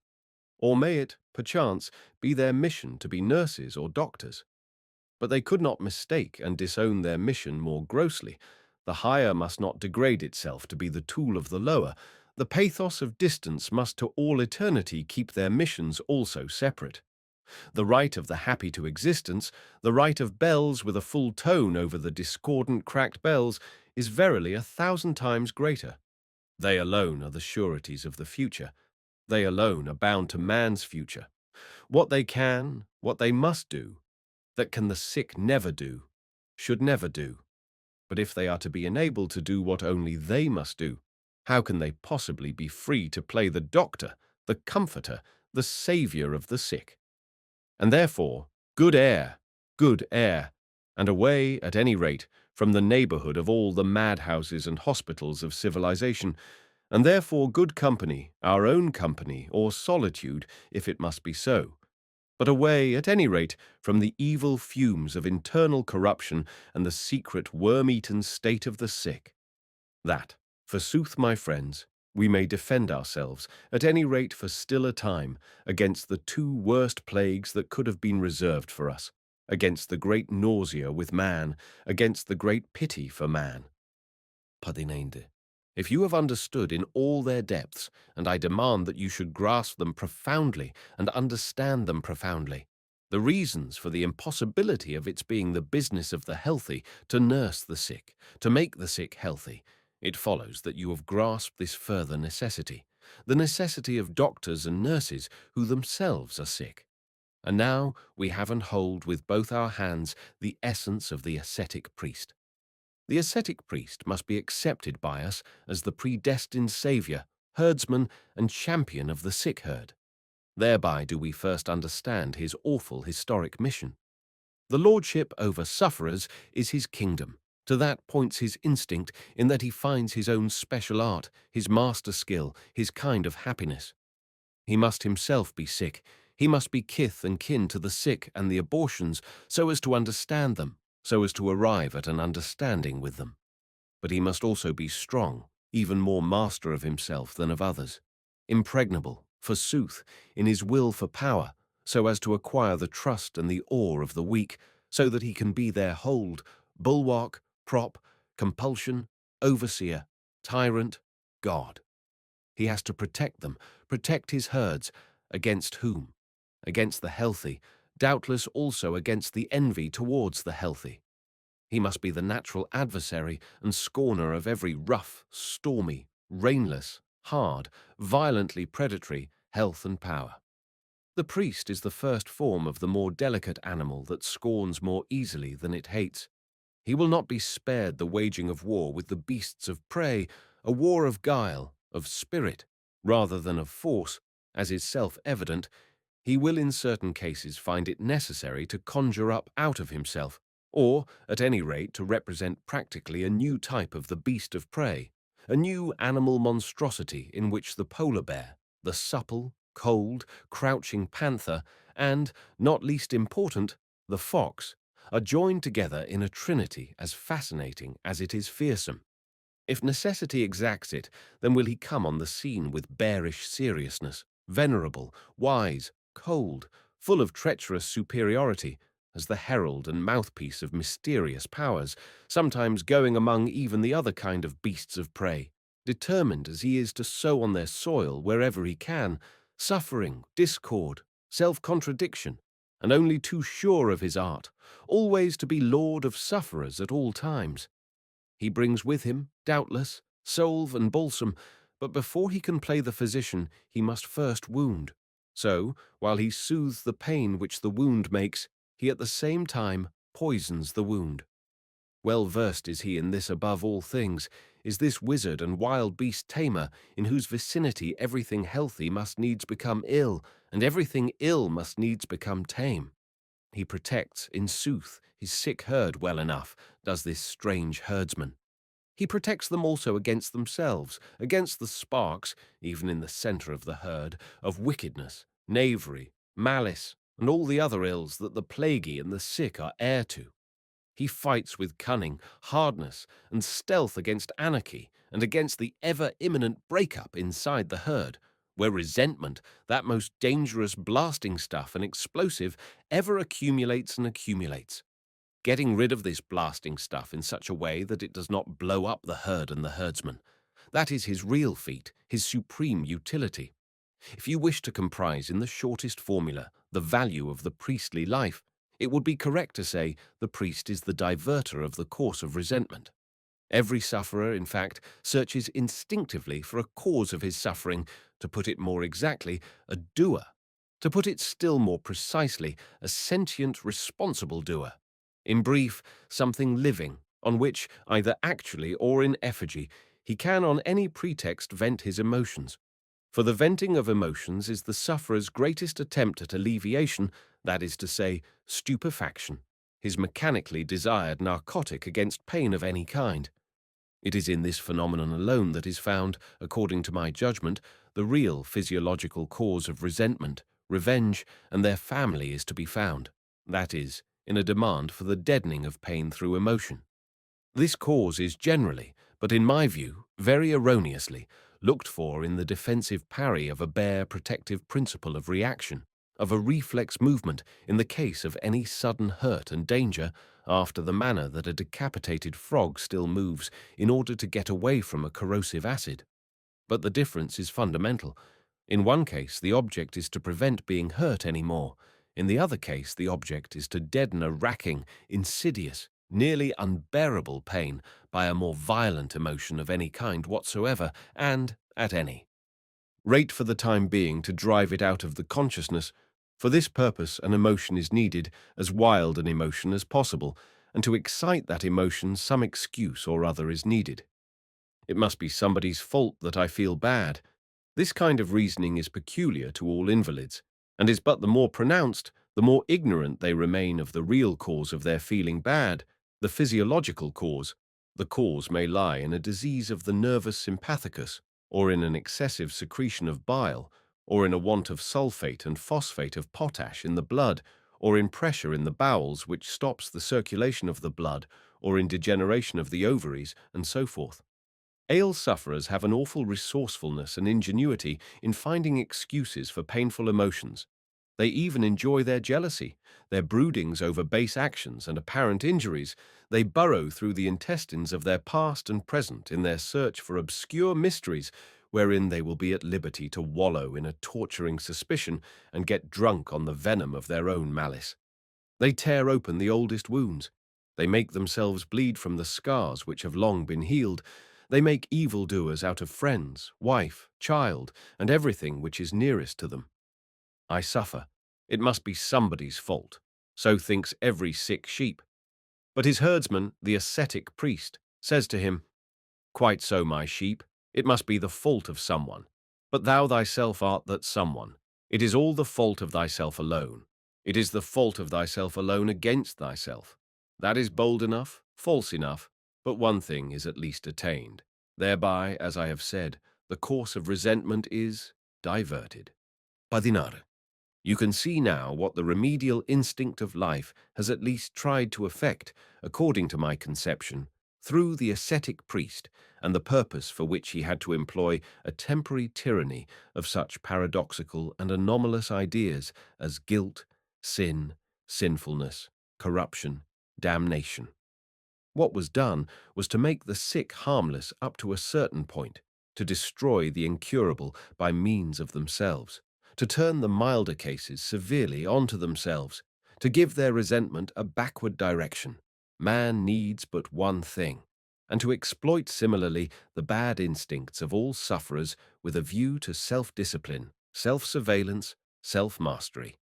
It is obvious that there can be no question at all in the case of a medication of this kind, a mere emotional medication, of any real healing of the sick in the physiological sense. It cannot even for a moment be asserted that in this connection the instinct of life has taken healing as its goal and purpose. On the one hand, a kind of congestion and organization of the sick, the word church is the most popular name for it. On the other, a kind of provisional safeguarding of the comparatively healthy, the more perfect specimens, the cleavage of a rift between healthy and sick. For a long time that was all. And it was much. It was very much. I am proceeding, as you see, in this essay from an hypothesis which, as far as such readers as I want are concerned, does not require to be proved. The hypothesis that sinfulness in man is not an actual fact, but rather merely the interpretation of a fact, of a physiological discomfort, a discomfort seen through a moral religious perspective which is no longer binding upon us. The fact, therefore, that anyone feels guilty, sinful, is certainly not yet any proof that he is right in feeling so, any more than anyone is healthy simply because he feels healthy. Remember the celebrated witch ordeals. In those days the most acute and humane judges had no doubt but that in these cases they were confronted with guilt.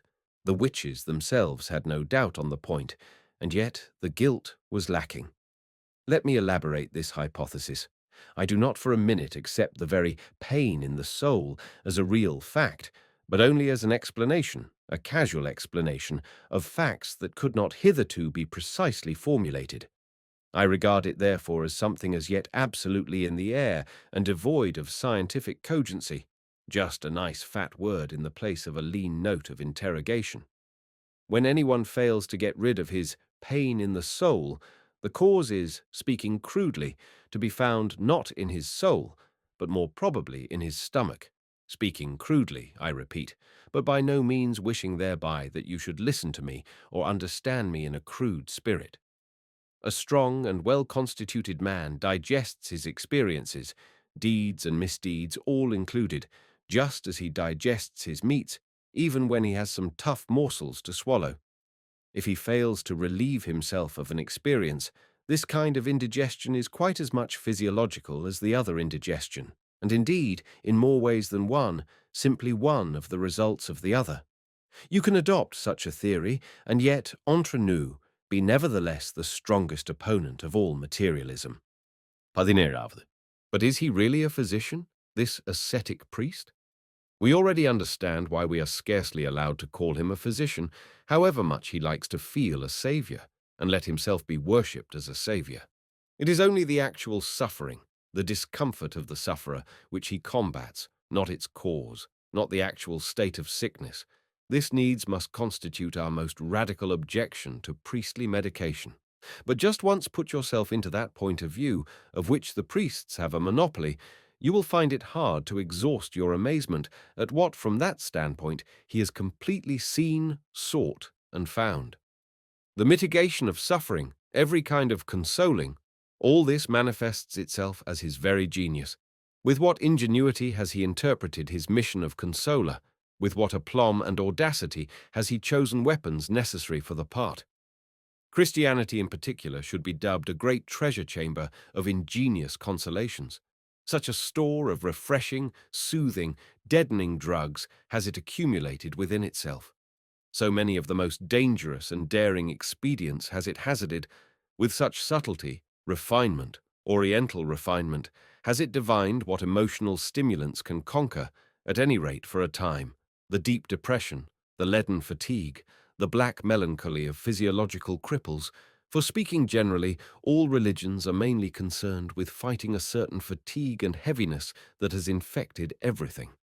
You can regard it as prima facie probable that in certain places in the world there was almost bound to prevail from time to time, among large masses of the population, a sense of physiological depression, which, however, owing to their lack of physiological knowledge, did not appear to their consciousness as such, so that consequently its cause and its cure can only be sought and essayed in the science of moral psychology. This, in fact, is my most general formula for what is generally called a religion. Such a feeling of depression can have the most diverse origins. It may be the result of the crossing of two heterogeneous races, or of classes. Genealogical and racial differences are also brought out in the classes.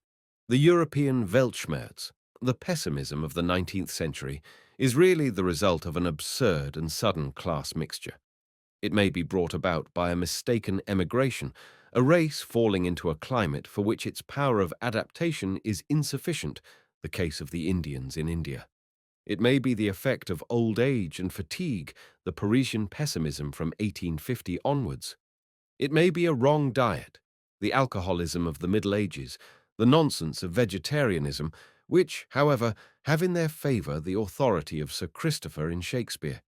It may be blood deterioration, malaria, syphilis, and the like, German depression after the 30 Years' War, which infected half Germany with evil diseases, and thereby paved the way for German servility, for German pusillanimity. In such a case, there is invariably recourse to a war on a grand scale with the feeling of depression. Let us inform ourselves briefly on its most important practices and phases.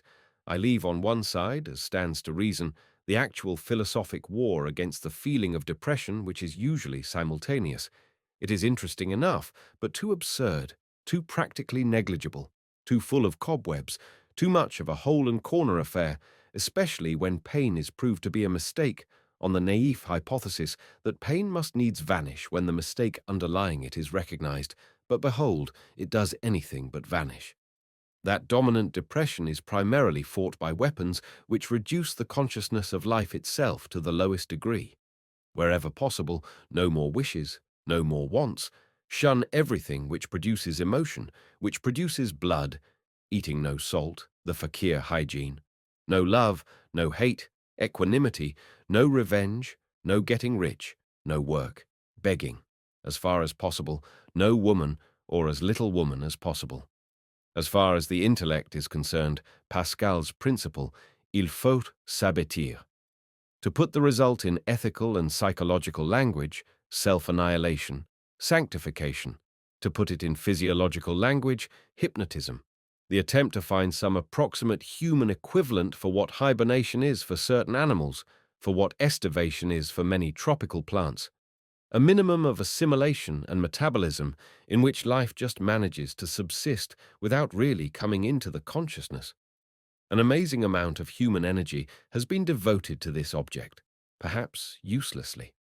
There cannot be the slightest doubt but that such sportsmen of saintliness, in whom at times nearly every nation has abounded, have really found a genuine relief from that which they have combated with such a rigorous training. In countless cases, they really escaped by the help of their system of hypnotism away from deep physiological depression. Their method is consequently counted among the most universal ethnological facts. Similarly, it is improper to consider such a plan for starving the physical element and the desires as in itself a symptom of insanity, as a clumsy species of roast beef-eating freethinkers and Sir Christophers are fain to do.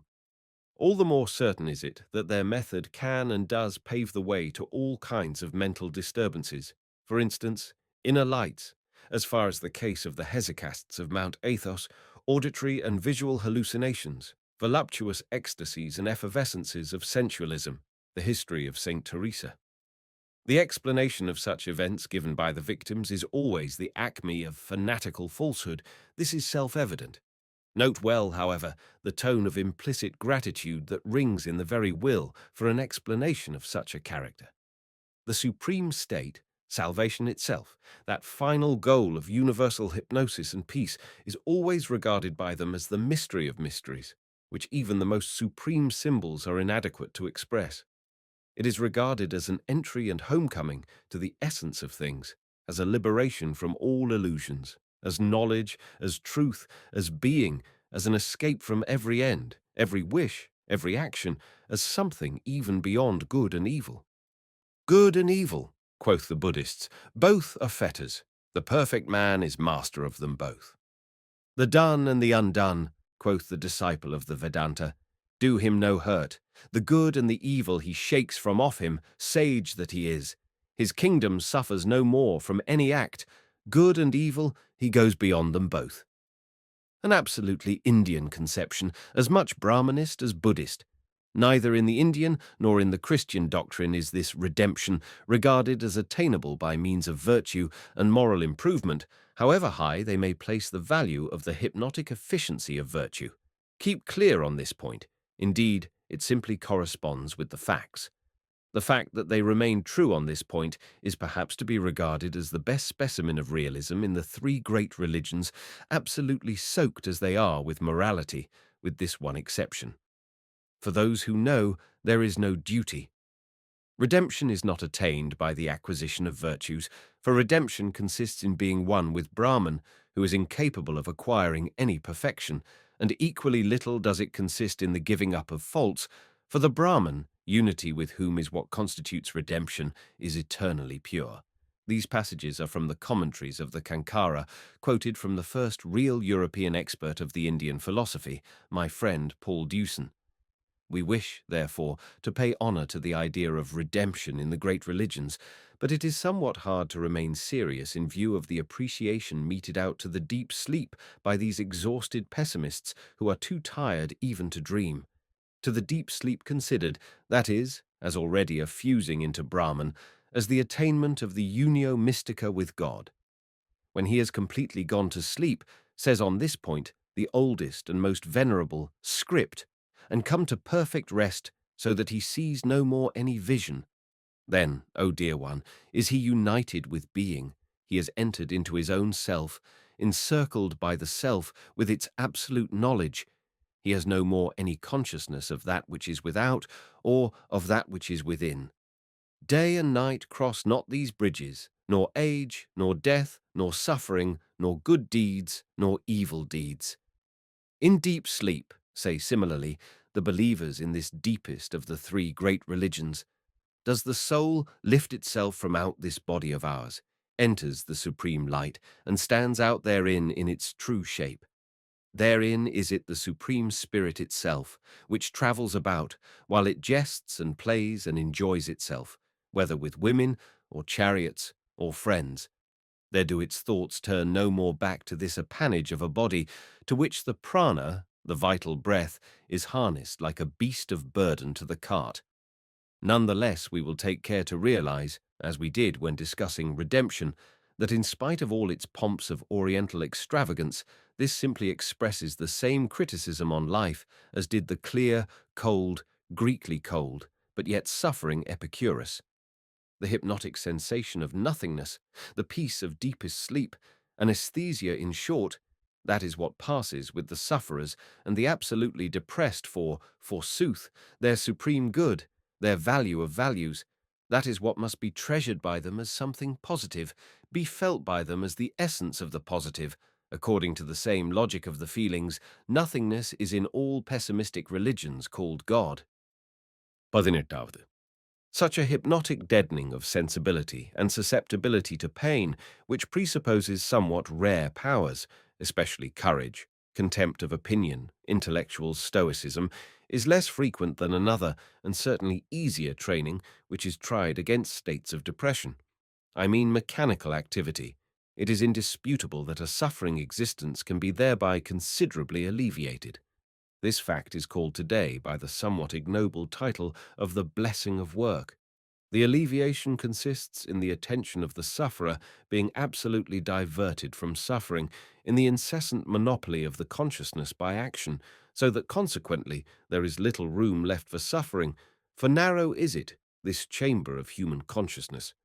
Mechanical activity and its corollaries, such as absolute regularity, punctilious unreasoning obedience, the chronic routine of life, the complete occupation of time, a certain liberty to be impersonal, nay, a training in impersonality, self-forgetfulness, incuria sui. With what thoroughness and expert subtlety have all these methods been exploited by the ascetic priest in his war with pain! When he has to tackle sufferers of the lower orders, slaves or prisoners, or women who for the most part are a compound of labor, slave, and prisoner, all he has to do is to juggle a little with the names and to rechristen so as to make them see henceforth a benefit, a comparative happiness in objects which they hated. The slave's discontent with his lot was at any rate not invented by the priests. An even more popular means of fighting depression is the ordaining of a little joy, which is easily accessible and can be made into a rule. This medication is frequently used in conjunction with the former ones. The most frequent form in which joy is prescribed as a cure is the joy in producing joy, such as doing good, giving presents, alleviating, helping, exhorting, comforting, praising, treating with distinction, together with the prescription of love your neighbor. The ascetic priest prescribes, though in the most cautious doses, what is practically a stimulation of the strongest and most life-assertive impulse, the will for power. The happiness involved in the smallest superiority, which is the concomitant of all benefiting, helping, extolling, making oneself useful, is the most ample consolation, of which, if they are well advised, physiological distortions avail themselves. In other cases, they hurt each other, and naturally in obedience to the same radical instinct. An investigation of the origin of Christianity in the Roman world shows that cooperative unions for poverty, sickness, and burial sprang up in the lowest stratum of contemporary society, amid which the chief antidote against depression, the little joy experienced in mutual benefits, was deliberately fostered. Perchance this was then a novelty, a real discovery. This conjuring up of the will for cooperation, for family organization, for communal life, for canacula necessarily brought the will for power, which had been already infinitesimally stimulated to a new and much fuller manifestation. The herd organization is a genuine advance and triumph in the fight with depression. With the growth of the community, there matures even to individuals a new interest, which often enough takes him out of the more personal element in his discontent, his aversion to himself, the despectus sui of Gulinx. All sick and diseased people strive instinctively after a herd organization, out of a desire to shake off their sense of oppressive discomfort and weakness. The ascetic priest divines this instinct and promotes it. Wherever a herd exists, it is the instinct of weakness which has wished for the herd, and the cleverness of the priests which has organized it. For mark this: by an equally natural necessity, the strong strive as much for isolation as the weak for union. When the former bind themselves, it is only with a view to an aggressive joint action and joint satisfaction of their will for power, much against the wishes of their individual consciences. The latter, on the contrary, range themselves together with positive delight in such a muster. Their instincts are as much gratified thereby as the instincts of the born master, that is, the solitary beast of prey species of man, are disturbed and wounded to the quick by organization. There is always lurking beneath every oligarchy, such is the universal lesson of history, the desire for tyranny. Every oligarchy is continually quivering with the tension of the effort required by each individual to keep mastering this desire. Such, e.g., was the Greek. Plato shows it in 100 places. Plato, who knew his contemporaries and himself. 19.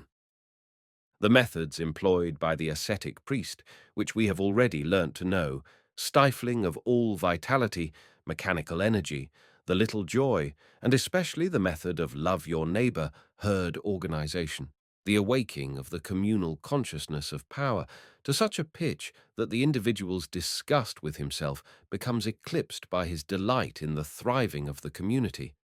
These are, according to modern standards, the innocent methods employed in the fight with depression. Let us turn now to the more interesting topic of the guilty methods. The guilty methods spell one thing: to produce emotional excess, which is used as the most efficacious anesthetic against their depressing state of protracted pain.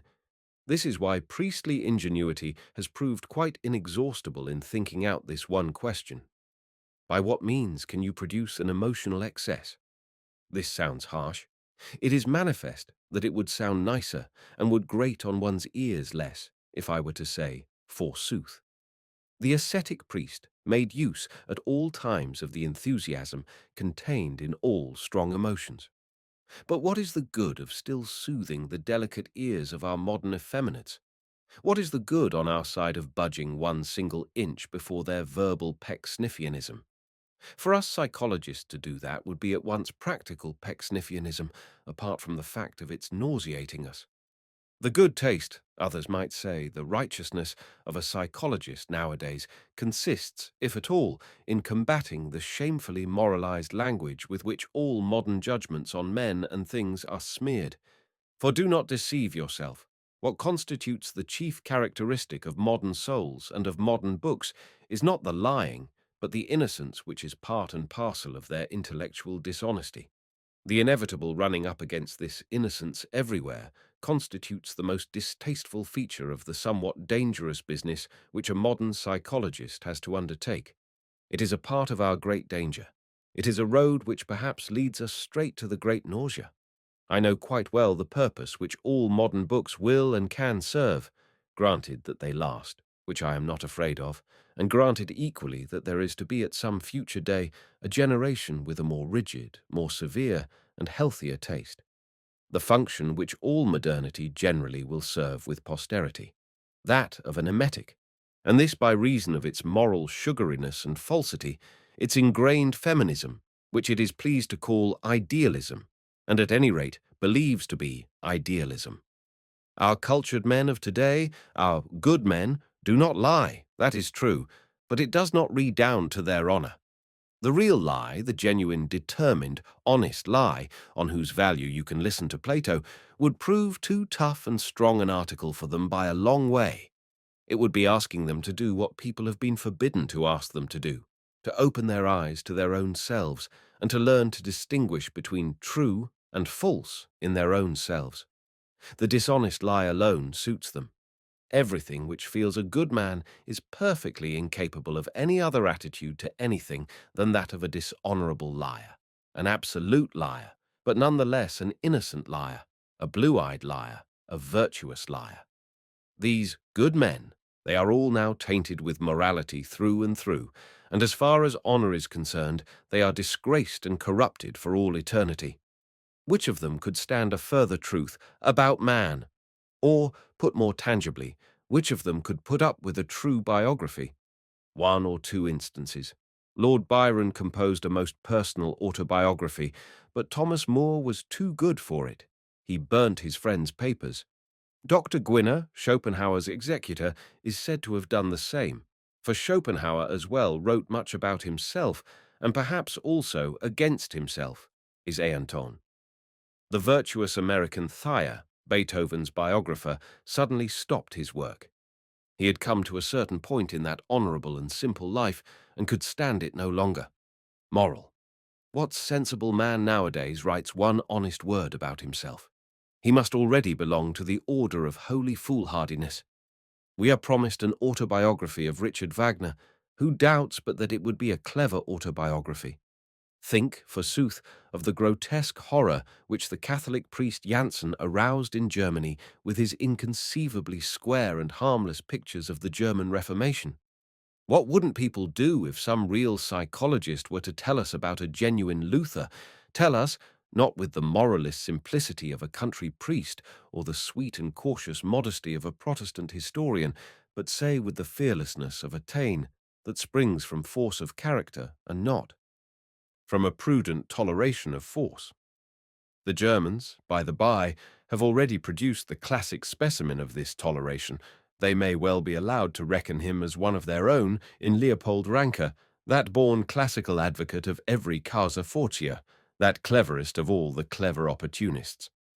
But you will soon understand me. Putting it shortly, there is reason enough, is there not, for us psychologists nowadays never getting from a certain mistrust of our own selves. Probably even we ourselves are still too good for our work. Probably, whatever contempt we feel for this popular craze for morality, we ourselves are perhaps none the less its victims, prey, and slaves. Probably it infects even us. Of what was that diplomat warning us when he said to his colleagues, "Let us especially mistrust our first impulses, gentlemen. They are almost always good." So should nowadays every psychologist talk to his colleagues. And thus we get back to our problem, which in point of fact does require from us a certain severity, a certain mistrust, especially against first impulses. The ascetic ideal in the service of projected emotional excess. He who remembers the previous essay will already partially anticipate the essential meaning compressed into these above 10 words. The thorough unswitching of the human soul, the plunging of it into terror, frost, ardor, rapture, so as to free it, as through some lightning shock, from all the smallness and pettiness of unhappiness, depression, and discomfort. What ways lead to this goal, and which of these ways does so most safely? At bottom, all great emotions have this power, provided that they find a sudden outlet. Emotions such as rage, fear, lust, revenge, hope, triumph, despair, cruelty, and, in sooth, the ascetic priest has had no scruples in taking into his service the whole pack of hounds that rage in the human kennel, unleashing now these and now those, with the same constant object of waking man out of his protracted melancholy, of chasing away, at any rate for a time, his dull pain, his shrinking misery, but always under the sanction of a religious interpretation and justification. This emotional excess has subsequently to be paid for. This is self-evident. It makes the ill more ill, and therefore this kind of remedy for pain is, according to modern standards, a guilty kind.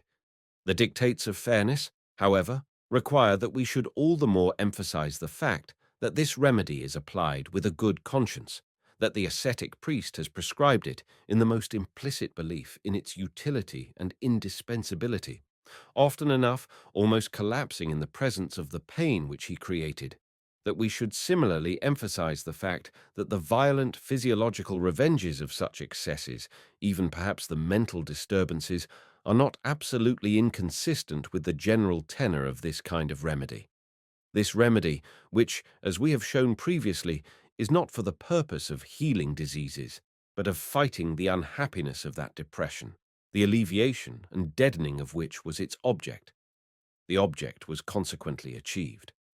The keynote by which the ascetic priest was enabled to get every kind of agonizing and ecstatic music to play on the fibers of the human soul was, as everyone knows, the exploitation of the feeling of guilt.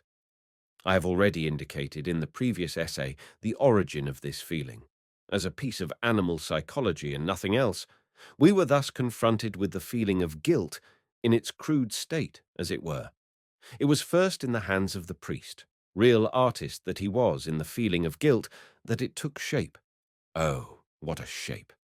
Sin, for that is the name of the new priestly version of the animal bad conscience, the inverted cruelty, has up to the present been the greatest event in the history of the diseased soul. In sin, we find the most perilous and fatal masterpiece of religious interpretation. Imagine man, suffering from himself, some way or other, but at any rate physiologically, perhaps like an animal shut up in a cage, not clear as to the why and the wherefore. Imagine him in his desire for reasons. Reasons bring relief, in his desire again for remedies, narcotics at last, consulting one who knows even the occult, and see, lo and behold, he gets a hint from his wizard, the ascetic priest, his first hint on the cause of his trouble. He must search for it in himself, in his guiltiness, in a piece of the past. He must understand his very suffering as a state of punishment. He has heard, he has understood, has the unfortunate. He is now in the plight of a hen, round which a line has been drawn. He never gets out of the circle of lines. The sick man has been turned into the sinner, and now, for a few thousand years, we never get away from the sight of this new invalid, of a sinner. Shall we ever get away from it? Wherever we just look, everywhere the hypnotic gaze of the sinner always moving in one direction, in the direction of guilt, the only cause of suffering. Everywhere the evil conscience, this ghoulish tie, to use Luther's language. Everywhere rumination over the past, a distorted view of action, the gaze of the green-eyed monster turned on all action. Everywhere the willful misunderstanding of suffering, its transvaluation into feelings of guilt, fear of retribution. Everywhere the scourge, the hairy shirt, the starving body, contrition. Everywhere the sinner breaking himself on the ghastly wheel of a restless and morbidly eager conscience. Everywhere mute pain, extreme fear, the agony of a tortured heart, the spasms of an unknown happiness, the shriek for redemption. In point of fact, thanks to this system of procedure, the old depression, dullness, and fatigue were absolutely conquered. Life itself became very interesting again, awake, eternally awake, sleepless, glowing, burnt away, exhausted, and yet not tired. Such was the figure cut by man, the sinner, who was initiated into these mysteries. This grand old wizard of an ascetic priest fighting with depression. He had clearly triumphed. His kingdom had come. Men no longer grumbled at pain. Men panted after pain. More pain, more pain. So for centuries on end shrieked the demand of his acolytes and initiates. Every emotional excess which hurt, everything which broke, overthrew, crushed, transported, ravished, the mystery of torture chambers, the ingenuity of hell itself, all this was now discovered, divined, exploited. All this was at the service of the wizard. All this served to promote the triumph of his ideal, the ascetic ideal. "My kingdom is not of this world," quoth he, both at the beginning and at the end. Had he still the right to talk like that? Goethe has maintained that there are only 36 tragic situations. We would infer from that, did we not know otherwise, that Goethe was no ascetic priest.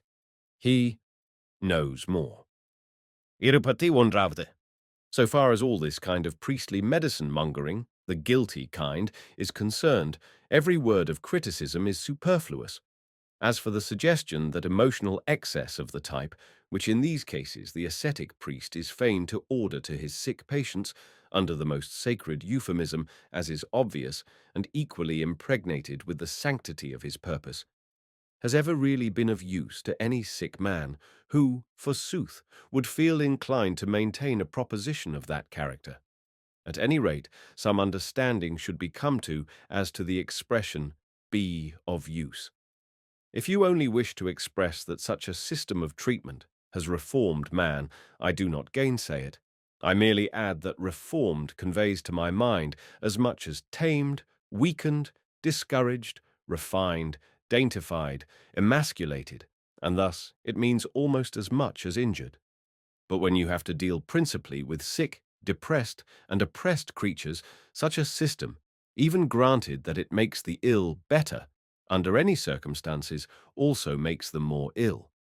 Ask the mad doctors the invariable result of a methodical application of penance, torture, contrition, and salvation ecstasies.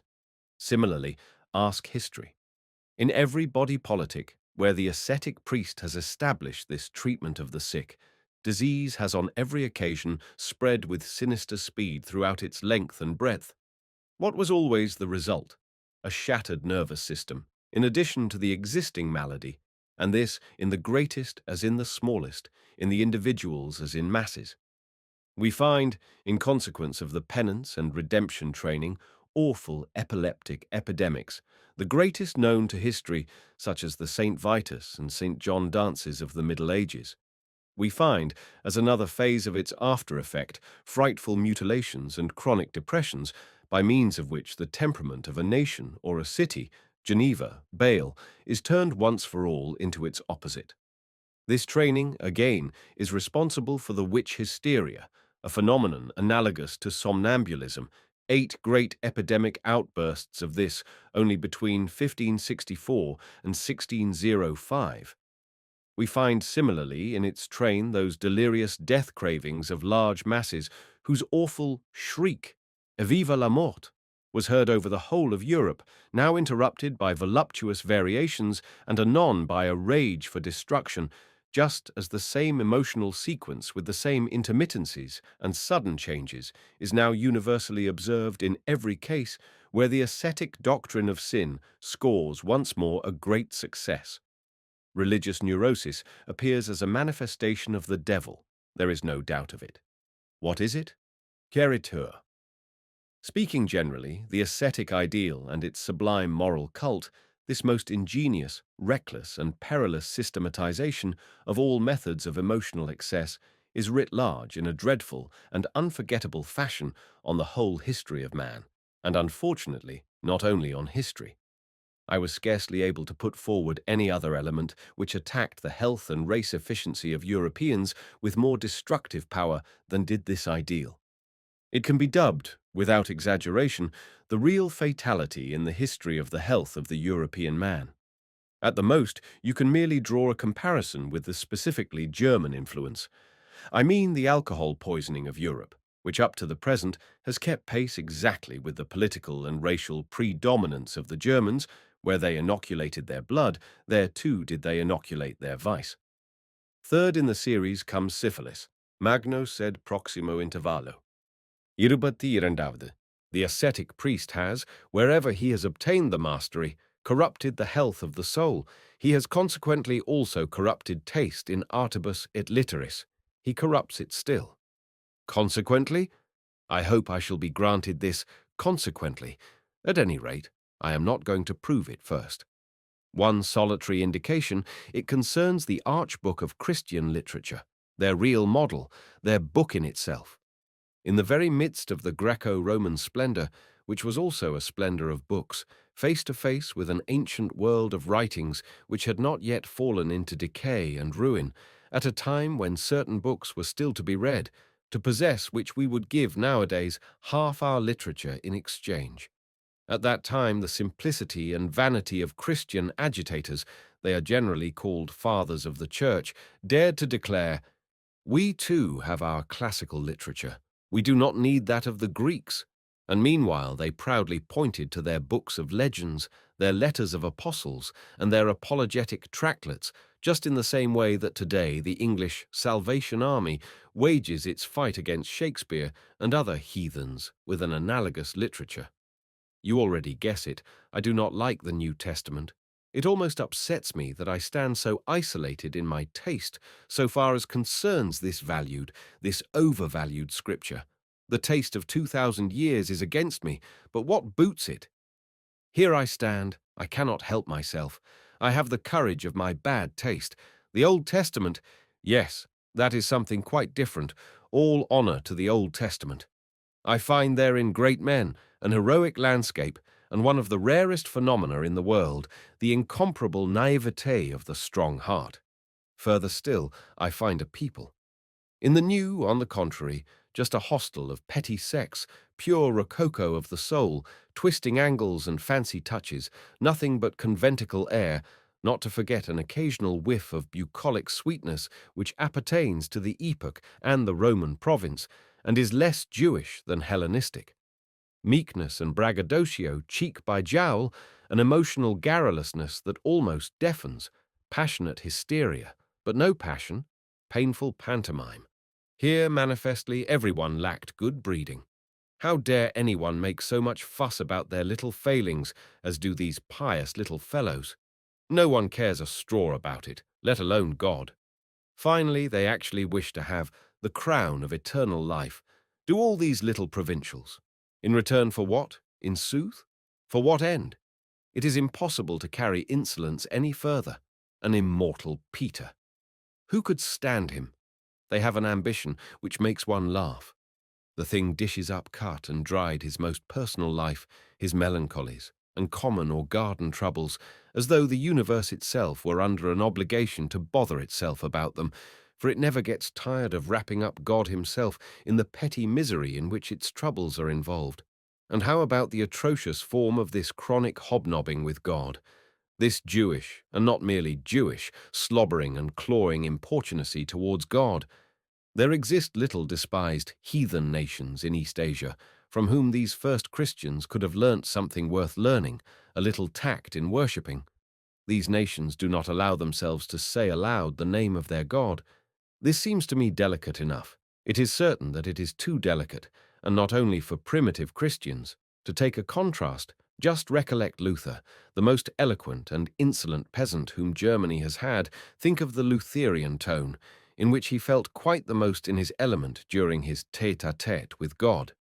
Luther's opposition to the medieval saints of the Church, in particular against that devil's hog, the Pope, was, there is no doubt, at bottom the opposition of a boor who was offended at the good etiquette of the Church, that worship etiquette of the sacerdotal code, which only admits to the Holy of Holies the initiated and the silent, and shuts the door against the boors. These definitely were not to be allowed a hearing in this planet, but Luther the peasant simply wished it otherwise. As it was not German enough for him. He personally wished himself to talk direct, to talk personally, to talk straight from the shoulder with his God.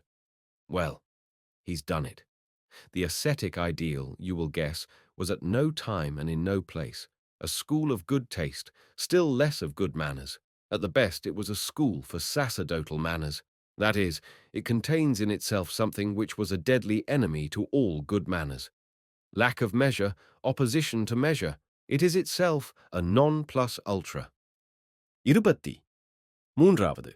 The ascetic ideal has corrupted not only health and taste, there are also third, fourth, fifth, and sixth things which it has corrupted. I shall take care not to go through the catalogue. When should I get to the end? I have here to expose not what this ideal effected, but rather only what it means, on what it is based, what lies lurking behind it and under it, that of which it is the provisional expression, an obscure expression bristling with queries and misunderstandings. And with this object only in view, I presumed not to spare my readers a glance at the awfulness of its results, a glance at its fatal results.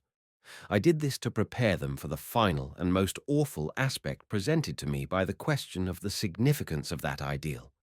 What is the significance of the power of that ideal, the monstrousness of its power? Why is it given such an amount of scope? Why is not a better resistance offered against it? The ascetic ideal expresses one will. Where is the opposition will, in which an opposition ideal expresses itself? The ascetic ideal has an aim. This goal is, putting it generally, that all the other interests of human life should, measured by its standard, appear petty and narrow. It explains epochs, nations, men, in reference to this one end. It forbids any other interpretation, any other end. It repudiates, denies, affirms, confirms, only in the sense of its own interpretation. And was there ever a more thoroughly elaborated system of interpretation? It subjects itself to no power. Rather does it believe in its own precedence over every power. It believes that nothing powerful exists in the world that has not first got to receive from it a meaning, a right to exist, a value as being an instrument in its work, a way and means to its end, to one end. Where is the counterpart of this complete system of will, end, and interpretation? Why is the counterpart lacking? Where is the other one aim? But I am told it is not lacking, that not only has it fought a long and fortunate fight with that ideal, but that further it has already won the mastery over that ideal in all essentials.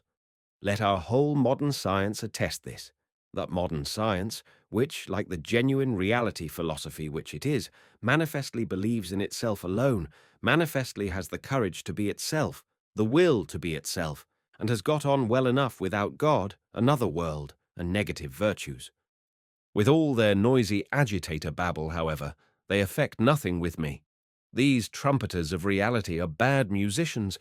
Their voices do not come from the deeps with sufficient audibility. They are not the mouthpiece for the abyss of scientific knowledge. For today, scientific knowledge is an abyss.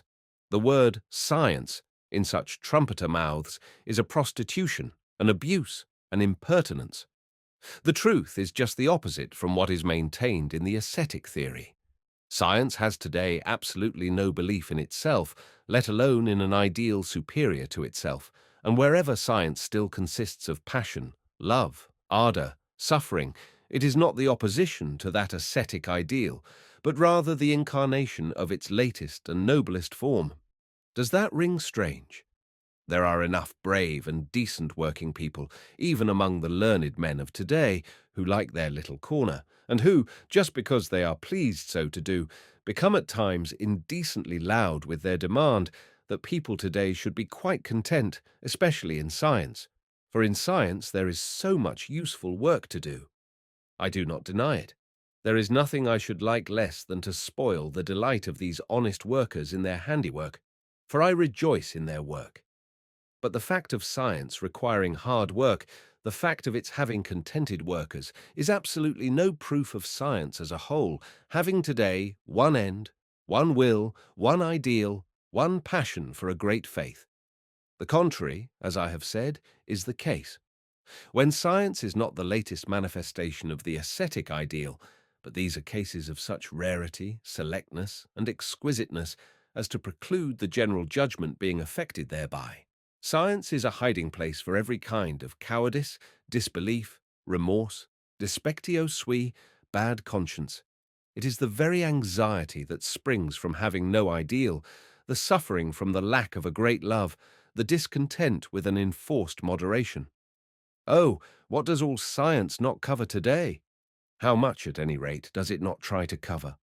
The diligence of our best scholars, their senseless industry, their burning the candle of their brain at both ends, their very mastery in their handiwork. How often is the real meaning of all that to prevent themselves continuing to see a certain thing? Science as a self-anesthetic. Do you know that? You wound them. Everyone who consorts with scholars experiences this. You wound them sometimes to the quick through just a harmless word. When you think you are paying them a compliment, you embitter them beyond all bounds, simply because you didn't have the finesse to infer the real kind of customers you had to tackle, the sufferer kind, who won't own up even to themselves what they really are, the dazed and unconscious kind who have only one fear, coming to consciousness. Irubati Nangavadu. And now look at the other side, at those rare cases of which I spoke, the most supreme idealists to be found nowadays among philosophers and scholars. Have we, perchance, found in them the sought-for opponents of the ascetic ideal, its anti-idealists? In fact, they believe themselves to be such, these unbelievers, for they are all of them that. It seems that this idea is their last remnant of faith, the idea of being opponents of this ideal. So earnest are they on this subject, so passionate in word and gesture. But does it follow that what they believe must necessarily be true? We, knowers, have grown by degrees suspicious of all kinds of believers. Our suspicion has step by step habituated us to draw just the opposite conclusions to what people have drawn before. That is to say, wherever the strength of a belief is particularly prominent, to draw the conclusion of the difficulty of proving what is believed, the conclusion of its actual improbability. We do not again deny that faith produces salvation. For that very reason, we do deny that faith proves anything. A strong faith, which produces happiness, causes suspicion of the object of that faith. It does not establish its truth. It does establish a certain probability of illusion. What is now the position in these cases? These solitaries and deniers of today, these fanatics in one thing, in their claim to intellectual cleanness, these hard, stern, continent, heroic spirits who constitute the glory of our time. All these pale atheists, anti-Christians, immoralists, nihilists, these skeptics, effectics, and hectics of the intellect. In a certain sense, they are the latter, both collectively and individually. These supreme idealists of knowledge, in whom alone nowadays the intellectual conscience dwells and is alive. In point of fact, they believe themselves as far away as possible from the ascetic ideal, do these free, very free spirits. And yet, if I may reveal what they themselves cannot see, for they stand too near themselves. This ideal is simply their ideal. They represent it nowadays, and perhaps no one else. They themselves are its most spiritualized product, its most advanced picket of skirmishers and scouts, its most insidious, delicate, and elusive form of seduction. If I am in any way a reader of riddles, then I will be one with this sentence. For some time past, there have been no free spirits, for they still believe in truth. When the Christian crusaders in the East came into collision with that invincible order of assassins, that order of free spirits par excellence, whose lowest grade lives in a state of discipline such as no order of monks has ever attained, then in some way or other they managed to get an inkling of that symbol and tally word that was reserved for the highest grade alone as their secretum. Nothing is true, everything is allowed. In sooth, that was freedom of thought. Thereby was taking leave of the very belief in truth. Has indeed any European, any Christian freethinker ever yet wandered into this proposition and its labyrinthine consequences? Does he know from experience the Minotauros of this den? I doubt it. Nay, I know otherwise. Nothing is more really alien to these monofanatics, these so-called free spirits, than freedom and unfettering in that sense. In no respect are they more closely tied. The absolute fanaticism of their belief in truth is unparalleled. I know all this perhaps too much from experience at close quarters, that dignified philosophic abstinence to which a belief like that binds its adherents, that stoicism of the intellect, which eventually vetoes negation as rigidly as it does affirmation, that wish for standing still in front of the actual, the factum brutum, that fatalism in petits faits, see petit fatalism, as I call it, in which French science now attempts a kind of moral superiority over German, this renunciation of interpretation generally, that is, of forcing, doctoring, abridging, omitting, suppressing, inventing, falsifying, and all the other essential attributes of interpretation. All this, considered broadly, expresses the asceticism of virtue quite as efficiently as does any repudiation of the senses. It is at bottom only a modus of that repudiation. But what forces it into that unqualified will for truth is the faith in the ascetic ideal itself, even though it take the form of its unconscious imperatives. Make no mistake about it.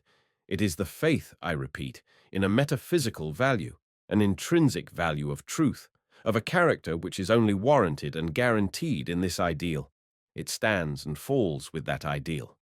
Judged strictly, there does not exist a science without its hypotheses. The thought of such a science is inconceivable, illogical.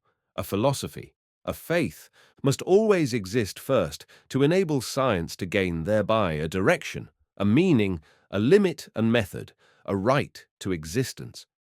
He who holds a contrary opinion on the subject, he, for example, who takes it upon himself to establish philosophy upon a strictly scientific basis, has first got to turn upside down not only philosophy, but also truth itself, the gravest insult which could possibly be offered to two such respectable females.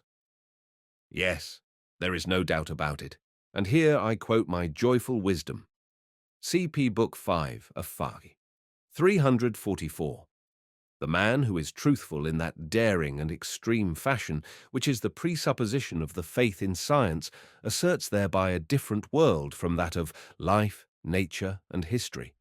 And in so far as he asserts the existence of that different world, come, must he not similarly repudiate its counterpart, this world, our world? The belief on which our faith in science is based has remained to this day a metaphysical belief. Even we knowers of today, we godless foes of metaphysics, we too take our fire from that conflagration which was kindled by 1,000-year-old faith, from that Christian belief, which was also Plato's belief, the belief that God is truth, that truth is divine. But what if this belief becomes more and more incredible? What if nothing proves itself to be divine, unless it be error, blindness, lies? What if God himself proved himself to be our oldest lie? It is necessary to stop at this point and to consider the situation carefully. Science itself now needs a justification, which is not for a minute to say that there is such a justification. Turn in this context to the most ancient and the most modern philosophers. They all fail to realize the extent of the need of a justification on the part of the will for truth. Here is a gap in every philosophy.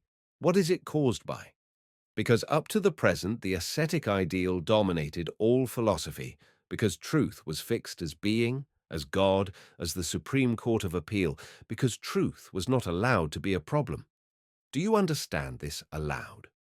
From the minute that the belief in the God of the ascetic ideal is repudiated, there exists a new problem, the problem of the value of truth. The will for truth needed a critique. Let us define by these words our own task. The value of truth is tentatively to be called in question. If this seems too laconically expressed, I recommend the reader to peruse again that passage from the Joyful Wisdom which bears the title, How Far We Also Are Still Pious. Aphorism 344, and best of all the whole 5th book of that work, as well as the preface to the Dawn of Day.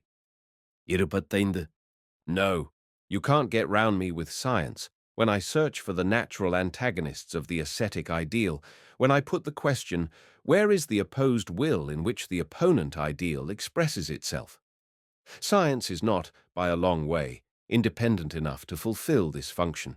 In every department, science needs an ideal value, a power which creates values, and in whose service it can believe in itself. Science itself never creates values. Its relation to the ascetic ideal is not in itself antagonistic. Speaking roughly, it rather represents the progressive force in the inner evolution of that ideal. Tested more exactly, its opposition and antagonism are concerned not with the ideal itself, but only with that ideal's outworks, its outer garb, its masquerade, with its temporary hardening, stiffening, and dogmatizing. It makes the life in the ideal free once more, while it repudiates its superficial elements. These two phenomena, science and the ascetic ideal, both rest on the same basis. I have already made this clear. The basis, I say, oft the same over-appreciation of truth, more accurately, the same belief in the impossibility of valuing and of criticizing truth, and consequently they are necessarily allies, so that, in the event of their being attacked, they must always be attacked and called into question together. Evaluation of the ascetic ideal inevitably entails evaluation of science as well. Lose no time in seeing this clearly, and be sharp to catch it. Art, I am speaking provisionally, for I will treat it on some other occasion in greater detail. Art, I repeat, in which lying is sanctified and the will for deception has good conscience on its side, is much more fundamentally opposed to the ascetic ideal than is science. Plato's instinct felt this. Plato, the greatest enemy of art which Europe has produced up to the present. Plato versus Homer, that is the complete, the true antagonism. On the one side, the wholehearted transcendental, the great defamer of life. On the other, its involuntary panegyrist, the golden nature. An artistic subservience to the service of the ascetic ideal is consequently the most absolute artistic corruption that there can be, though unfortunately it is one of the most frequent phases, for nothing is more corruptible than an artist. Considered physiologically, moreover, science rests on the same basis as does the ascetic ideal. A certain impoverishment of life is the presupposition of the latter as of the former. Add frigidity of the emotions, slackening of the tempo, the substitution of dialectic for instinct, seriousness impressed on mien and gesture, seriousness, that most unmistakable sign of strenuous metabolism, of struggling, toiling life. Consider the periods in a nation in which the learned man comes into prominence. They are the periods of exhaustion, often of sunset, of decay, the effervescing strength, the confidence in life, the confidence in the future are no more. The preponderance of the mandarins never signifies any good, any more than does the advent of democracy, or arbitration instead of war, equal rights for women, the religion of pity, and all the other symptoms of declining life. Science handled as a problem. What is the meaning of science? Upon this point, the preface to the birth of tragedy. No, this modern science, mark you this well, is at times the best ally for the ascetic ideal, and for the very reason that it is the ally which is most unconscious, most automatic, most secret, and most subterranean. They have been playing into each other's hands up to the present, have these poor in spirit, and the scientific opponents of that ideal. Take care, by the by, not to think that these opponents are the antithesis of this ideal, that they are the rich in spirit, that they are not. I have called them the hectic in spirit. As for these celebrated victories of science, there is no doubt that they are victories, but victories over what? There was not for a single minute any victory among their list over the ascetic ideal. Rather was it made stronger, that is to say, more elusive, more abstract, more insidious, from the fact that a wall, an outwork that had got built on to the main fortress and disfigured its appearance, should from time to time be ruthlessly destroyed and broken down by science. Does anyone seriously suggest that the downfall of the theological astronomy signified the downfall of that ideal? Has, perchance, man grown less in need of a transcendental solution of his riddle of existence, because since that time this existence has become more random, casual, and superfluous in the visible order of the universe? Has there not been since the time of Copernicus an unbroken progress in the self-belittling of man and his will for belittling himself? Alas, his belief in his dignity, his uniqueness's irreplaceableness in the scheme of existence, is gone. He has become animal, literal, unqualified, and unmitigated animal. He who in his earlier belief was almost God, child of God, demigod. Since Copernicus, man seems to have fallen onto a steep plane. He rolls faster and faster away from the center. Whither? Into nothingness? Into the thrilling sensation of his own nothingness. Well, this would be the straight way to the old ideal. All science, and by no means only astronomy, with regard to the humiliating and deteriorating effect of which Kant has made a remarkable confession, it annihilates my own importance. All science, natural as much as unnatural, by unnatural I mean the self-critique of reason, nowadays sets out to talk man out of his present opinion of himself, as though that opinion had been nothing but a bizarre piece of conceit. You might go so far as to say that science finds its peculiar pride, its peculiar bitter form of stoical ataraxia, in preserving man's contempt of himself, that state which it took so much trouble to bring about, as man's final and most serious claim to self-appreciation. Rightly so, in point of fact, for he who despises is always one who has not forgotten how to appreciate. But does all this involve any real effort to counteract the ascetic ideal? Is it really seriously suggested that Kant's victory over the theological dogmatism about God, soul, freedom, immortality has damaged that ideal in any way, as the theologians have imagined to be the case for a long time past? And in this connection, it does not concern us for a single minute if Kant himself intended any such consummation. It is certain that from the time of Kant, every type of transcendentalist is playing a winning game. They are emancipated from the theologians. What luck!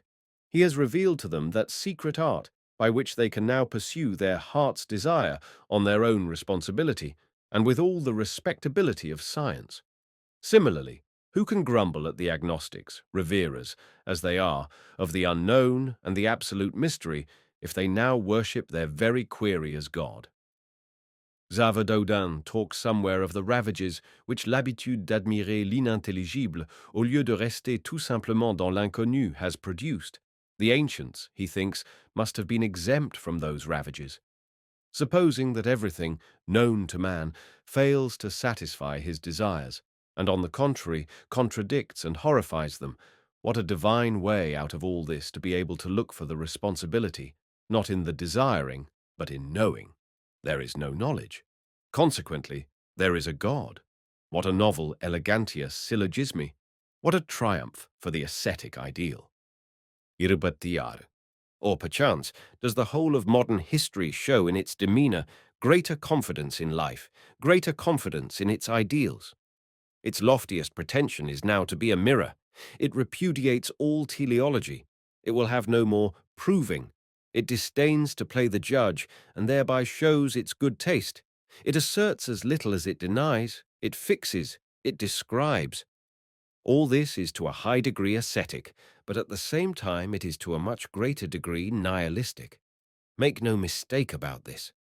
You see in the historian a gloomy, hard, but determined gaze, an eye that looks out as an isolated North Pole explorer looks out, perhaps so as not to look within, so as not to look back. There is snow.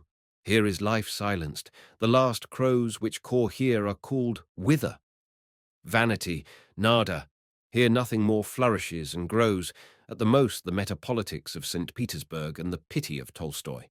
But as for that other school of historians, a perhaps still more modern school, a voluptuous and lascivious school which ogles life and the ascetic ideal with equal fervour, which uses the word artist as a glove, and has nowadays established a corner for itself in all the praise given to contemplation.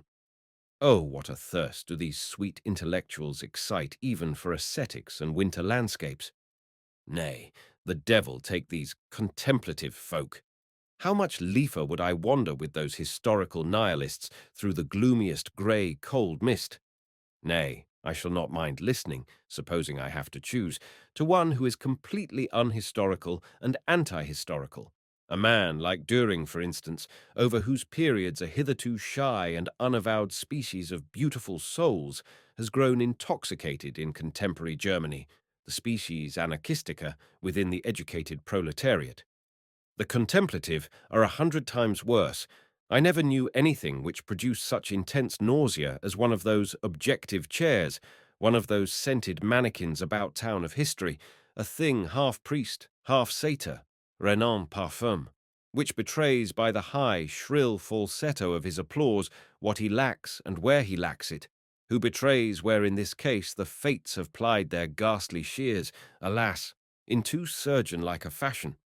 This is distasteful to me, and irritates my patience. Let him keep patient at such sights who has nothing to lose thereby. Such a sight enrages me, such spectators embitter me against the play, even more than does the play itself, history itself, you understand. Anacreontic moods imperceptibly come over me. This nature, who gave to the steer its horn, to the lion its chasmodonton. For what purpose did nature give me my foot? To kick by Saint Anacreon, and not merely to run away. To trample on all the worm-eaten chairs, the cowardly contemplators, the lascivious eunuchs of history, the flirters with ascetic ideals, the righteous hypocrites of impotence, all reverence on my part to the ascetic ideal in so far as it is honourable, so long as it believes in itself and plays no pranks on us. But I like not all these coquettish bugs who have an insatiate ambition to smell of the infinite, until eventually the infinite smells of bugs. I like not the whited sepulchres with their stagey reproduction of life. I like not the tired and the used up who wrap themselves in wisdom and look objective.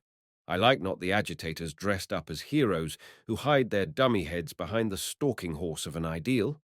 I like not the ambitious artists who would fain play the ascetic and the priest and are at bottom nothing but tragic clowns.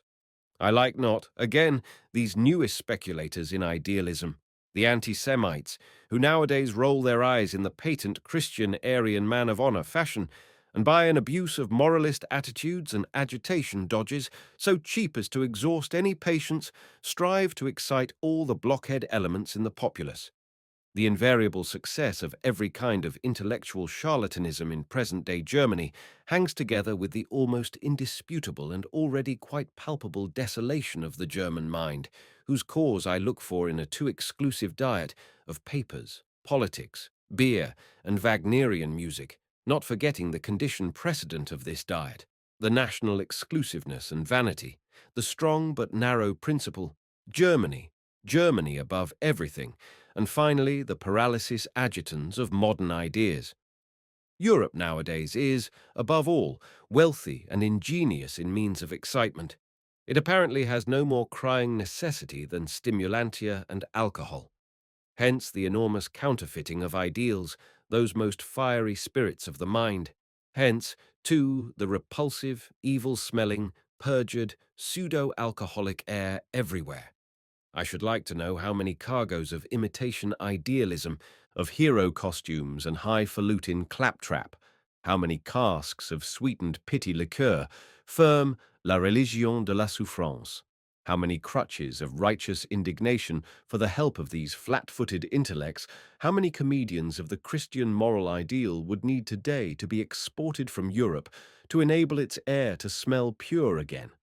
It is obvious that, in regard to this overproduction, a new trade possibility lies open.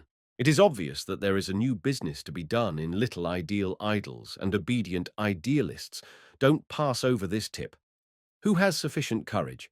We have in our hands the possibility of idealizing the whole earth. But what am I talking about courage? We only need one thing here, a hand, a very free hand.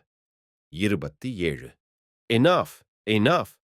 Let us leave these curiosities and complexities of the modern spirit, which excite as much laughter as disgust. Our problem can certainly do without them, the problem of meaning of the ascetic ideal. What has it got to do with yesterday or today? Those things shall be handled by me more thoroughly and severely in another connection. Under the title, A Contribution to the History of European Nihilism, I refer for this to a work which I am preparing, The Will to Power, an attempt at a transvaluation of all values. The only reason why I come to allude to it here is this. The ascetic ideal has at times, even in the most intellectual sphere, only one real kind of enemies and damages. These are the comedians of this ideal, for they awake mistrust. Everywhere otherwise, where the mind is at work seriously, powerfully, and without counterfeiting, it dispenses altogether now with an ideal. The popular expression for this abstinence is atheism, with the exception of the will for truth. But this will, this remnant of an ideal, is, if you will believe me, that ideal itself in its severest and cleverest formulation, esoteric through and through, stripped of all outworks, and consequently not so much its remnant as its kernel. Unqualified honest atheism, and its air only do we breathe, we, the most intellectual men of this age, is not opposed to that ideal, to the extent that it appears to be. It is rather one of the final phases of its evolution, one of its syllogisms and pieces of inherent logic. It is the awe-inspiring catastrophe of a 2,000-year training in truth, which finally forbids itself the lie of the belief in God. The same course of development in India, quite independently, and consequently of some demonstrative value, the same ideal driving to the same conclusion, the decisive point reached 500 years before the European era, or more precisely at the time of Buddha. It started in the Sankhya philosophy, and then this was popularized through Buddha and made into a religion. What, I put the question with all strictness, has really triumphed over the Christian God? The answer stands in my joyful wisdom aphorism. 357. The Christian morality itself, the idea of truth, taken as it was with increasing seriousness, the confessor subtlety of the Christian conscience, translated and sublimated into the scientific conscience, into intellectual cleanness at any price, regarding nature as though it were a proof of the goodness and guardianship of God, interpreting history in honor of a divine reason as a constant proof of a moral order of the world and a moral teleology, explaining our own personal experiences as pious men have for long enough explained them, as though every arrangement, every nod, every single thing were invented and sent out of love for the salvation of the soul. All this is now done away with, all this has the conscience against it, and is regarded by every subtler conscience as disreputable, dishonorable, as lying, feminism, weakness, cowardice. By means of this severity, if by means of anything at all, are we, in sooth, good Europeans and heirs of Europe's longest and bravest self-mastery. All great things go to ruin by reason of themselves, by reason of an act of self-dissolution. So wills the law of life, the law of necessary self-mastery, even in the essence of life. Ever is the lawgiver finally exposed to the cry, Patere legem, quam ipse tullisti. In thus wise did Christianity go to ruin as a dogma, through its own morality. In thus wise must Christianity go again to ruin today as a morality. We are standing on the threshold of this event. After Christian truthfulness has drawn one conclusion after the other, it finally draws its strongest conclusion, its conclusion against itself. This, however, happens when it puts the question, what is the meaning of every will for truth? And here again do I touch on my problem, on our problem, my unknown friends, for as yet I know of no friends. What sense has our whole being if it does not mean that in our own selves that will for truth has come to its own consciousness as a problem?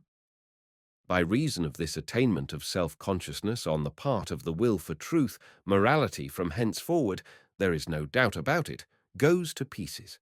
This is that great 100-act play that is reserved for the next 2 centuries of Europe, the most terrible, the most mysterious, and perhaps also the most hopeful of all plays. 28. If you accept the ascetic ideal, man, the animal man had no meaning. His existence on earth contained no end. What is the purpose of man at all? Was a question without an answer. The will for man and the world was lacking. Behind every great human destiny rang as a refrain a still greater vanity. The ascetic ideal simply means this, that something was lacking, that a tremendous void encircled man. He did not know how to justify himself, to explain himself, to affirm himself. He suffered from the problem of his own meaning. He suffered also in other ways. He was in the main a diseased animal, but his problem was not suffering itself, but the lack of an answer to that crying question. To what purpose do we suffer? Man, the bravest animal and the one most inured to suffering, does not repudiate suffering in itself. He wills it, he even seeks it out, provided that he is shown a meaning for it, a purpose of suffering. Not suffering, but the senselessness of suffering was the curse which till then lay spread over humanity, and the ascetic ideal gave it a meaning. It was up till then the only meaning, but any meaning is better than no meaning. The ascetic ideal was in that connection the faute de mieux, par excellence, that existed at that time. In that ideal, suffering found an explanation. The tremendous gap seemed filled. The door to all suicidal nihilism was closed. The explanation, there is no doubt about it, brought in its train new suffering, deeper, more penetrating, more venomous, gnawing more brutally into life. It brought all suffering under the perspective of guilt, but in spite of all that, man was saved thereby, he had a meaning, and from henceforth was no more like a leaf in the wind, a shuttlecock of chance, of nonsense. He could now will something, absolutely immaterial to what end, to what purpose, with what means he wished. The will itself was saved. It is absolutely impossible to disguise what in point of fact is made clear by every complete will that has taken its direction from the ascetic ideal. This hate of the human, and even more of the animal, and more still of the material, this horror of the senses, of reason itself, this fear of happiness and beauty, this desire to get right away from all illusion, change, growth, death, wishing and even desiring, all this means let us have the courage to grasp it, a will for nothingness, a will opposed to life, a repudiation of the most fundamental conditions of life, but it is and remains a will. And to say at the end that which I said at the beginning, man will wish nothingness rather than not wish at all. Peoples and Countries, translated by J.M. Kennedy. First, the Europeans now imagine themselves as representing, in the main, the highest types of men on earth. Dusra, a characteristic of Europeans, inconsistency between word and deed. The Oriental is true to himself in daily life. How the European has established colonies is explained by his nature, which resembles that of a beast of prey. This inconsistency is explained by the fact that Christianity has abandoned the class from which it sprang. This is the difference between us and the Hellenes. Their morals grew up among the governing castes. Thucydides' morals are the same as those that exploded everywhere with Plato. Attempts towards honesty at the Renaissance, for example, always for the benefit of the arts. Michelangelo's conception of God as the tyrant of the world was an honest one. Mundrum, I rate Michelangelo higher than Raphael, because through all the Christian clouds and prejudices of his time, he saw the ideal of a culture nobler than the Christo-Raphaelian, whilst Raphael truly and modestly glorified only the values handed down to him and did not carry within himself any inquiring, yearning instincts. Michelangelo, on the other hand, saw and felt the problem of the lawgiver of new values, the problem of the conqueror made perfect, who first had to subdue the hero within himself, the man exalted to his highest pedestal, master even of his pity, who mercilessly shatters and annihilates everything that does not bear his own stamp, shining in Olympian divinity. Michelangelo was naturally only at certain moments so high and so far beyond his age and Christian Europe. For the most part, he adopted a condescending attitude towards the eternal feminine in Christianity. It would seem, indeed, that in the end he broke down before her and gave up the ideal of his most inspired hours. It was an ideal which only a man in the strongest and highest vigor of life could bear, but not a man advanced in years. Indeed, he would have had to demolish Christianity with his ideal. But he was not thinker and philosopher enough for that. Perhaps Leonardo da Vinci, alone of those artists, had a really super-Christian outlook. He knows the East, the land of dawn, within himself as well as without himself. There is something super-European and silent in him, a characteristic of everyone who has seen too wide a circle of things good and bad. Nangavde. How much we have learnt and learnt anew in 50 years. The whole Romantic school, with its belief in the people, is refuted. No Homeric poetry as popular poetry. No deification of the great powers of nature. No deduction from language relationship to race relationship. No intellectual contemplations of the supernatural. No truth enshrouded in religion. The problem of truthfulness is quite a new one. I am astonished. From this standpoint, we regard such natures as Bismarck as culpable out of carelessness, such as Richard Wagner out of want of modesty. We would condemn Plato for his pia fraus, Kant for the derivation of his categorical imperative, his own belief certainly not having come to him from this source. Finally, even doubt turns against itself, doubt in doubt, and the question as to the value of truthfulness and its extent lies there. Eindavde. What I observe with pleasure in the German is his Mephistophelian nature. But to tell the truth, one must have a higher conception of Mephistopheles than Goethe had, who found it necessary to diminish his Mephistopheles in order to magnify his inner Faust. The true German Mephistopheles is much more dangerous, bold, wicked, and cunning, and consequently more open-hearted. Remember the nature of Frederick the Great, or of that much greater Frederick, the Hohenstaufen, Frederick II. The real German Mephistopheles crosses the Alps and believes that everything there belongs to him. Then he recovers himself, like Winckelmann, like Mozart. He looks upon Faust and Hamlet as caricatures invented to be laughed at, and upon Luther also. Goethe had his good German moments when he laughed inwardly at all these things, but then he fell back again into his cloudy moods. Aravd. Perhaps the Germans have only grown up in a wrong climate. There is something in them that might be Hellenic, something that is awakened when they are brought into touch with the South, Winckelmann, Goethe, Mozart. We should not forget, however, that we are still young.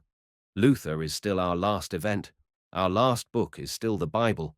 The Germans have never yet moralized. Also, the very food of the Germans was their doom, its consequence, Philistinism. Yeram. The Germans are a dangerous people. They are experts at inventing intoxicants. Gothic, Rococo, according to Semper, the historical sense and exoticism, Hegel, Richard Wagner, Leibniz too, dangerous at the present day. They even idealized the serving soul as the virtue of scholars and soldiers, also as the simple mind. The Germans may well be the most composite people on earth. The people of the middle, the inventors of porcelain and of a kind of Chinese breed of privy councillor. Yetavde. The smallness and baseness of the German soul were not and are not consequences of the system of small states, for it is well known that the inhabitants of much smaller states were proud and independent, and it is not a large state per se that makes souls freer and more manly. The man whose soul obeys the slavish command, "Thou shalt and must kneel," in whose body there is an involuntary bowing and scraping to titles, orders, gracious glances from above. Well, such a man in an empire will only bow all the more deeply and lick the dust more fervently in the presence of the greater sovereign than in the presence of the lesser. This cannot be doubted. We can still see in the lower classes of Italians that aristocratic self-sufficiency, manly discipline and self-confidence still form a part of the long history of their country. These are virtues which once manifested themselves before their eyes. A poor Venetian gondolier makes a far better figure than a privy councillor from Berlin, and is even a better man in the end. Anyone can see this. Just ask the women. Deviati. Most artists, even some of the greatest, including the historians, have up to the present belonged to the serving classes, whether they serve people of high position, or princes, or women, or the masses, not to speak of their dependence upon the church and upon moral law. Thus, Rubens portrayed the nobility of his age, but only according to their vague conception of taste, not according to his own measure of beauty on the whole, therefore against his own taste. Van Dyck was nobler in this respect, who in all those whom he painted added a certain amount of what he himself most highly valued. He did not descend from himself, but rather lifted up others to himself when he rendered. The slavish humility of the artist to his public, as Sebastian Bach has testified in undying and outrageous words in the dedication of his High Mass, is perhaps more difficult to perceive in music, but it is all the more deeply ingrained. A hearing would be refused me if I endeavored to impart my views on this subject. Chopin possesses distinction, like Van Dyck. The disposition of Beethoven is that of a proud peasant, of Haydn that of a proud servant. Mendelssohn, too, possesses distinction, like Goethe, in the most natural way in the world. Patavde, we could at any time have counted on the fingers of one hand those German learned men who possessed wit. The remainder have understanding, and a few of them, happily, that famous, childlike character which divines. It is our privilege. With this divination, German science has discovered some things which we can hardly conceive of, and which, after all, do not exist, perhaps. It is only the Jews among the Germans who do not divine like them. 11th. As Frenchmen reflect the politeness and esprit of French society, so do Germans reflect something of the deep, pensive earnestness of their mystics and musicians, and also of their silly childishness. The Italian exhibits a great deal of republican distinction and art, and can show himself to be noble and proud without vanity. 12. A larger number of the higher and better endowed men will, I hope, have in the end so much self-restraint as to be able to get rid of their bad taste for affectation and sentimental darkness, and to turn against Richard Wagner as much as against Schopenhauer. These two Germans are leading us to ruin. They flatter our dangerous qualities. A stronger future is prepared for us in Goethe, Beethoven, and Bismarck than in these racial aberrations. We have had no philosophers yet. By the Mundraude, the peasant is the commonest type of noblesse, for he is dependent upon himself most of all. Peasant blood is still the best blood in Germany.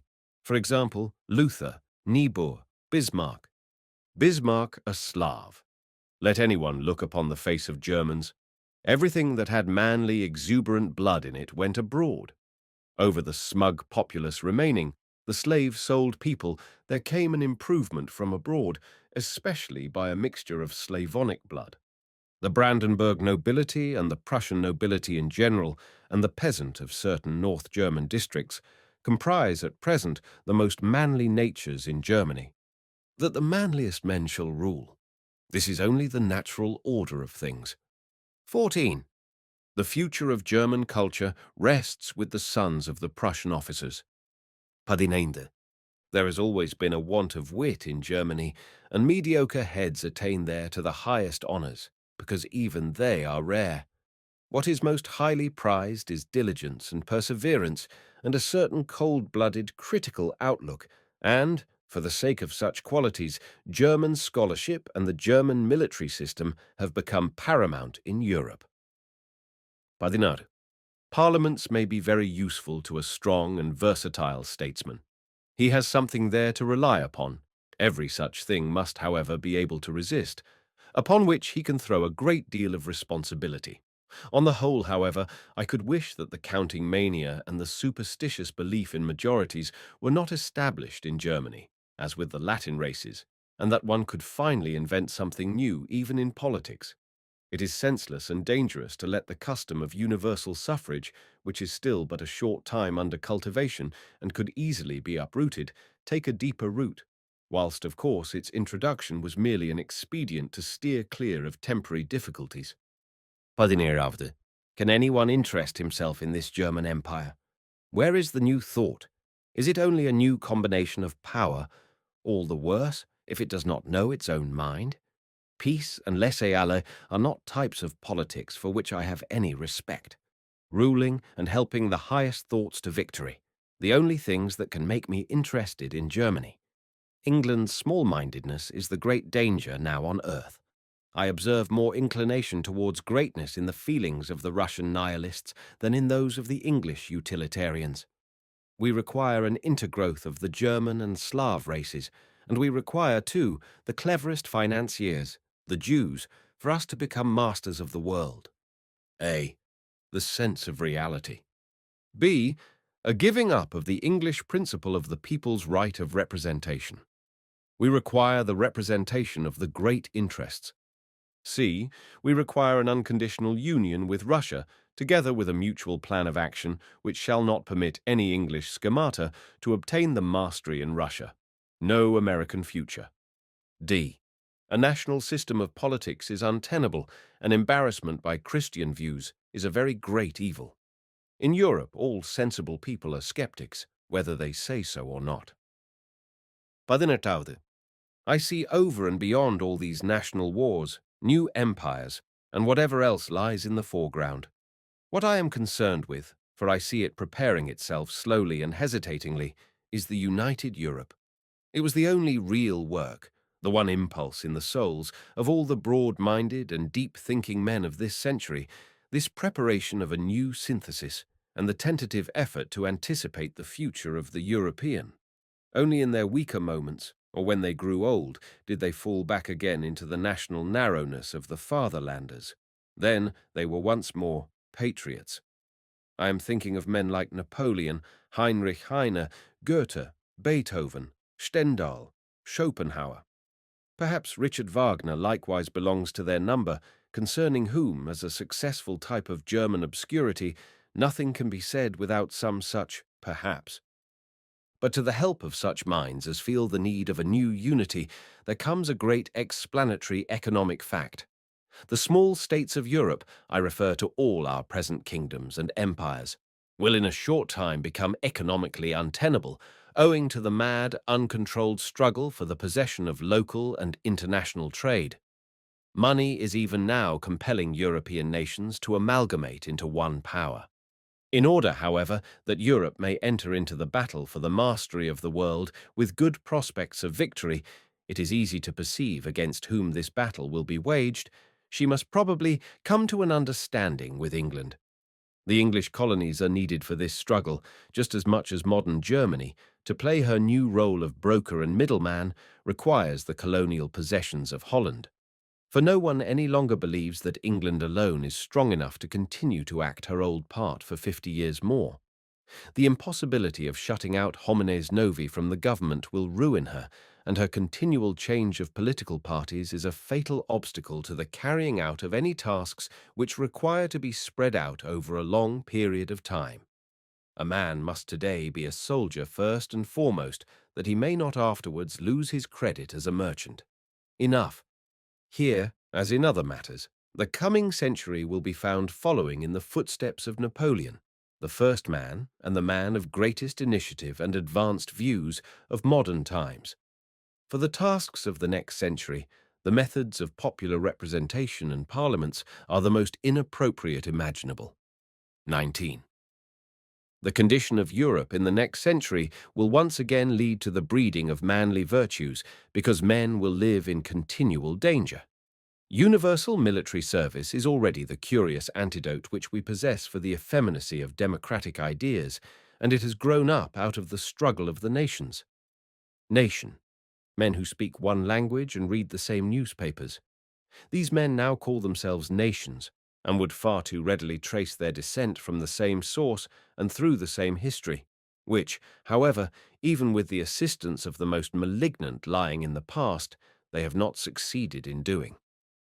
இருபதாவது, what quagmires and mendacity must there be about if it is possible in the modern European hodgepodge to raise questions of race, it being premised that the origin of such writers is not in Borneo and Borneo.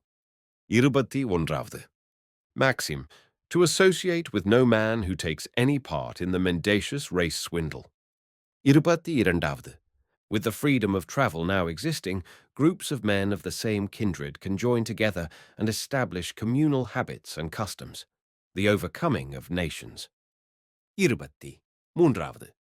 To make Europe a center of culture, national stupidities should not make us blind to the fact that in the higher regions there is already a continuous reciprocal dependence.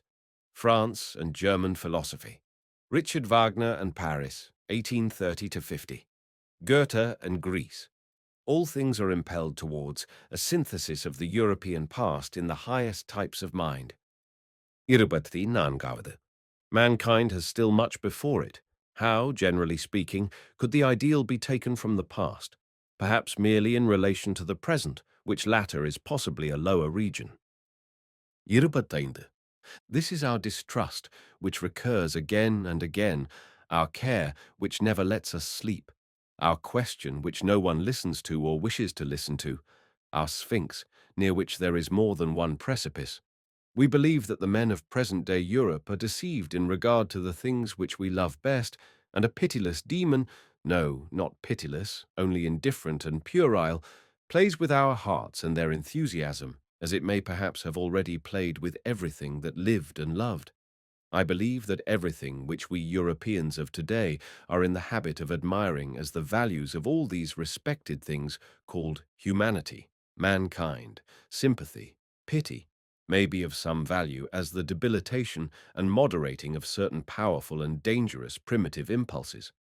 Nevertheless, in the long run, all these things are nothing else than the belittlement of the entire type man, his mediocrisation, if in such a desperate situation I may make use of such a desperate expression. I think that the commedia humana for an Epicurean spectator god must consist in this, that the Europeans, by virtue of their growing morality, believe in all their innocence and vanity that they are rising higher and higher, whereas the truth is that they are sinking lower and lower, i.e., through the cultivation of all the virtues which are useful to a herd, and through the repression of the other and contrary virtues which give rise to a new, higher, stronger, masterful race of men. The first named virtues merely develop the herd animal in man and stabilitate the animal man. For until now man has been the animal as yet unstabilitated. 26. Genius and epoch. Heroism is no form of selfishness, for one is shipwrecked by it. The direction of power is often conditioned by the state of the period in which the great man happens to be born, and this fact brings about the superstition that he is the expression of his time. But this same power could be applied in several different ways, and between him and his time there is always this difference, that public opinion always worships the herd instinct, i.e., the instinct of the weak, while he, the strong man, writes for strong ideals. 27. The fate now overhanging Europe is simply this, that it is exactly her strongest sons that come rarely and late to the springtime of their existence, that, as a rule, when they are already in their early youth, they perish, saddened, disgusted, darkened in mind, just because they have already, with the entire passion of their strength, drained to the dregs the cup of disillusionment, which in our days means the cup of knowledge, and they would not have been the strongest had they not also been the most disillusionized. For that is the test of their power. They must first of all rise out of the illness of their epoch to reach their own health. A late springtime is their mark of distinction. Also, let us add, late merriment, late folly, the late exuberance of joy. For this is the danger of today. Everything that we loved when we were young has betrayed us. Our last love, the love which makes us acknowledge her, our love for truth. Let us take care that she, too, does not betray us.